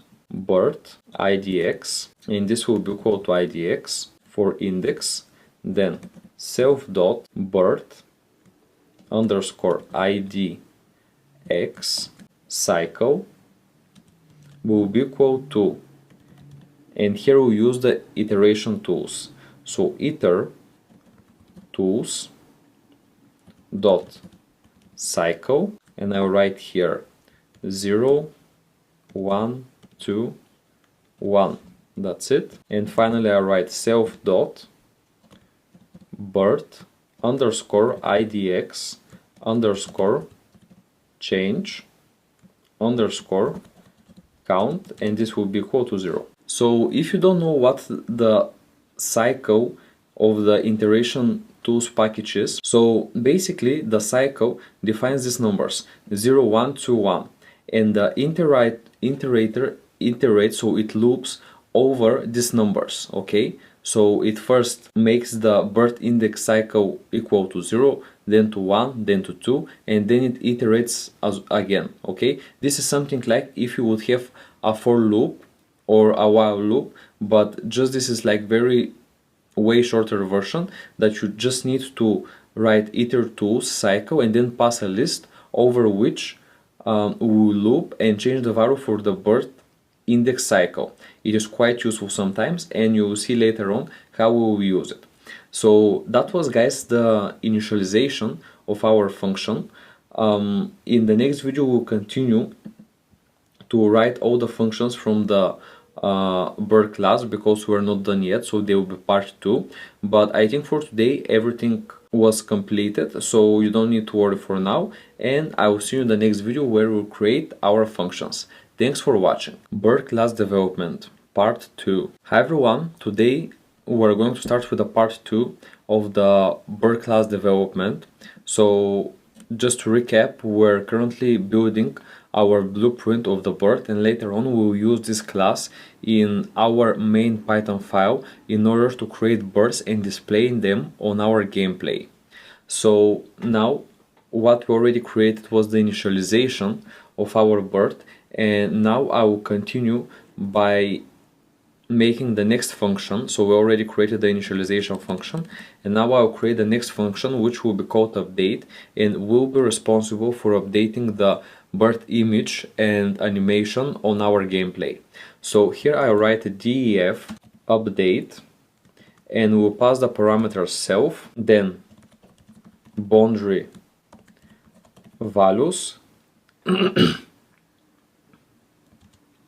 and then time time passed. So here we're going to check something about the time. Now let's see if everything that I wrote is correct. So boundary values is correct, that's fine. And now I will continue by creating an if statement. So we will say if self dot, actually I will add some space here. So if self dot is flapping, so if the bird is flapping, this means that is flapping equals to true. Then what we would like to happen is to have self dot up speed minus equals 60 multiplied by the time that was passed. So time passed, that's it. And let's make some space here so we're clear about it. Okay, here is I, so time passed. Now so here is how we estimate the speed. Now let's write self dot rect dot top minus equals self dot up speed. Okay, so this means that the top position of the rectangular around the bird is deducted by the up speed. Okay, so in that way the bird will move up and down. Now the next thing I will write is so here actually we will create an if statement. Let me just delete this. So here we will create a new statement, and we will check if the up speed is smaller or equal to 0. So I write if self dot up speed is smaller or equal to 0, then we would like to update the up and down speed as their initial values. So I write self dot unset flapping, then self dot up underscore speed will be equal back to 9, and self dot down speed will be equal back to 0. Okay, we're ready with that. And here I will go out of this if statement, and so now here we checked if we're flapping. Okay, so this means if flapping equals to true. But what happens if the flapping is equal to false? In that case we will need to write else statement. Okay, and here we will control the down speed. Okay, so if is flapping is equal to false, this means we're going down. So I write self dot down speed plus equals 40 multiplied by time passed. Okay, and then self dot, and here again we'll create a rectangular dot bottom, okay, plus equals self dot down speed. And that's it. And if we pass these statements, this means that our is dead parameter can be created, and it will be equal to false initially, because initially our bird is not dead, right? So I'll create the is dead parameter, and then let's write. So since we have is dead here equal to false, then what we would like to check is the reason for which the bird has crashed into the pipes, let's say. So here I will do the following: if self dot rect dot bottom is higher than the boundary values 1, okay, so here we'll basically check if we hit the upper pipe or the lower pipe. So here, if we hit the upper pipe, is dead will be equal to true, okay. Then we'll write self dot up speed will be updated to 0, self dot down speed will be equal to 0, self dot rect dot bottom will be equal to boundary values of 1, and pretty much that's it here.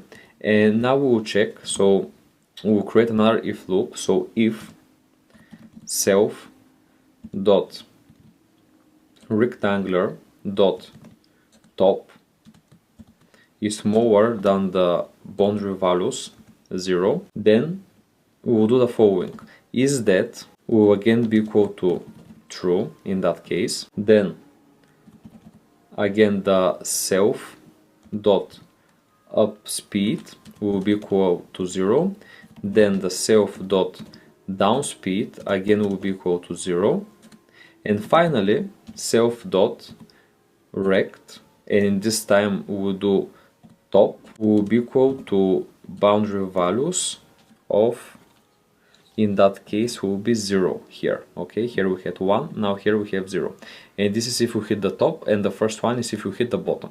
Okay, so it's very important to check that.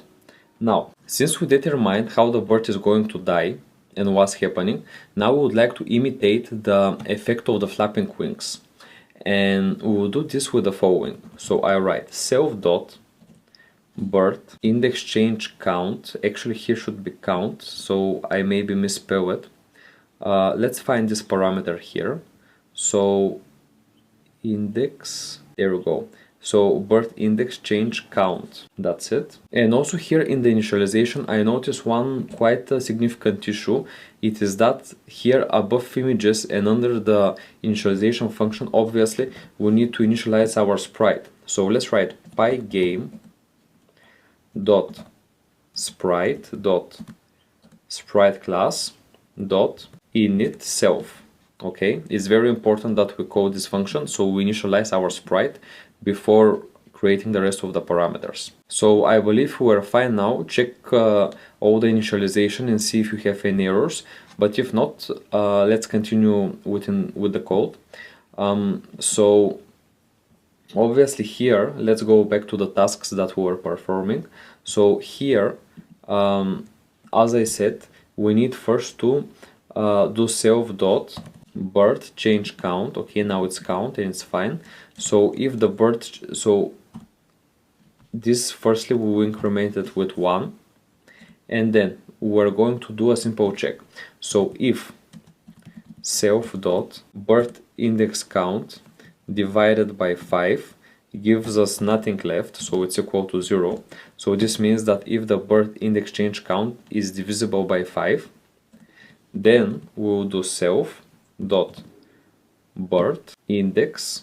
Okay, this will be equal to next. So next and then self dot birth index cycle. Okay, and we're using this birth index cycle, which is these numbers here. Okay, and these numbers are going to be responsible for our flapping effect, and this is how we're doing the animation of our bird. Now the next line I'll write self dot image will be equal to list, and in the brackets I'll write self dot images dot values, and here self dot birth index. Okay, so depending on the birth index we're going to choose the different birth images, and as you can see here are the images basically. So this is the flapping down, up, middle, and that's it actually.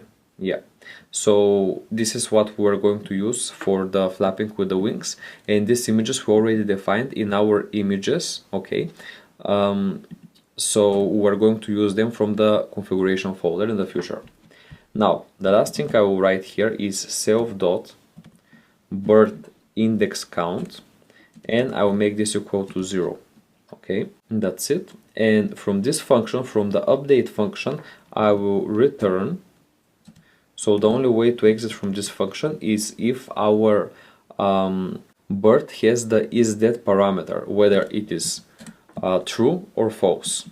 Okay, and once we exit from this function we'll have the information on whether our birth is alive or no. That's it here. So now we need to create 3 more functions that are actually quite simple. So this is the set flapping function, okay, which will check that if self dot is flapping. Okay, so we're checking here if the bird is flapping. Then we'll write self dot up speed, and here we will choose the up speed, which should be the maximum of 12, and self dot up speed plus 1. Okay, so the speed should be higher than 12 in that case. So that's it. And else, so if our bird is not flapping, we'll write else, and here we'll write self dot is flapping equals to true, and we set the flapping back to true. And that's it with this one. And then let's create another function. So def unset flapping. Okay, and actually this function might be familiar for you because we actually used it inside our update class or our update function. And let me actually try to find it. I'm sure, there we go. So this is the unset flapping function. Okay, and when I wrote it here I didn't define it yet, so now is the time to define it just under our set flapping function. So unset flapping, and here again we'll pass self, and that's it. And I'll write self dot is flapped equals to false, because here the idea is to set our bird to stop flapping, right? And now finally the final function I will create is the function that will basically display the images. So I'll write def draw self comma screen. Okay, because we want to display our objects on the screen. So I'll write a basic function. So screen, one second. Okay, screen dot blit. Okay, so this is the way we're drawing on the screen.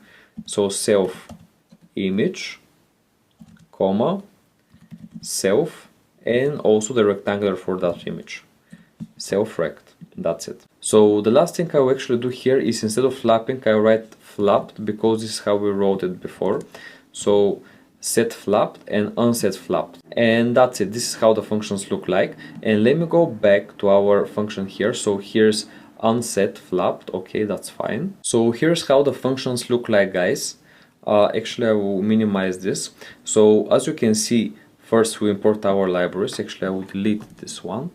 Then we got the initialization, the update, set flapping, unset flapping, and the draw functions within this class, and we will later use them in our main class in order to create birds. So that was everything for today. I hope this was quite clear on what we were doing in the class bird. So thank you very much for watching, and I will see you in the next video. Flappy Bird. Start game screen. Hello guys, you can see that I have on my screen still displayed the pipe and the bird class. So I will actually exit from them because today we will create the start screen. You know, every game needs to have a start screen and end screen. So once you start the game, you see some other, let's say, image and graphics. Then you see the gameplay if you start the game, and after you finish the game you should see another graphics. This is the main idea. So today we will create the start game screen, or what you are going to see once you launch the game. So for that reason I will go to interfaces, and as you can see here we have the end and the start game screens. So I will select the start game and I will create this class here, so we have what to see in our gameplay once we start the game. So the first thing I will do is to import sys library, then I will import the Pygame as well, and after that I will also import the iteration tools. So iteration tools, that's it. Okay, so we're ready here, and let's now create a function which is going to be called start game. So def start game, and this function will later be used in order to start our game and to display this type of screen. So I will pass here the parameters screen, sounds, bird images, other images, and background image. That's it. And finally I will pass the CFG because here we are actually going to use a lot the configuration file. So let's start. Now I will create a variable called base position. Okay, and here I write 0 CFG dot screen height. Okay, so this is the variable from the configuration file. Okay, and I will multiply this by 0.79, and why I do this is because I would like the base position to be basically smaller than the total screen size, so it can fit until a certain level. So it will basically take about 80% of our screen. That's why I multiplied by 0.79. That's it.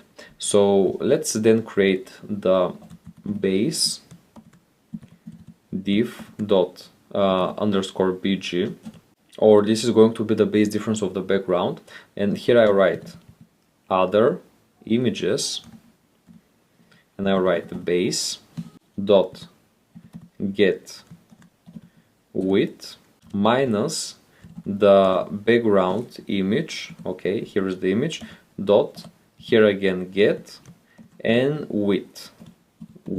That's it. So get width. Okay, we're good here.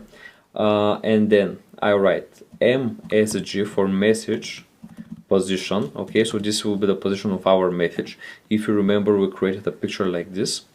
So I write cfg. Okay, cfg dot, and here we will assess the screen width. So screen width minus other images. Okay, and here from the other images I will get the message. Okay, the images with tag message, which is our message image, and here write dot get width. Okay, let me see how are the brackets. Okay, get width, and we would like the whole this statement to be divided by 2. Okay, so yes, that seems alright. So we're gonna divide this by 2, and then I write comma cfg dot and here I will get the screen height. Okay, and I will multiply it by 0.12 in order to place it in the right position. Once actually we run the game, I advise to go back here and to change these parameters, like the ones is 0.79 and 0.12, so you actually see what is going to change in your gameplay once you modify them. Now, after the message position, I write birth underscore idx for index equals 0. Okay, so we'll set this to 0. Then birth idx underscore cycle. Actually, first I will do the change count. Okay, change count will be equal to 0. So birth idx change count is 0. Then I write birth underscore idx underscore cycle, and here again we use the iteration process that we did from the last video. So I write iter tools dot cycle, and then here I write 0 1 2 1. That's it. So see how many variables we created that we haven't used yet, but we will very soon, so don't you worry. Now the next thing I will create is the birth position. So I write birth position.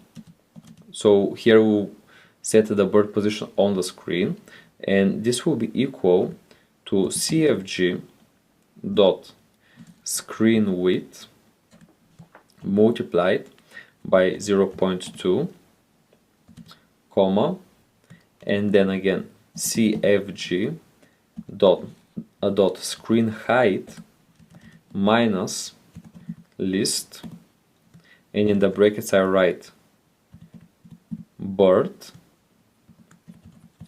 images. So this is the parameter that we already passed here.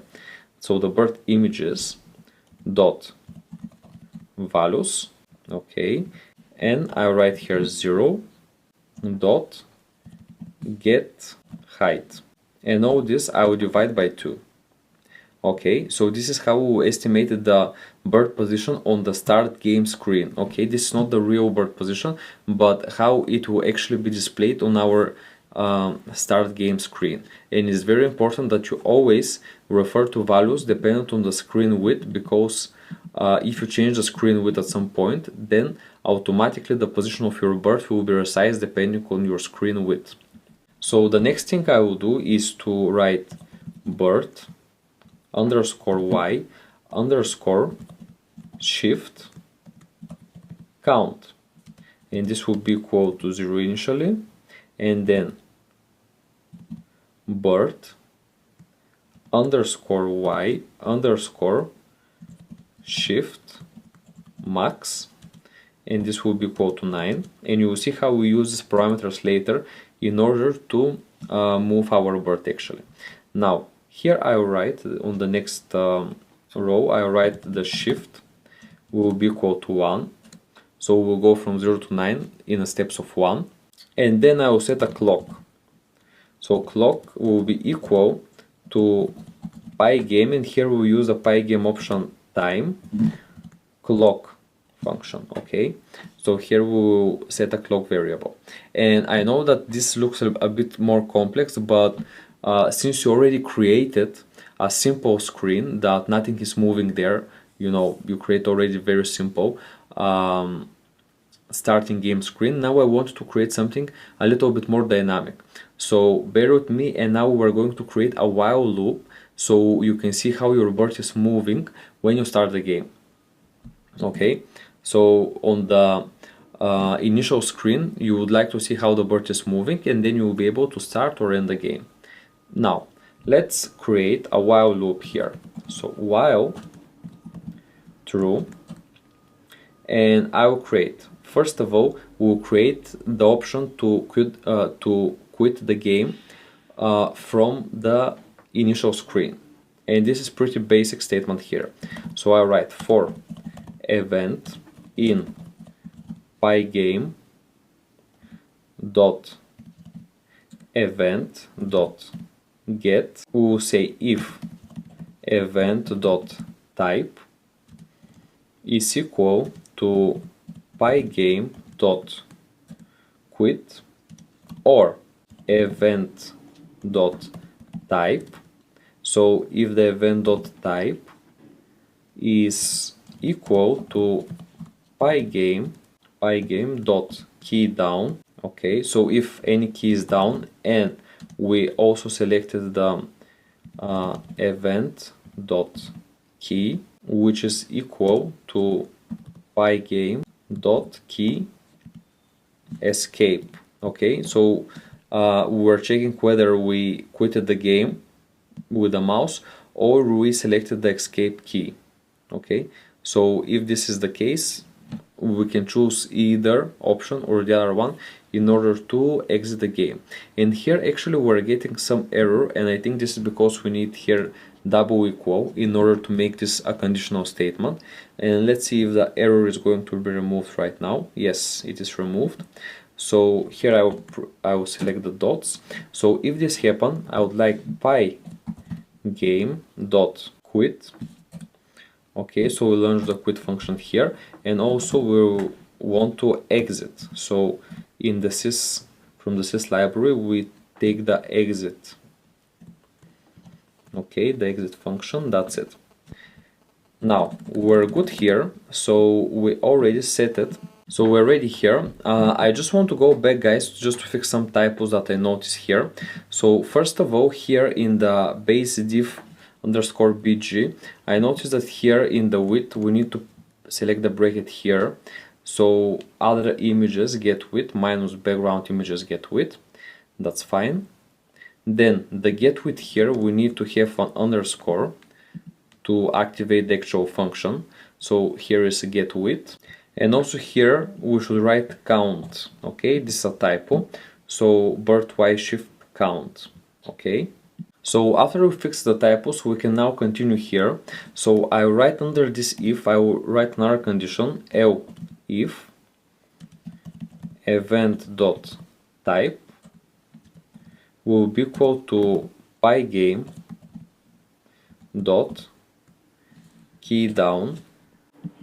Okay, so here we will check if there is a key down, and if there is, we'll create a nested if, so another if statement within the first else if. So if event dot key is equal to pygame dot k space, so if you press the space, or if the event dot key is equal to pygame underscore k, sorry, dot k underscore up. So this means that if we press the escape key or the up key, what we would actually like to do is to start the game. Okay, here is double equal, that's it. So we would like to start the game, as I said. I will, in that case, return here the bird position.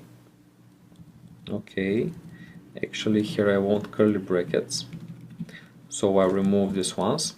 So the bird position, and here I write bird position. Okay, then I write, or I will initialize base position, and this will be the key to the parameter base position. Okay, and finally I will create the bird idx, and this will be a key to the parameter bird idx. Okay, so I will return this dictionary of keys and actual positions. Now, since we are ready with the necessary events that will be as an output from our start screen, let's talk about the music. So we would like to play some music once we're on the start screen. So for that reason I write here sounds actually, okay, and I'll write here wing dot play. Okay, and here's how we're going to play the wing sound, and I'll write bird underscore idx underscore change underscore count. Okay, and this will plus equal 1, so we'll increment this index.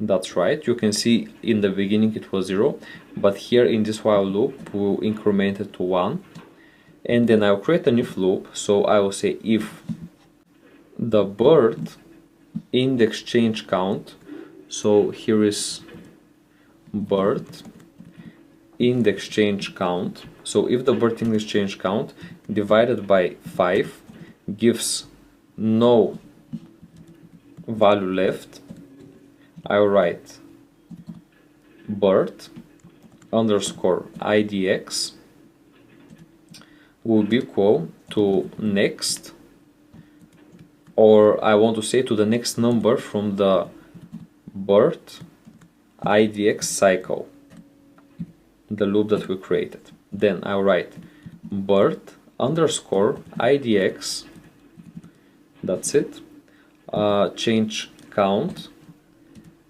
will be set to 0 here, that's it. And this was for the if loop, so this was for the if loop where we check the remainder of the bird index count change divided by 5. And now I write bird position at value 0 will be equal to minus base position 0, okay, plus 4, that's it, and I'll close the bracket here, okay, and then percent base difference background, that's it. And then here I'll write bird, so it's bird y shift count plus equals to 1, that's it. So here I noticed, guys, that instead of bird position is the base position. Obviously here we're controlling the base. Okay, so this is how we set this to the base, that's it. So we're ready here, and let's create another if statement. So here we will check if the bird, so if the bird y shift count again, okay, is equal to the maximum count, so bird y shift max, and if this is the case we would like to do some changes. So first of all we would like to change the maximum shift count to another number which will be 16, okay, then the shift, okay, the shift will be equal to -1 multiplied by the old shift, okay, so this means that we will decrement it, that's it. And then I'll write bird y shift count, where it is, there we go, so bird y shift count here will be again updated to 0, and once we get out of this if loop I'll write bird position at -1, okay, because here we go down, will be equal to bird position, so where's bird position at -1, okay, plus the shift, so shift, that's it. Okay, and here is how we update the bird position here. And what's left now is to simply add everything to our screen. So I'll write screen dot blit, and first I will write background image. So the background image will be placed at position 0, 0, so it can be displayed on the whole screen. So you know it can be displayed on the whole screen. And after that I'll write screen dot blit again, and here I'll write list, and then bird, oops, sorry, so list, and this list will be of bird, where it is, bird images, okay, dot values, that's right, and then we'll pass here the bird index in order to assess these values, comma, bird position. Okay, so we're gonna display these parameters together, and after that I will again write screen dot blit. Okay, and here I will write other images, and from the other images I will first display the message. So here is message, and then MSG position, that's it. Then obviously screen dot blit, and here is again from other images. This time we will assess the base image, okay, comma, base position, that's it. And then let's write Pygame dot display dot update. Okay, so we update our display, and finally, let me go under it, we'll do clock dot tick cfg dot fps. Okay, so the clock is going to tick with the frames per second that we set it for the game, which were, if I remember correctly, about 40 frames per second.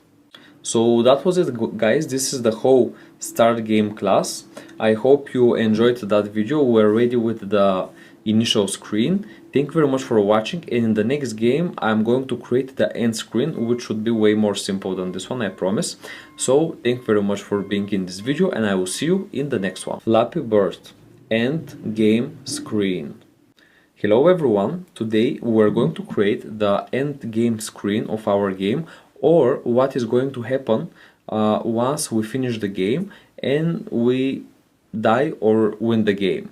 So obviously once this is done, we would like to see something in front of us, and the image that we will see is going to be designed in that video.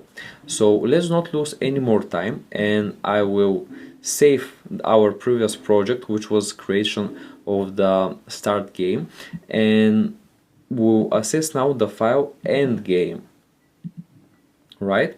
So I will simply select this file, and you can see that there is no data inside yet, just yet.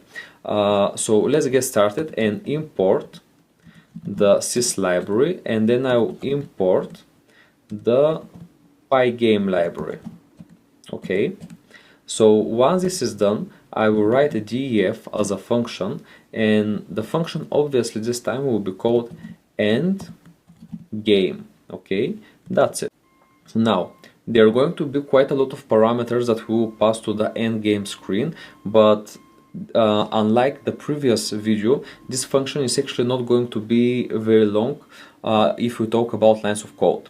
So I will pass the following parameters. First, I will pass screen, then I will pass sounds, then I will pass show score parameter, then score, then number images, then bird. After that I will pass pipe sprites, there we go, then background image, that's it. After that we will pass the other images parameter, because we will also pass this type of images. Then I will pass the base position, because the base will still be displayed, and finally the CFG, which will be represented by the configuration file. So let's see if we have everything now. So we have the screen, we have sounds, we have show score, we have the score, we have the number of images, we have the bird, pipe sprites, background image, other images, base position, and configuration. That's good. This is all parameters you need in order to create this function. Now, firstly, let's talk about sounds. So here we need to add the die sound. So I write sound, and then here I write die. If you remember, the key of our die sound was the word die, so this is what we will use, and I will write here play. Okay, so we'll play this music. You will see how we'll pass it to this actual function. Then I will start a clock, so clock, and the clock will be equal to Pygame dot time dot clock. Okay, and in the end we'll equal this clock to the frames per second, which are, I think, about 40. After we're ready with this, we can now create the while loop for the screen, and yes, this screen will also have some animation inside it. That's why we need to create a while loop. So I write while true, I write for event in Pygame dot event dot get. Okay, and here again, firstly I will take care for the quit functionality. Okay, so I write if event dot type is equal to Pygame dot quit, or let's make a bracket here, event dot type is equal to Pygame dot key down, and event dot key is equal, so the key of the event will be equal to Pygame dot k underscore escape. We will also want to quit the game if you press the escape key, which is quite useful. So if this is true, Pygame dot quit will be launched, and also the sys dot exit will be launched as well, so we exit the game. Now I will write here with event dot type, so if the event type is equal to key down, okay, but maybe we pressed another key, you know. So if we have the key down, but if the event dot key is equal to Pygame dot key, I will do here escape, no, space actually, k underscore space. So if you press space, or if event dot key is actually equal to Pygame dot key up. So again, if you press the up or the space key on the end screen, we would like to do a return. Okay, so we will start the game from the beginning, and we're ready to exit from this for loop for events. Okay, so here in this for loop for event in Pygame events, we just state what is going to happen if we select the different keys, how the events will change, and how we will be able to start the game once again. But now we need to say what is going to actually be displayed on our end screen, and this is what we will do in the next few lines. So I write boundary values will be equal to 0, comma, base position -1, then birth dot update.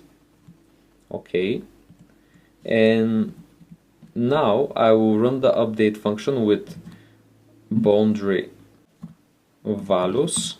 Okay, comma, and here I will do a float clock dot tick cfg dot fps, so the frames per second that we chose, and this I will divide by 1000, and here is O. That's it. So we will use now this value here in order to update our bird. Now let's write screen dot blit, and inside I will write background image, so the background image that will pass, and 0 0, so the background image will be displayed from the origin of the coordinate system of our game. And now let's write pipe underscore sprites, so sprites, that's it, dot draw, and I write here screen. Okay, so we draw the pipe sprites. Okay, I think we're good here. So we're getting an error, and this is because I missed the S here. So now the error should disappear because these are the same. Or are they? Yes, they are. Okay, that's great. Now let's write screen dot blit, and here I will add another thing. So first I'll add the other images, okay, and I'll add the base. Okay, so here we have the base, and also I will pass here the base position.